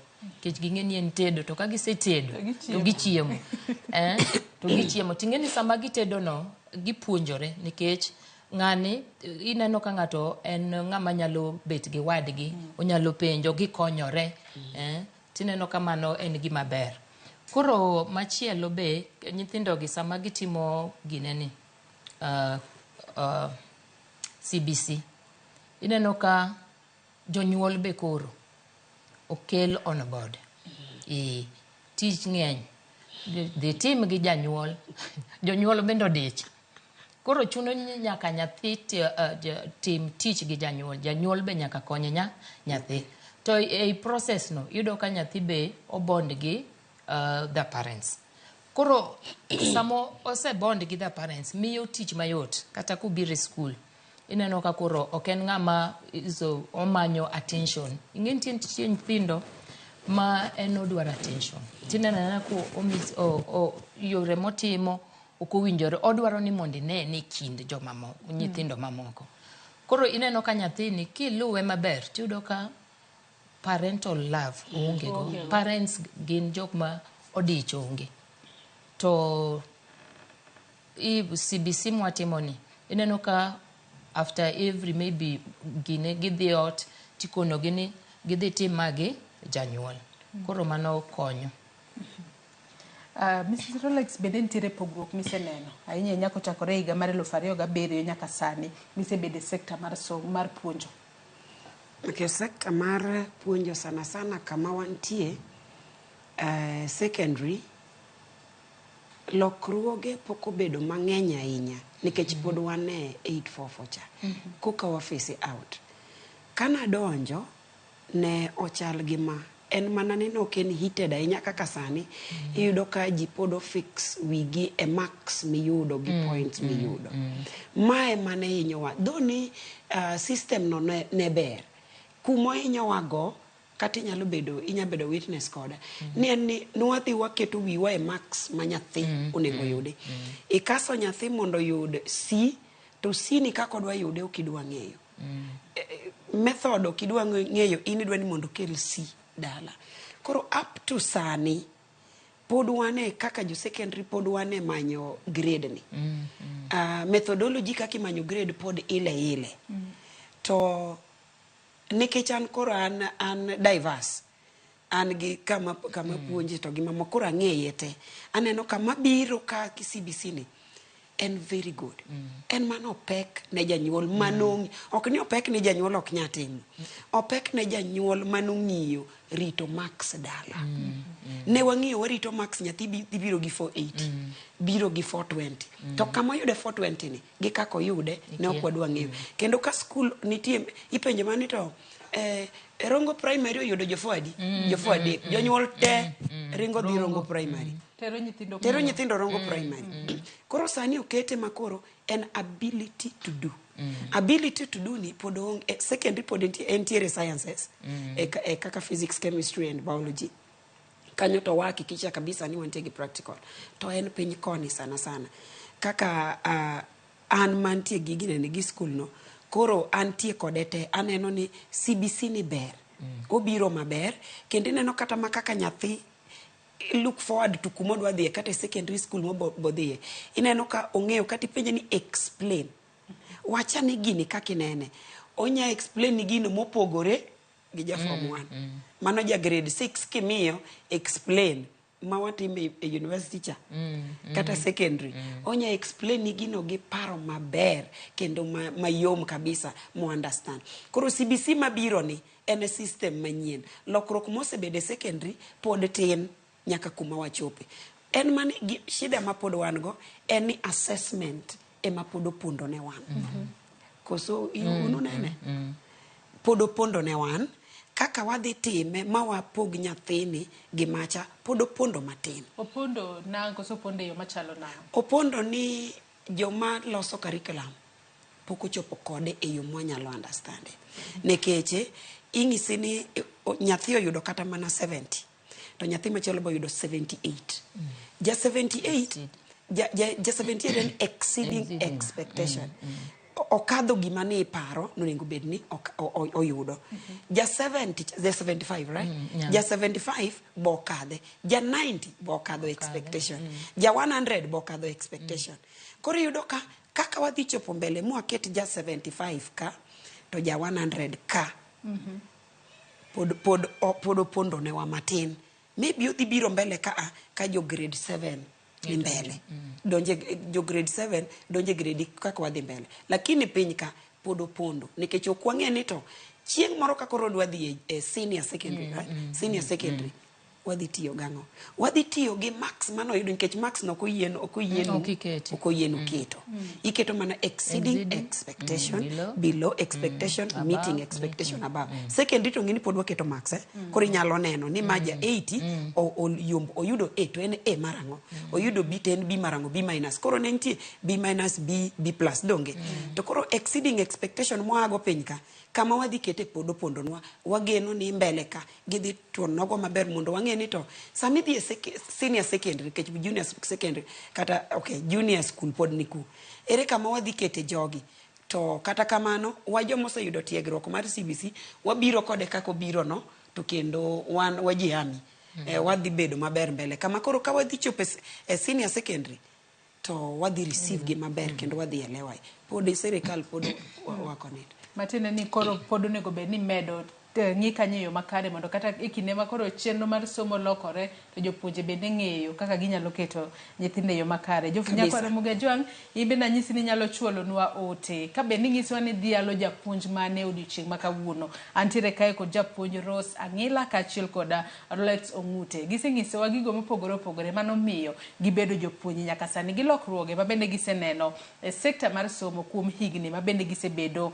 kagi apuonjo. Oteneno kathoth ahinya biro bedo kasomo gi achiel kachiel e kinde ma bende pod wadhi mbele kod twak mar odiochieng' makawuono. Kaka inyalo ketnwa moko kuom ote ma bende joneno magwa chwalonwa okinyi makawuono anyisi ni nyalo tudri kodwa kokalo namba mar 23600 kaachiel kod Facebook kacha kama wantiere live okinyi makawuono. Sari Alice wacho ni my nursery teacher Madam Abigail Ogada, my primary teacher Mr. Shem Ojwang Omuga Dan and Mr. Majiwa. Magi jopuonje mabende odhialo odiochieng' makawuono. Ote machielo mar Brian Omolo Onyango wacho ni my former primary head teacher Mr. Ernest Onyango Nyambori Ruoth Oritnai. Erokamano ahinya. Ote machielo mar jogo mapako kata dhialo jopuonje gi odiochieng' makawuono. Kinyalo ketno ote machielo Frederick Odhiambo wacho ni Mr. Andrew Owino, my biology teacher, Mr. Frank Odindo, my best teacher, kaachiel kod Mr. George Mayodi, my primary teacher. Feel appreciated, my teachers. Aya jopuonj timo tich makare ahinya. Kawili Mike senior intellectual wacho ni my primary teacher, school teacher of science and English, now retired, Mr. Dan Onyango Wuda Sembo Kogonge. Wacho kanyo ni taught me at Wangbith Primary School e kind higa mar 2002 nyaka 2007. Nyaka sani wacho ni now my best old man and great friend May God grant you more life, mwalimu. Aya, ber ahinya kipako japuonj kanyo, wacho ni japuonj ng'ama ber idendo mwalimu. Aya, Esto Awuor bende wacho ni Happy World Teachers Day to Mrs. Otieno from Kabete, Mrs. Otiende, Mrs. Okeyo, and to my late head teacher, Mr. Omulo. Mago ote majoneno magwa chualo no kinyi makawuonae. Ote mogik masomo sani mar Brenda Joy wacho ni Nicholas Osir was my class teacher. Receive your flowers for your outstanding performance. Happy Teachers Day.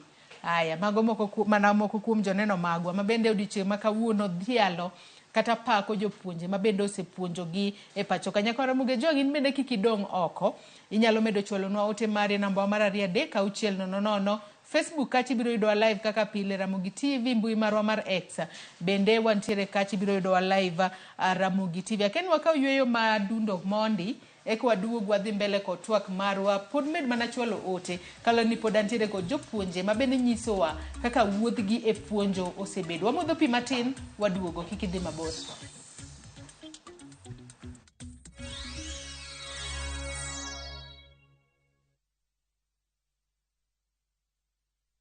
Jipange na view sasa uduogi ber mathoth. Yurthuolo mar bedo jaloch mar omenda miloyo pile ka pile ka ineno tuke malombo ji e view sasa gi siling 10 kende. Wan kod 100,000 miloyo pile ka pile, $500,000 miloyo juma ka juma kod grand draw mar $1,300,000. Mondo ibed jaloch, gima itimo yot mokalo.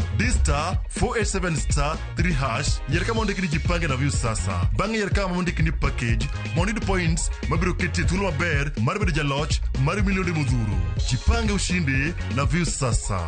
Jipange na view sasa biro mana ywa tol kokal namba mar 070966700. Weche kod chike mantie nyaka to luw.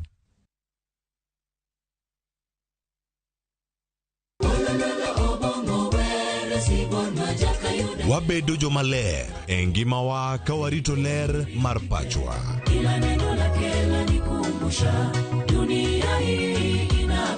Kod winjruok gi Nyasaye. Winj wende Sabato. Jifunze kuridhika na kile ulicho nacho. Shukuru Mungu wakati wote. Mamiyo wa thuolo maber mar wer kendo pako Nyasaye gi chuny moikore. Kama si wewe singelikuwa hapa. Walando gi kinda wach maber mar Nyasaye. Nyasaye okoso ni kanye ma weche olokore ngimani ndi ma ok inyal paro kama ni wuoke. Ng'e teko mar riwruok kokalo kuom lamo kod wer. Injili ngima Sabato ka Sabato mana Ramogi TV. Singelikuwa hapa.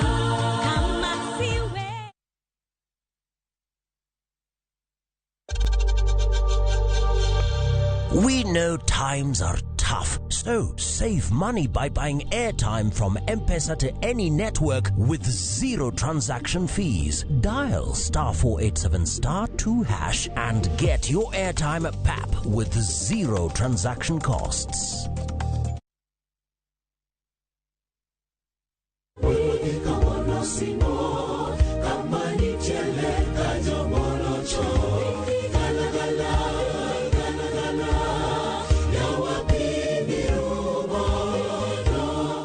Yudo weni kaka skiza timari to di *860*416#.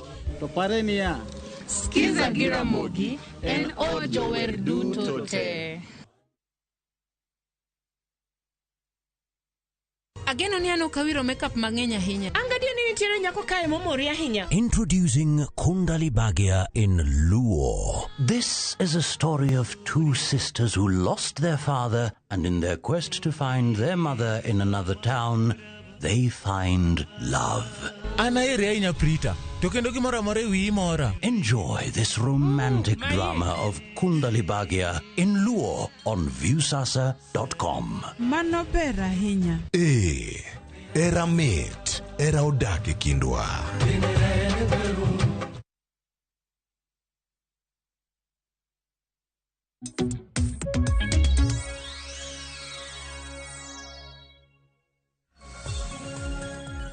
Machiegni kendo nyako Ramogi Ajwang kendo erokamano nyako medo kete Ramogi TV okinyi makawuono kama wadhi mbele kod twak marwa e chenro mar mbako romo. Kapo ni kitudri kodwa gi e thuolo ni watwa kotudre kod Dhialo Japuonja. Kalorino odiochieng' makawuono tarik 5 dwe mar 10 higa ka higa piny ngima jadhialo jopuonj e pacho kae. Obed jopuonje go mapuonjo nyithindo mantiere nursery, nyithindo mane primary, nyithindo mane secondary, kaachiel kod nyithindo manitiere e mbalariany kacha. Kawuono en odiochieng' mar jopuonje. Wapako, wapuoyo kaachiel kod dendo jopuonje kaluwore kod tich makare kata tich maber mabende gisebedo ka gitimo e pacho kae, ka gipuonjowa, gimiyowa wabedo kod rieko kendo gimiyowa wabedo watimo tije moko mopogore opogore mana kochakore e msingi makare mabende ne gimiyowa e kinde mane gipuonjowa e skunde mopogore opogore. Omiyo med chwalo ote kata penjo moro amora ma intiere godo ne jopuonje mantiere godo e studio kae ka bende inyalo pako kata inyalo puoyo japuonj moro amora manopuonji momiyo in jal ma intiere sani. Pod antiere studio kae kod japuonj Rose Agila kaachiel kod Rolex Ong'ute ka watwak. Kwa dhi mbele kod twak marwa, akena chak kod Rosa. Nyaka sani wang'e ni kalure kod kaka piny bendo lonya.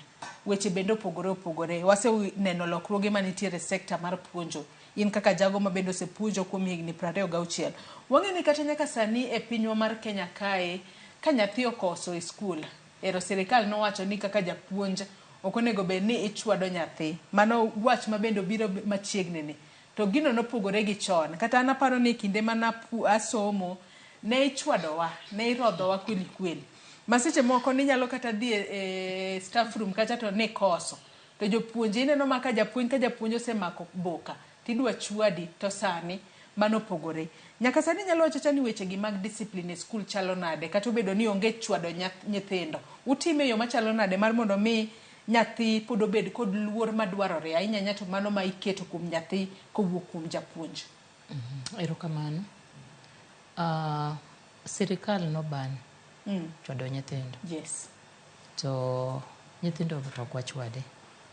En guidance and counseling. E skunde te nitie guidance and counseling departments. Ma kapo ni nyathi, nikech nyithindo be nitie ma maybe timbegi ogiricho, moko to timbegi richo ahinya. Koro ma timbegi richo ahinya itimo negi guidance and counseling.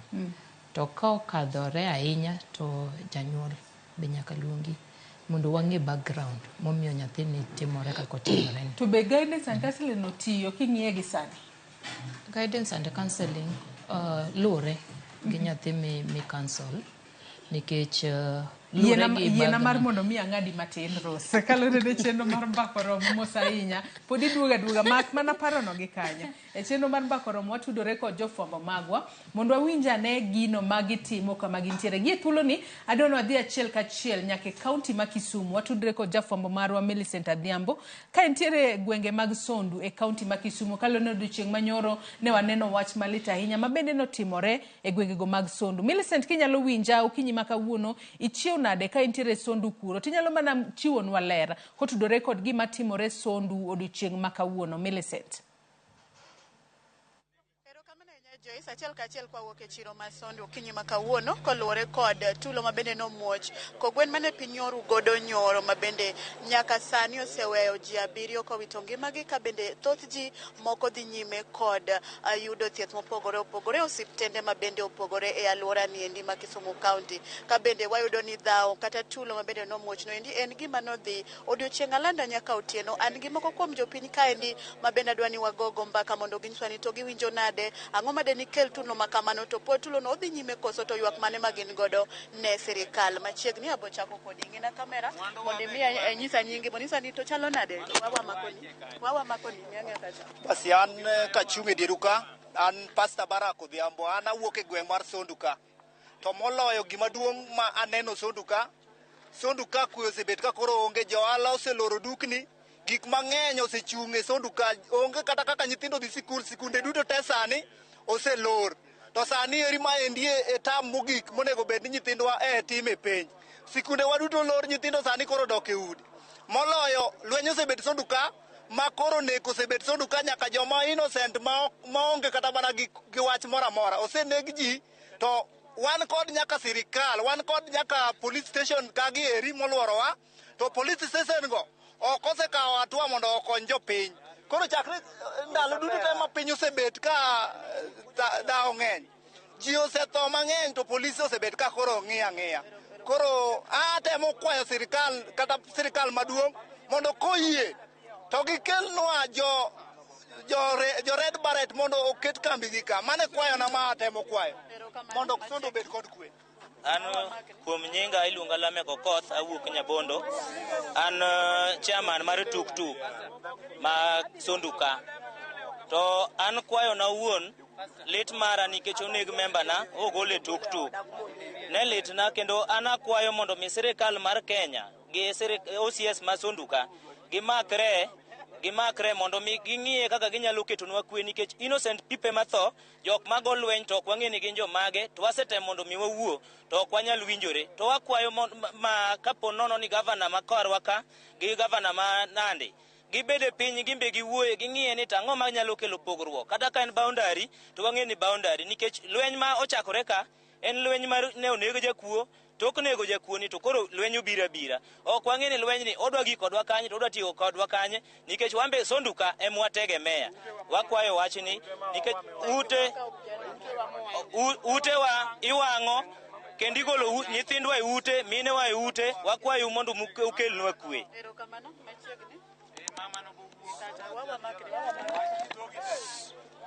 Nyinga en Joyce Anyango kaka an mama mboga aloke e chiro mar Sondu. Waseyudo lal nyaka ne lweny ni bedi, to moloyo gima litnwa ni chuowa osebedo ni koro ringowa, wan mon wadak kendwa. Sirikand Kenya kata sirikal mar Kisumu County wagnwa uru oko mondo ukony jomon, sana mon mang'eny odong' buga maonge chuo, udi onge wang'. Mar ariyo alawa okethore nikech nyiso wawero mwandu top makata sama wuoye kodini nyanya chwer kama ok nyalre. Koro temuru sirikal owach ni konyo mine kaka mama mboga, to wan mama mboga kendo koro mwawinjo malit.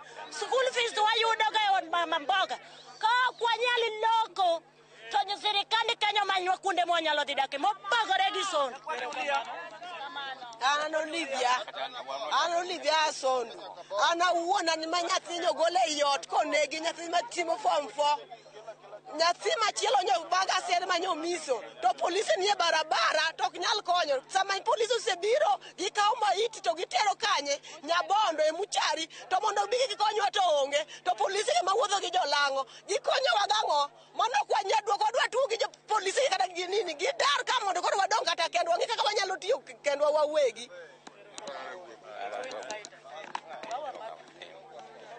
An ka uwe wachni an luonga ni Uchinga Bok. Wachni osebedo ka wang'o yasala nikech nyaka nye weche gi chakre yudo ka wan kaka joluo ma wan Sonduka wadong' kendwa. Leaders wawewa kendwa ma kata jolang'o gini kelo gi polisi tiyolo gi kato gibiro to ginego ji. To jowa obedo kama kata ng'ama konywa onge.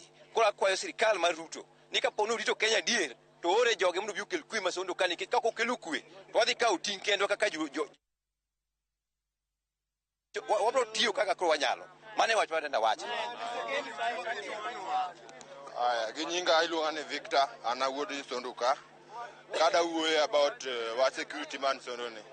Ada wacho ni mokwongo polise wa mantiere around Sonduka are not working at all. Nikech iyudo ka Sonduka wan gi police post 4. Wan gi Sondu police station, wan gi Maraboy, wan gi Ngege, wan gi Tol. And before ne gini timre, the intelligence is running in the temore ma wa inform the policemen. But the only more to more police okawo ka gise negi kokeno ka police biro to law nyaka dhano gi live bullet. Mama no will not accept. And to our governor Nyongo, adanyiso Nyongo ka wi nyaka moro ma intie. Owuok oko obisono ka owuok kodo ok no beto office e Kisumu o address wa ni wacho ni public ni kia golo press e office. Man will not help us. Another one, Adoma, our area MP. Adoma be wuok oko onyiso ni jwanjo piny watim magi ma.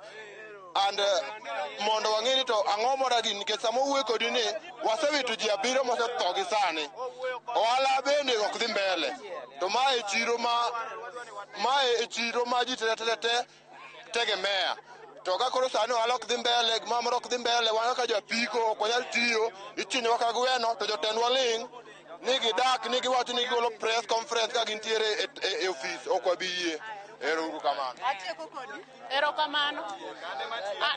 Erokamano an mama mauso sonduka achimalo nyabondoka to gima nyo timore sonduka ok ber nikech ka ji igole udi ot monego ringi konyri emigoli tinegi to an gima wacho ne sirikal kaka duma ma MP manyakach jo nyakach minego gi joma noyiere obi sonduka mondo ngi kako konyo ji nikech kata sani anya bondo dhana boro mani ewi simiti motho tiwacho ni dhana dek to dhana boro jaka jatuk ma yuora maloka onegi mobeti to lango gi biro koni to polisi makelo jogi to olo koro ginyiso ni ginyalo konyo wanango ginyinga Calvin Ochieng an jadak masondoka anyathi skul gumaloka to ni ok wanyal dhi skul gokinyi ni kwa wuok to ni jolango gingonwa eyo godhiambo ka waduogo jolango gingonwa eyo to sonduka wane gi polise moluoro wa ka onge gima jogi timo ma gikonyowa godo gin tijgi en mana miyo mama chiemo minyalo miwa mwanyalo chamo to ni wan gi jotelo moluoro wa ka aduma ni malo ka nyongo nitiere ofise gin mana tie gin gidwa mani gi wuo e radio winjegi gidwa mani gi nene TV nengi Lumumbe maseche moko nyalo wuondore no biro kano temo kadichiel to gima wacho be onge gima wakwayo ni mondo kel kwe sonduka jotelo gi owinjre obi sonduka mondo kel kwe sonduka to ka onge wambe ok wabiol kaka usewacho no kare Ana kamano Joyce winjo moko kuom lit mabende jodak golo e chunygi kotenore kod lweny mabende nyaka sani chal ka gima pod en gima dhi nyime nikech kaka sa medo sudo e kaka kwan oganda medo hinyore kod jogo mamedo lalo ngimagi kotenore kod tulo makamaendi medo manyore. Ko kamano gi thuolo ni endi ang' naduok ni e studio mondo mi aringa dhi anena Nyabondo kuma bende wageno ni jalup gavana dhi chopoe mondo mi one jogo mabende familia gi kata anyuola gi oyudo hinyruok kata olalo ngimagi. Ang' wakelnu mathoth ka ochopo kanyo seche mag migago ang'ich welo kod oimore. Ka kamano Joyce kionge penjo taduoko ni e studio mondo idhi nyime. Erokamano ahinya Millicent Adhiambo ka intiere e chiro Masondu mano mayudore kaunti ma Kisumu. Wagoyo mos ahinya ne jogo mabende oyudo lit kachiel kod kuyo kalure kod jogi mabende nonegi e tulo mabende sani timore gweng'go mag Sondu mane kaunti ma Kisumu. Kata kamano wantiere kod geno ni sirikal mar kaunti ma Kericho kachiel kod sirikal mar kaunti ma Kisumu biro neno ni ojiw arita kwe mabende nitiere alworano mar Sondu mantiere tong' kaunti ma Kisumu kachiel kod Kericho mar mondo mi jodak makono odag kod kwe maonge tulo moramora. En wach malit ahinya ka tulo timore ahinya nyaka jatend piny William Ruto chiegni timo limbe mage kaunti ma Nyanza. Wantiere kod geno ni jogo biro kawo keto maino margi e nyayo wechego mag kwe e gwenge makono. Kata kamano podi wantiere twaka ken in bende amiu e thuolo mar mondo mi uchwale dondu kotudore kod tulo makamago Mrs. Rolex mana mapiyo piyo kapok wadok e thuon wach mane watwake. Erokamano tulo madhi mbele Sondu kwa kawe yor skul adwa maduokie yor skul koni thoth koko matimore yudo ka ji ringo dhi e skunde to e skunde kanyo be gidonje koro joma winjo pek mar gini gin nyithindo to kochopo kama nyithindo be bedo affected to ok en gima ber maka sirikal to gi sani makoro penj chiegni en gima sirikal nyaka tem machopi makony nikech iyudo ka kata bedo ni janyuol tho nyathi ema winjo malit ka odhi e skul nyithindo sani kaka koro penj idhi tim ni nyathi sani koro kiare kendo iyudo ka gin gi chuny malit ndini to en penj ne chae mong'iyo to ere kama dhi time penj nikech skunde gi be masani koro rescue e skunde moko koro gin rescue koro ma ka sirikal nyalo chopo nyalo konyo nikech wuoyo mabor tok kony thothne oluongo communities ariyogi mondo jobed piny nikech wache makelo kwe ka ok wuoni dwa wuoyo gi mabor kaka gibuo gi maborno ok dhi konyo Sondu nikech Sondu oting'o kabinde mang'eny. Korka kori mana mapiyo piyo kapok waduoke e thuon wach man watwake. Mana kaka nyamin osewacho kwe sama kwe nitie wa take it for granted ok wane ni en gimoro malich but ka kwe no mawa kore ki appreciate kwe koro ne sirikal wano kwayo ni gikel kwe Sondu omi jo Sondu obed gi kwe nyithindo madhi skul obed gi kwe kendo obed gi encouragement ni penjgi biro timo e yo makare. Koro jo Sondu mawacho ni ka sirikal otamore ni gibiro kawo gik moko e lwetgi, mano ok e yor kwe. Kwe giwe mondo sirikal omigi kwe nikech sirikal ema nyalo. Kamano. Hai, mago mana weche mamoko ma nyako Ramogi ma bende waluonu machiegni odiochieng' ma kawuono. To mana kaka isewinjo ka Millicent wacho, kuku kaachiel kod tiend wach ibiro yude weche manyien mamoko mag odiochieng' ma kawuono. Akeni waring kendo wadhi e kaunti ma Mombasa. Aneno ka jafwambo marwa e kaunti ma Mombasa, George Aoko, oseikore yo makare mar twak kod odiochieng' ma kawuono. George Aoko, kinyalo winja yo makare, ichiew nade ka intiere kaunti ma Mombasa kon. Tinyalo nyiso ni kawuono intiere gweng' mane e kaunti ma Mombasa. Tinyalo mana bagonwa twak kod jopiny e kaunti ma Mombasa. Aoko. Erokamano ahinya Joyce, awinji maber ka antiere e kaunti ma Mombasa kuma kawuono ago tach e dho skul mantiere batha kaendi mana DJ Primary kuma wadwa ni wawuoye gi moko kuom jopuonj. Owinja ni to gito odiochieng'ni ma koro idhiale jopuonj. Gin ang'o mane giher wacho, en ber mane ma gineno kaka jopuonj, rach mane ma gineno, kata gin okange mage ma gineno ka gisegoyo kaka sekta mar somo, to chutho e odiochieng' ma kawuono ni midhiale odiochieng' jopuonj. Machiegni ahinya kaendi, suda machiegni ka, chakna chaka gi nyingi tinyisa ni in wach mane ma diher wacho e odiochieng' ma kawuono ni ma koro wadhiale uwe kaka jopuonj e pacho ka. Okay, an Reverend Francis Opana, an director mar St. Francis Day Start School. Odiochieng' ma kawuono odiochieng' malich ahinya kendo mwageno kendo mwaluoro.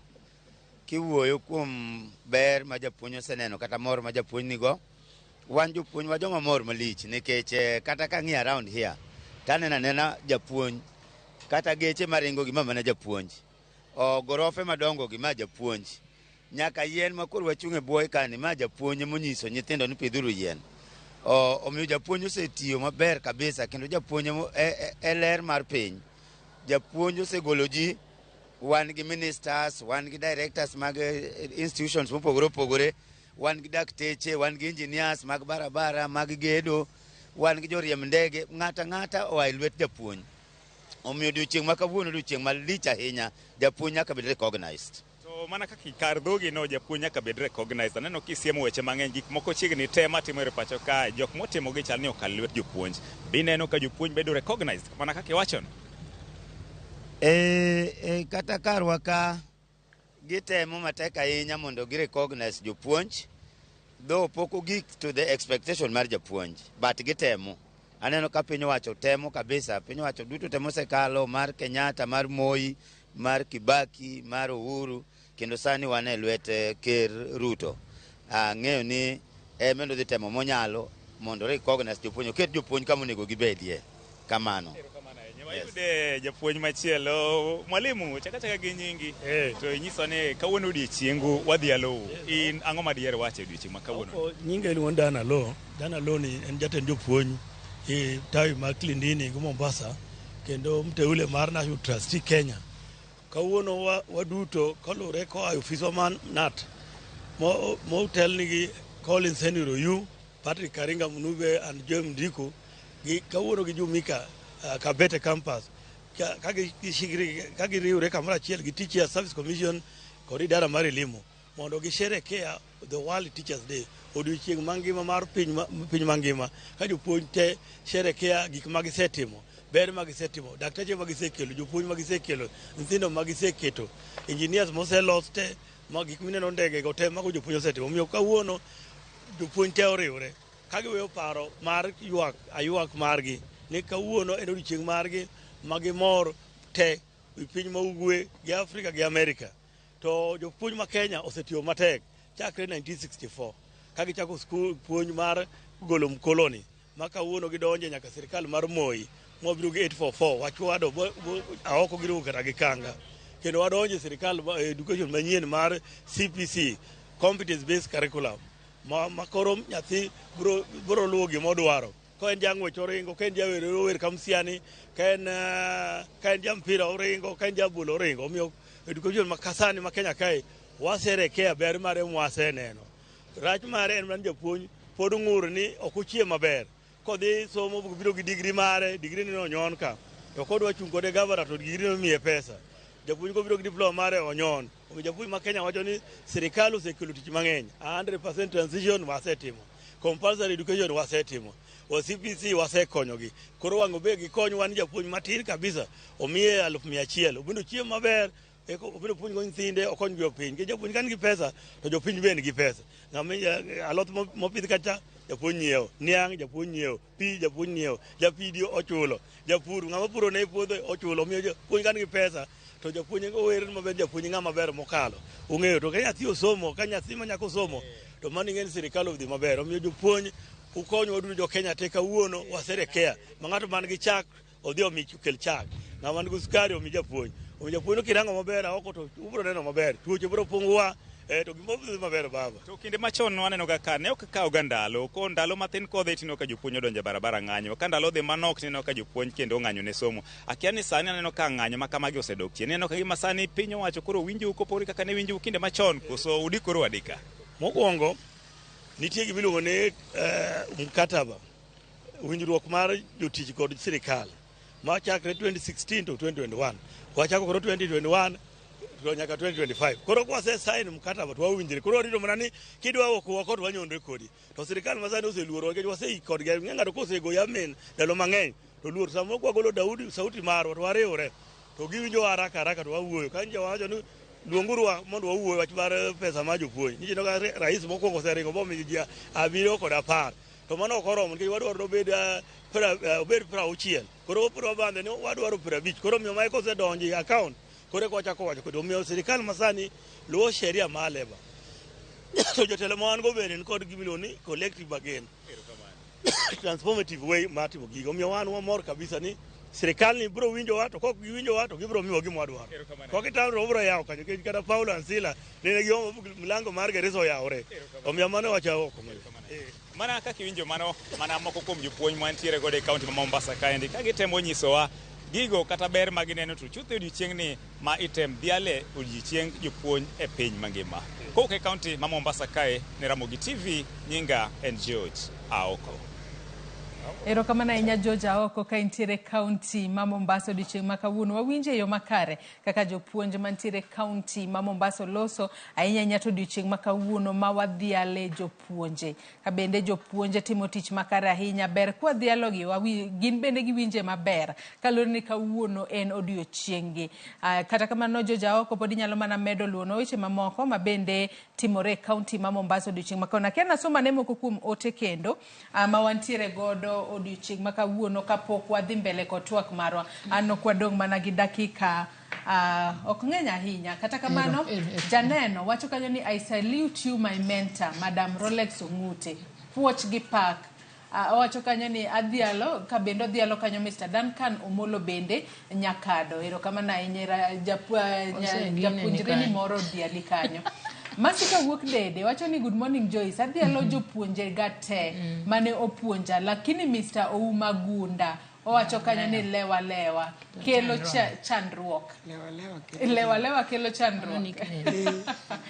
Aya lewa kelo chandruok. Aya Kavens ka wuok Kobuya bende wacho ni ma Kavens ka wuok Kobuya Nyakware, adhialo japuonj na Mr. Evans Nyaoke, Nyasaye omed gwedhi. Kawuono en mano odiochieng' jopuonje. Fabian Omuse wacho ni I'm Fabian Omuse, I thank my secondary school teacher even though I'm still a student, but big up to all the teachers in Kanyamedha Mixed Secondary School. Erokamano ahinya Fabian. Rosemary Achieng' wacho ni happy Teachers Day Mr. Tom Owuora, Mr. Evans, Mr. Stephen Kizito from Sango Primary School. Erokamano ahinya Rosemary Achieng'. Judith Ochola bende wacho ni adhialo Madam Rolex, my chemistry teacher, Nyal Kinye Mixed, and Judith Ochola. Aya anno ka tiji ber ahinya mwalimu.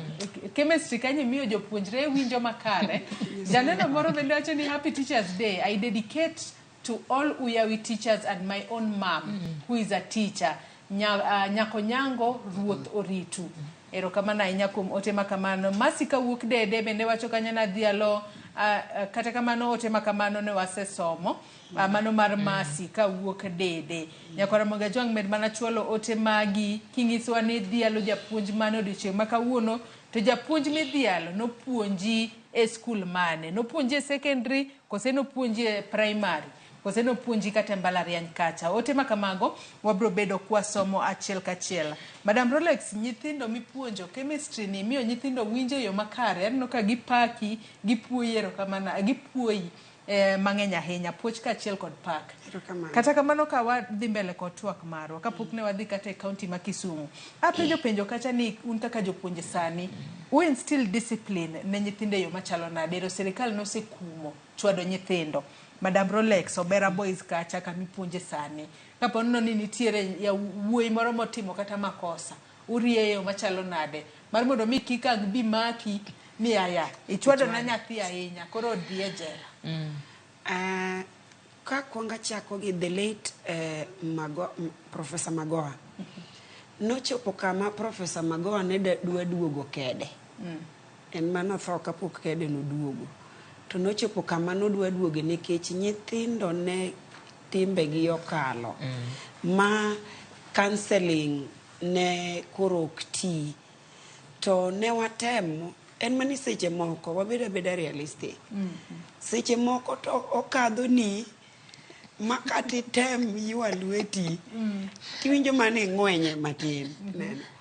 To kopo ni ochopo kama, kori neno ka en indiscipline makati chwade to ok dhi konye. Iluongo janyuol. Makata kopo ni en kata boka mora achiel, to janyuol ema kuongo time.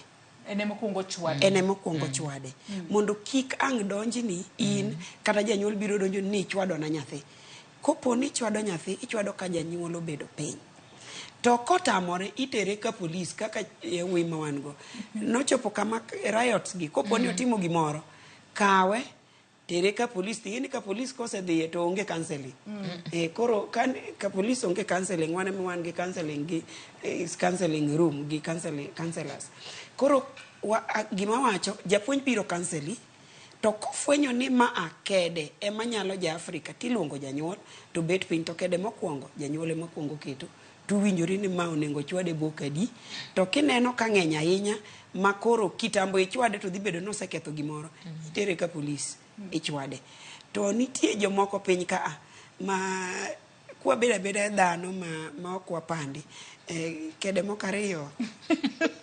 Ok ichwad mang'eny. Nyaka kal. Tudong ichwado gi, kata tudong one parents. Nikech odwa, mumondiko nang'o? Spare the rod. Rod ni oken gine ne counseling. Spare the rod. And spoil the child. Lokre mano gi dholuo. Moko nyalo bedo matek log kata kamano. Spare the rod and spoil the child. Nitie moko ma kede ariyo ok tamre. Ber indise matin. Okitim moro ma inyo nyathi kata we alama.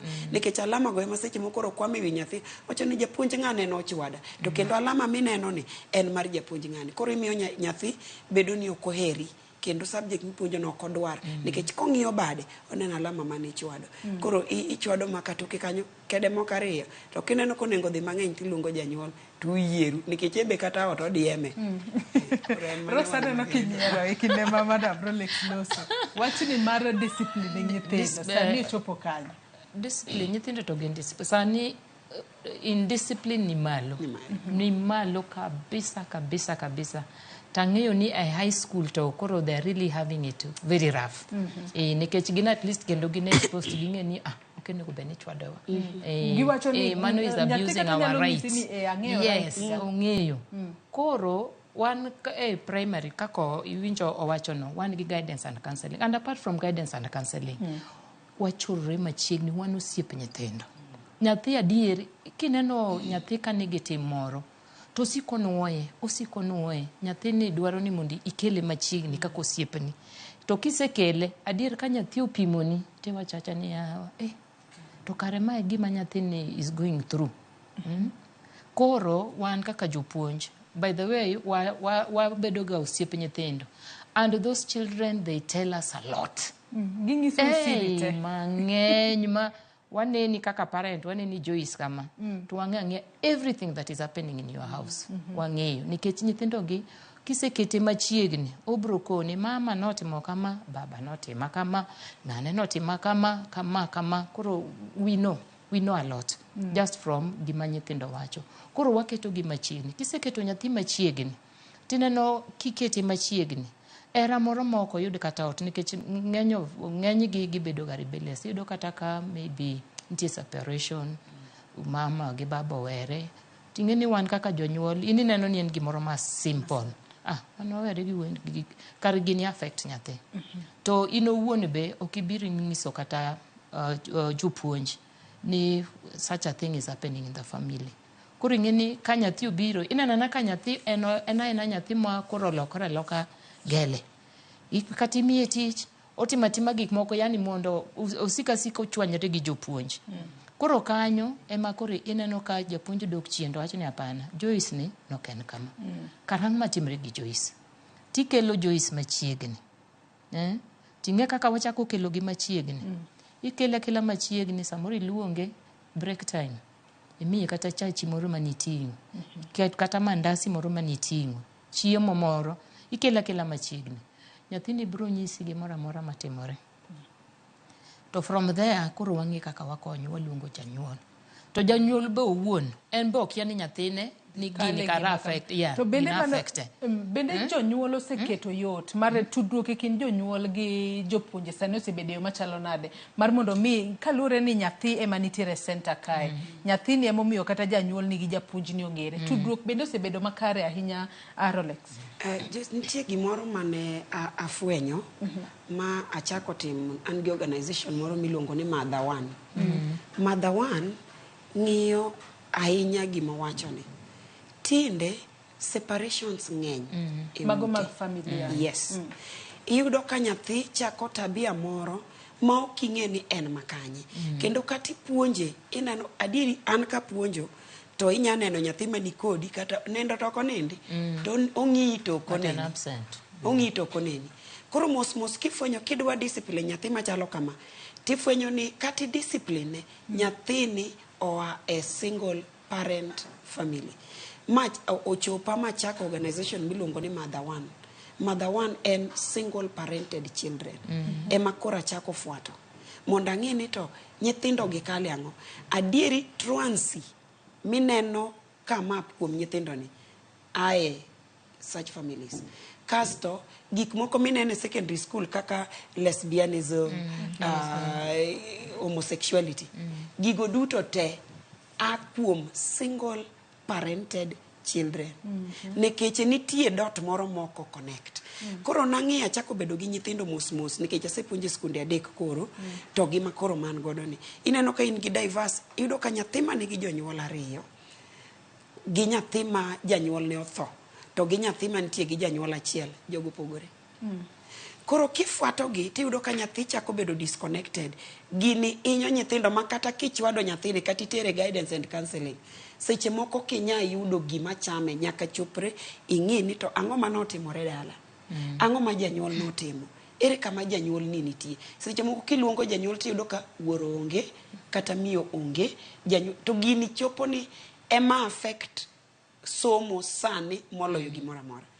Ka nitie gima affect somo sani en parenthood. Nikech thoth families nitiere gi single parents. Chon en gimoro mani inyalo wuo kodi jidok. Sani ong'eny makidwa fuato nyathi shit nyathi manye kuom janyuol. Oko chakre kuom nyithindo kani peer pressure. Peer pressure tindo onge. Kitambo chope peer pressure oae janyuol. Kifuato janyuol achiel onge. Janyuol achiel maonge ni iyudo ka nyathi noneno gima ne timore. Nyathi neno gima timore gi janyuol modong' ni. Nyathi winjo gima wacho. Ema nochopa chako Mother One. Koro adhi e skunde ka skunde. Ang'iyo ni to nyithindo gi ang'o ma gidhi through. Pare ni ino kinya winjo. Kendo seche moko kinya ng'e gima nyathi japuonj seche moko kinya ng'e nikech nyithindo moro 80. Binya ng'e nyithindo out of 80 gi seche moko nyithindo 30 nigi jonyuol achiel. To nyithindo 30 gik ma gitimo kata gik ma gigo through kitambo idwa discipline gini osepith kuom nyathi osebedo strong. Idwa chako fuato nyathini mos kitambi chopir janyuol kare noneno gima affecte. Koro ema makosa maduong' e education. Koro discipline mwakelo wajopuonj seche moko ibia dala wabedo jopuonj wan dhano an gi family in gi stress mari ichope school in gi syllabus midwa cover ing'iyo ni to ng'ama chielo cha osechopo kanye to in isechopo kanye. Iringo idhi mang'eny. Ikelo penj, nyathi oyudo 20. To nyathini oyudo 20 gi chemistry matek, seche moko Nyasaye makonyo. Koyudo 20, idwa chako fuate. Ang'o manotimore? Mos. Kitambi yud kare 20 ni oseyude mang'eny mochopo nyaka 16, mochopo nyaka 10. Mong'iyogo. Mochako in discipline case. Koro sani chopo kata ka koro en odonje timbe moko magalagala. Kata bangi. Kare bangi kata sigara moywayogi. Gin mana gik mopong'o wiye mang'eny. Omanyo kako offload to kako timo tame. Single parenting is a big issue kendo en gima lich kabisa ma jopuonj onengo kete kar counseling cha en gima onengo kete part of counseling. Ok en gima yot. Mondo mi okony nyithindo ma pod wuok e familia to nitiere kod janyuol achiel. En gi janyuol achiel. To kama en gi janyuol achiel ni moro janyuol cha nigi mzigo. Mzigo. Masimo kata time monyalo chopo gode school onge. Erokamano. Ok ongi kata maslahi mar nyithindo. Mano ka wanyalo wacho ni jonyuole ma ponono rem kanyo. Yes. Sani bende piny tek, jonyuol manje. Jonyuol otim nang'o Rose kata bedo ni piny tek. Kama madam wacho ka singles kanyo. Kanyo pod anyalo pogra kode matin. Mana matin an abedo raised gi a single parent mae. Unwa notho ka watindo kata kapok achako school. To dak kata dongo mar nyathi nikech nitie kata nyithindo ma they have both parents. But what matters here en ni jogi odak nade nikech adier gi nyalo dak as husband and wife une otka to nitie physical abuse, emotional abuse. This still will affect the child. Yeah, it will still affect the child. But again, it is still subjective. It can still be debated on. Nikech not all singles families, nyithindo mobedo raised from single families, gine magen ge problems or they are rebellious. But gini ena across the board. Omako both married, and even it is even worse. Ka unu married, te yeka giti abuse ma is going on. It really affects the child. To singles, jibedo singles in different ways. Nitie jokma you are divorced, nitie ma you are widowed, moroto you just decided you want to be single. So that will also depend. Kechi yudo ka ng'ato nyathi is raised by a single parent, mo just decided ni anadwa bedo single. Tadier to kena role model to nyathin. Ineno. Koro mano dhi bedo kendo shida. Emineno ka koro kelo weche mang'eny. Tiyudo ka ng'ato be been separated. Of course, each singlehood comes with its own issues and reasons. Yes, so we cannot conclude and say that jo nyithindo ma work from single families ematimre nadi emanigi whatever manigi problems, but udi families background yes. Yeah, background. Ay, kapok wadhi mbele kod twak marwa, wadhi ane wawinjane pach jodak e kaunti ma Kisumu ka gitwak otudore koda odiochieng' ma kawuono ma wadhiale jopuonj. Wawinjani to jo Kisumu nitiere koda jopuonje kaka mage ma gidhialo to gidhialo gi nang'o. We wawinjane monde. Jopuonje timo tich maber sana. Nimar an kata kaka inena ni kaka an smart ni magi duto okel nikech wach japuonj. Ino ka yudo puonj maber dine an ng'at moro mok okanya bedo smart. To jopuonj gino okonego be ni gidhi golo koko mar ng'anyo nie ka mondo migi osara. Osara gi onego be ni medo kalure gi tich magitimo. Ji duto te kata jo siasa moneno koro dongo e piny kagi. Obama gini Raila mago jok mokale e lwet japuonj. Koro jopuonj onego be ni kao serious kabisa. An lit na ahinya kiyudo ka japuonj wuotho go boke street, japuonj oting'o placards ni wuotho go mondo yud ka wach placards no. Jomoko ne nya wache ne otas, lakini awache ne placards nikech na yudo tiegruok malong'o mondo eka luonge ne placards. Koro yudo ka japuonj onego bene chulo maber. Japuonj onego bene irito ngimane. Maka wuono kaka en odiochieng' mwadho odhialo wach jopuonje. Akwayo serikal mantiere, serikal matiyo mondo ging'iye kaka japuonj ka japuonj nya yudo haki maber, giketnegi pesa moro mabalang' moro maber ma japuonj kodok e ot to nyithindo nyiero kata nyithigi ma gin ge ot. First thing manyalo wacho, our teachers gin jok mabeyo. Gin ema gisereswa up to this moment makoro wasechope. Ok owinjo bed ni gidhi e barabara ka gilaro about msara. Osara gi owinjo bed ni chulo negi kaka dwarore, kendo ka ber to owinjo bed ni medo gi kata msara. Gin e jok momiyo tije madongo dongo ma ji timogi. Jopuonj emochako kodwa from kaka watindo ma wabedo raised nyaka koro wachope kama wantiere ni. Kakutenga pesa magu kata kakumedoru msara bune jopuonj gi sandore. Mogik aonge gi weche mang'eny. Amuso mana jopuonja ma primary, kudho primary duto te. Agonu erokamano puonja mantie ni rieko mango nowuok kuomu kod ma jopuonjewa ma Kasagam sekondari. Uba muso ute kuma untie. Nyasaye mondo ritu. Anya paro kana chako school ada puonja Madam Mrs. Owagi. Mano japuonjna. Mano puonja kama mutera kacha cha.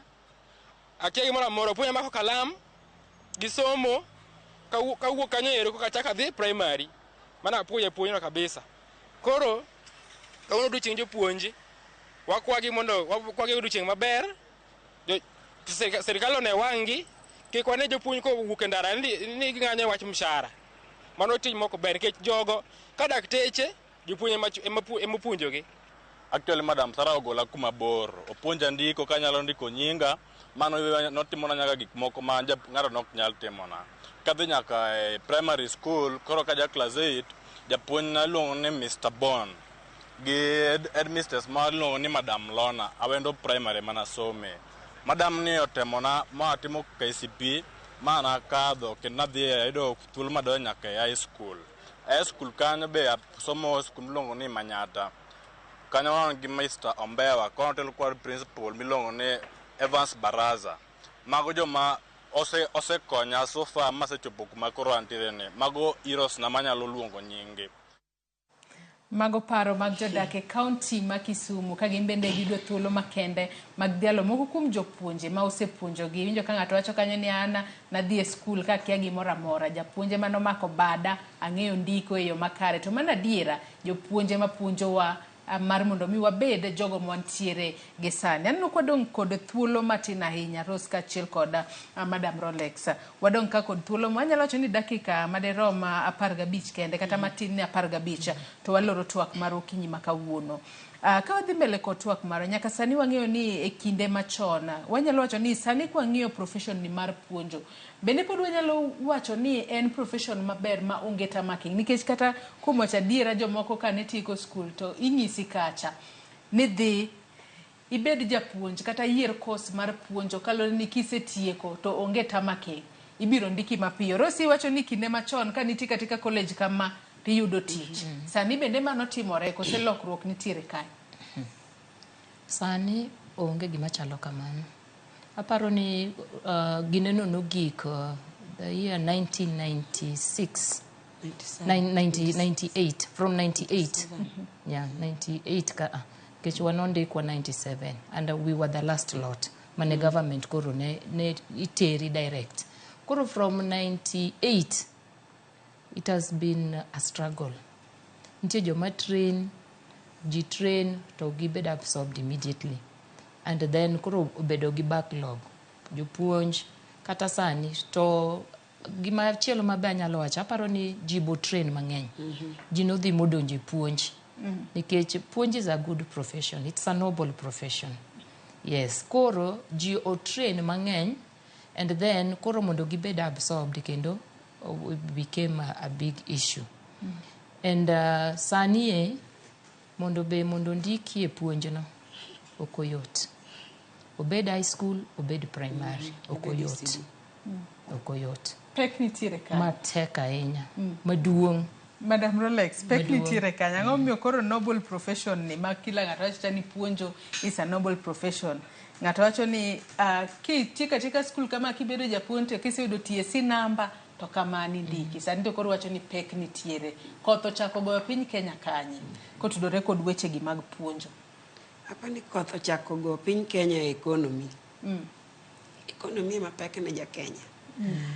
Koro sama kipenjo kata jopuonj wuon ka ipenja ni adwa ni nyathino obed ang'o. Ok anya dwaro ni gite gibed jopuonj. Kata chielo kata nite. Kata chielo. Nikech nitie yuto tin. Puonjo ber gi nying, nitie satisfaction moro momiyi kendo iwinjo commit. Ka en calling, ka en luong to ber. To kopo ni manyo kode yuto to kik idhiye. Nikech idhi sandori, yuto no ko bibiro piyo, to kopo ni winja commit ni idhi enjoy kendo idhi winjo maber. Anyalo wacho ni ka en passion mari. Ka en passion to dhi time. Odhi bedo maber. Odhi bedo maber. Doneno kaka an a train kendo machaka bedo kendo gi school matini pod gini pod adware. Pod adwa time. Atimo kia PhD kia ang'ogo. Koro nekech ni pod omitna. Koro puonjo ber kuom nying. To nekech economy ok ober kuom pesa. Iyudo kaka i train kaka jo ECD. Ka koro nochopo nyaka idwa duok mshahara mar jo ECD piny to 8,000. Pare nyathi mokia gimoro amora pod olosore kata.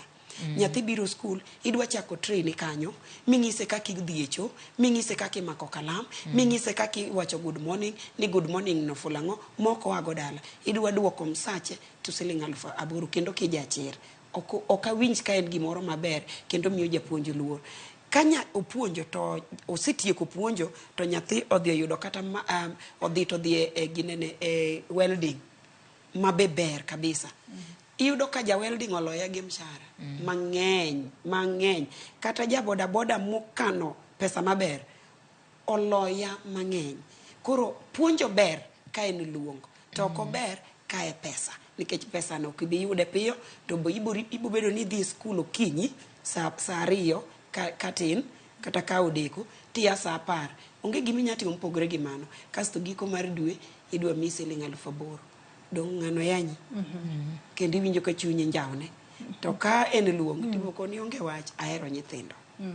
We adhi mbele kod gino mahero. We adhi mbele kod gino mahero. Wang'eni tich ka tich nyaka bed gi challenges. Kopogore kod kata omenda matin Rose ma ponono jopuonje yudo gi sani. Ponono gin challenges kaka mage ma jopuonje yudo e yor puonjo. Tu deal kod gi machalo nade. Wachiu kata kod ranyisi seche moko iwuok e ot kichwanyori kata intiere kod stress. Itimo nang'o mar mondo mi kichopo kacha to ponono kik igol stress kata kum nyithindo mipuonjo kata ponono kik itim ne nyathi gino marach. Udil kod e yo machalo nang'o? Aparo ni jopuonj to nigi challenges, a lot of challenges. Apart from maybe your stress, yudo ka japuonj wuok kaka an awuok mabor. I travel, I commute every day 65 kilometers. Awuok okinyi by saa 1 ane school, awuok school saa 11 aduogo. Next day kamano. Koro mano is a challenge. Kenda kadho skunde mang'eny kadhi kono.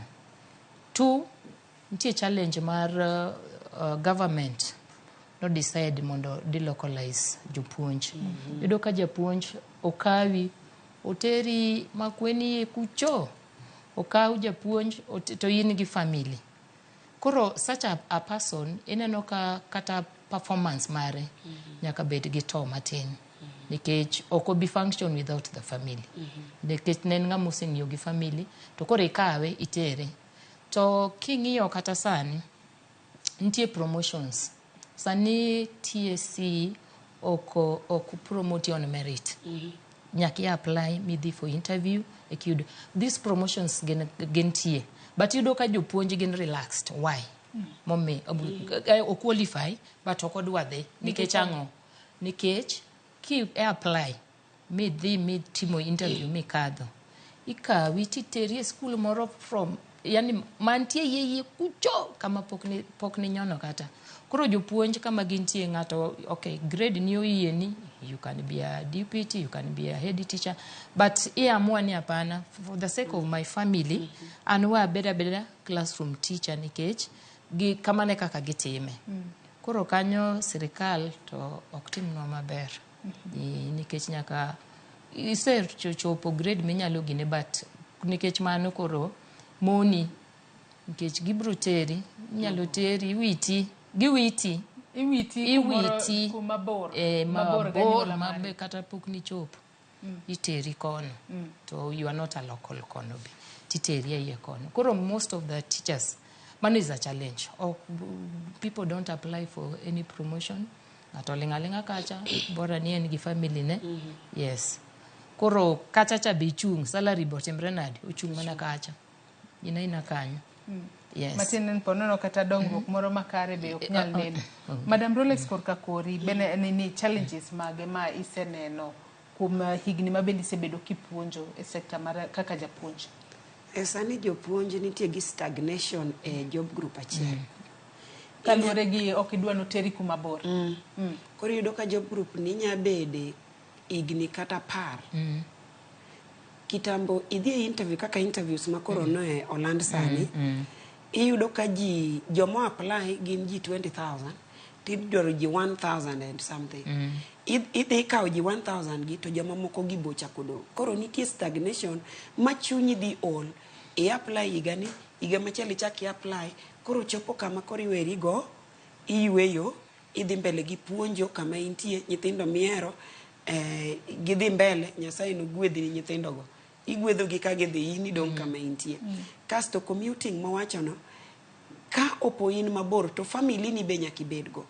Chopo kama dhako kata dichuo ber gi dalane, ber gi ode, ber gi nyithinde, ber gi development. Okinya develop e piny jomoko. Chuno ni develop e pinyu kama kata ka retire to inti gi giminya timo. Koro koteri mabor okinya develop. Development kata dhi mbele e ngima mar japuonj tin nekech owuok okinyi oduogo dhiambo. Kae kama inyo jopuonj makoro ko retire to onge gimoro amora momake lwete nikech no puonjo Mombasa to en oa kata Kisumu.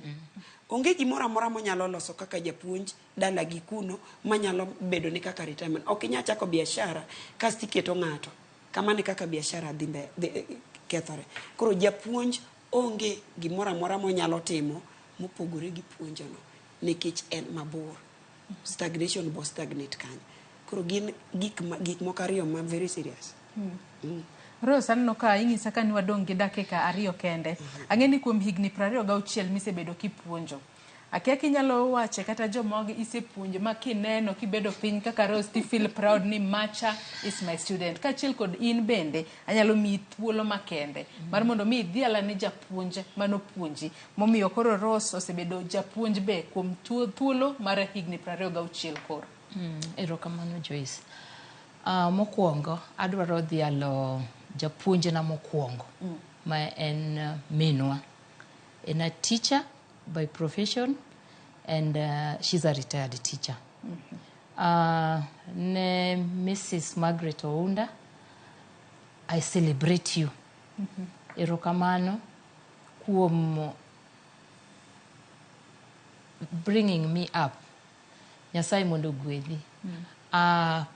Primary japuonj na mokwongo. Ingeni ndalo ka wan kane wadonje school ne waonge preschool ni ka ulweti keto kama to kisemako mano kore dhia class but anan gi advantage nikech my mom was a teacher. Koro I was right from the house to adonje class adi 1 and my first teacher was Mrs. Ouko. I think she's still alive. I celebrate you. Kadhi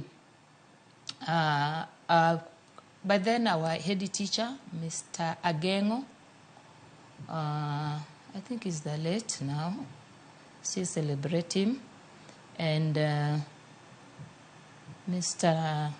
Achayo, Manupodi Lake Primary, Achayo. Then Mr. Okowa, Pantieri, celebrate you. I hope Nipodi Gingema. I celebrate them. Then high school, Mrs. Muma. Mrs. Muma, we celebrate you. And there was a time Makatane Wadeleme as a alumni Mar Kisumu Girls. And we appreciate the good work that you did for us as your students. And we are still attached. Waduke erokamano. Ne jopuonj mamoko be mwasekadhe lwet nikech wasekadhe lwet jopuonj mang'eny ma I cannot mention. Let them feel appreciated. Te jopuonj mosepuonja. To moloyo to minwa. Mrs. Margaret Ounda. Erokamano ahinya. Madam Rolex, papen mari. Puane kendi pak jopuonje mopogore opogore mosepuonji nyaka sani. Nitie japuonj madwa ni mondo apaki. En minwa ok ni en japuonj. To nitiere puonjo moro ma jonyuol chiwo. Nikech ka opo ni wakawe ni jopuonj mapuonje klas e jopuonj kende. Iwe mama ugi baba ukanyi. Mane japuonj na mokwongo manyaka sani pod oketa mana kagika koka nadonge lwete janyuol achiel mama wa oketa kagika maka en kata magi moro to upuonja mano japuonj na manyasi madhialo mama Pesila Ogola luonge ni Kadogo the designer upuonji nyaka kakipango ot koro adhialo mama wa mar ariyo chaka adhialo pasta na nitie pasta mano kawo nikech koro nan nyathi na onge wuoro to nwaonge dichuo moro amora mane wanyalo ng'iyo kuome kane wadongo kwa tindo Apostle Oral Roberts ebe no puonjowa ing'eni nitie jopuonj moko ka maseche moko wanyalo dhialo jopuonj ma klas to wawegi jogo tiyo tich Apostle Oral no kawa kaka nyathi kadongo mopuonja kasto sani pasta na masani Pastor Ben gi mama Christine puonja wach Nyasaye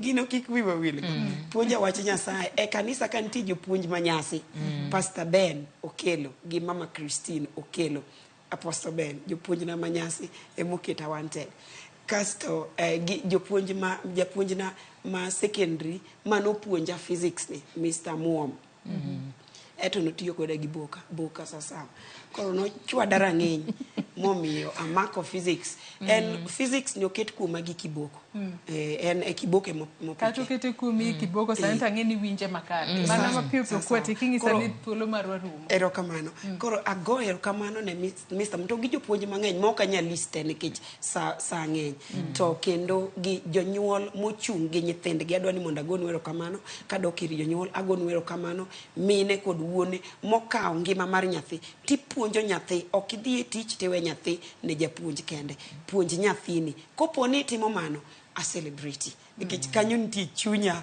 mang'eny moloyo puonj mar janyuol kuom nyathine nikech mane mamiyo japuonj mandiko cha yude mayot jonyuol erokamano ahinya Madam Rolex Ong'ute kaachiel kod ina Madam Rose Angila kuom kawo thuolo maru mar mondo mi ubi watwage studio kaelo jopuonje mamoko ma wadhialo odiochieng' ma kawuono an bende naga kaka thuolo mar nyiso puoch kaachiel kod pak kuom tich makare musebedo kutimo. Happy World Teachers Day to you. Thank you. Aya nyakora Ramogi Juang de wagomba ahinya dhi mbele kod twak mar okinyi ma kawuono ote bende uchwalo mathoth ahinya mak mana ok wanyalo yudo thuolo mag somo gi duto puoch kaachiel kod pak ne jopuonje duto mayudore e pacho kae an bende apuoyo kaachiel kod apako jopuonje ga duto te manopuonja kochakore nursery primary high school kaachiel kod campus kacha erokamano ahinya kuom tich makare musebedo kutimo e pacho kae mak mana ne iwinjo kinyisowa kae ni puonj en luonga kapo nono ni iwinjo ni inyalo puonjo e yo makare kin gi hera minyalo chwalo ne nyithindo kacha kipuonjo gi e yo makare tin bende ng'at mineno wasani to ponono pok iamua gimidwa bedo kin ng'ama duong' inyalo donje puonjo kacha mar mondo mi in bende ibed japuonj ikel lokruok e ngima mar ng'ato nyakendo warome chenro machielo mano odiochieng' makiny oriti masani elo jogo duto mabendo neno ni chenro ni obiro ni e yo makare mano moriwo nyawadwa Sharon Ong'ao kaachiel kod Cleophas Oluoch mano antiere godo odiochieng' makawuono director marwa mar odiochieng' makawuono jomak picha jomak duol wagonu erokamano ahinya nyakoro Ramogi Juang ibed kod odiochieng' makare ne jopuonje duto Happy World Teachers Day oriti masani nyinga Joyce Oduor.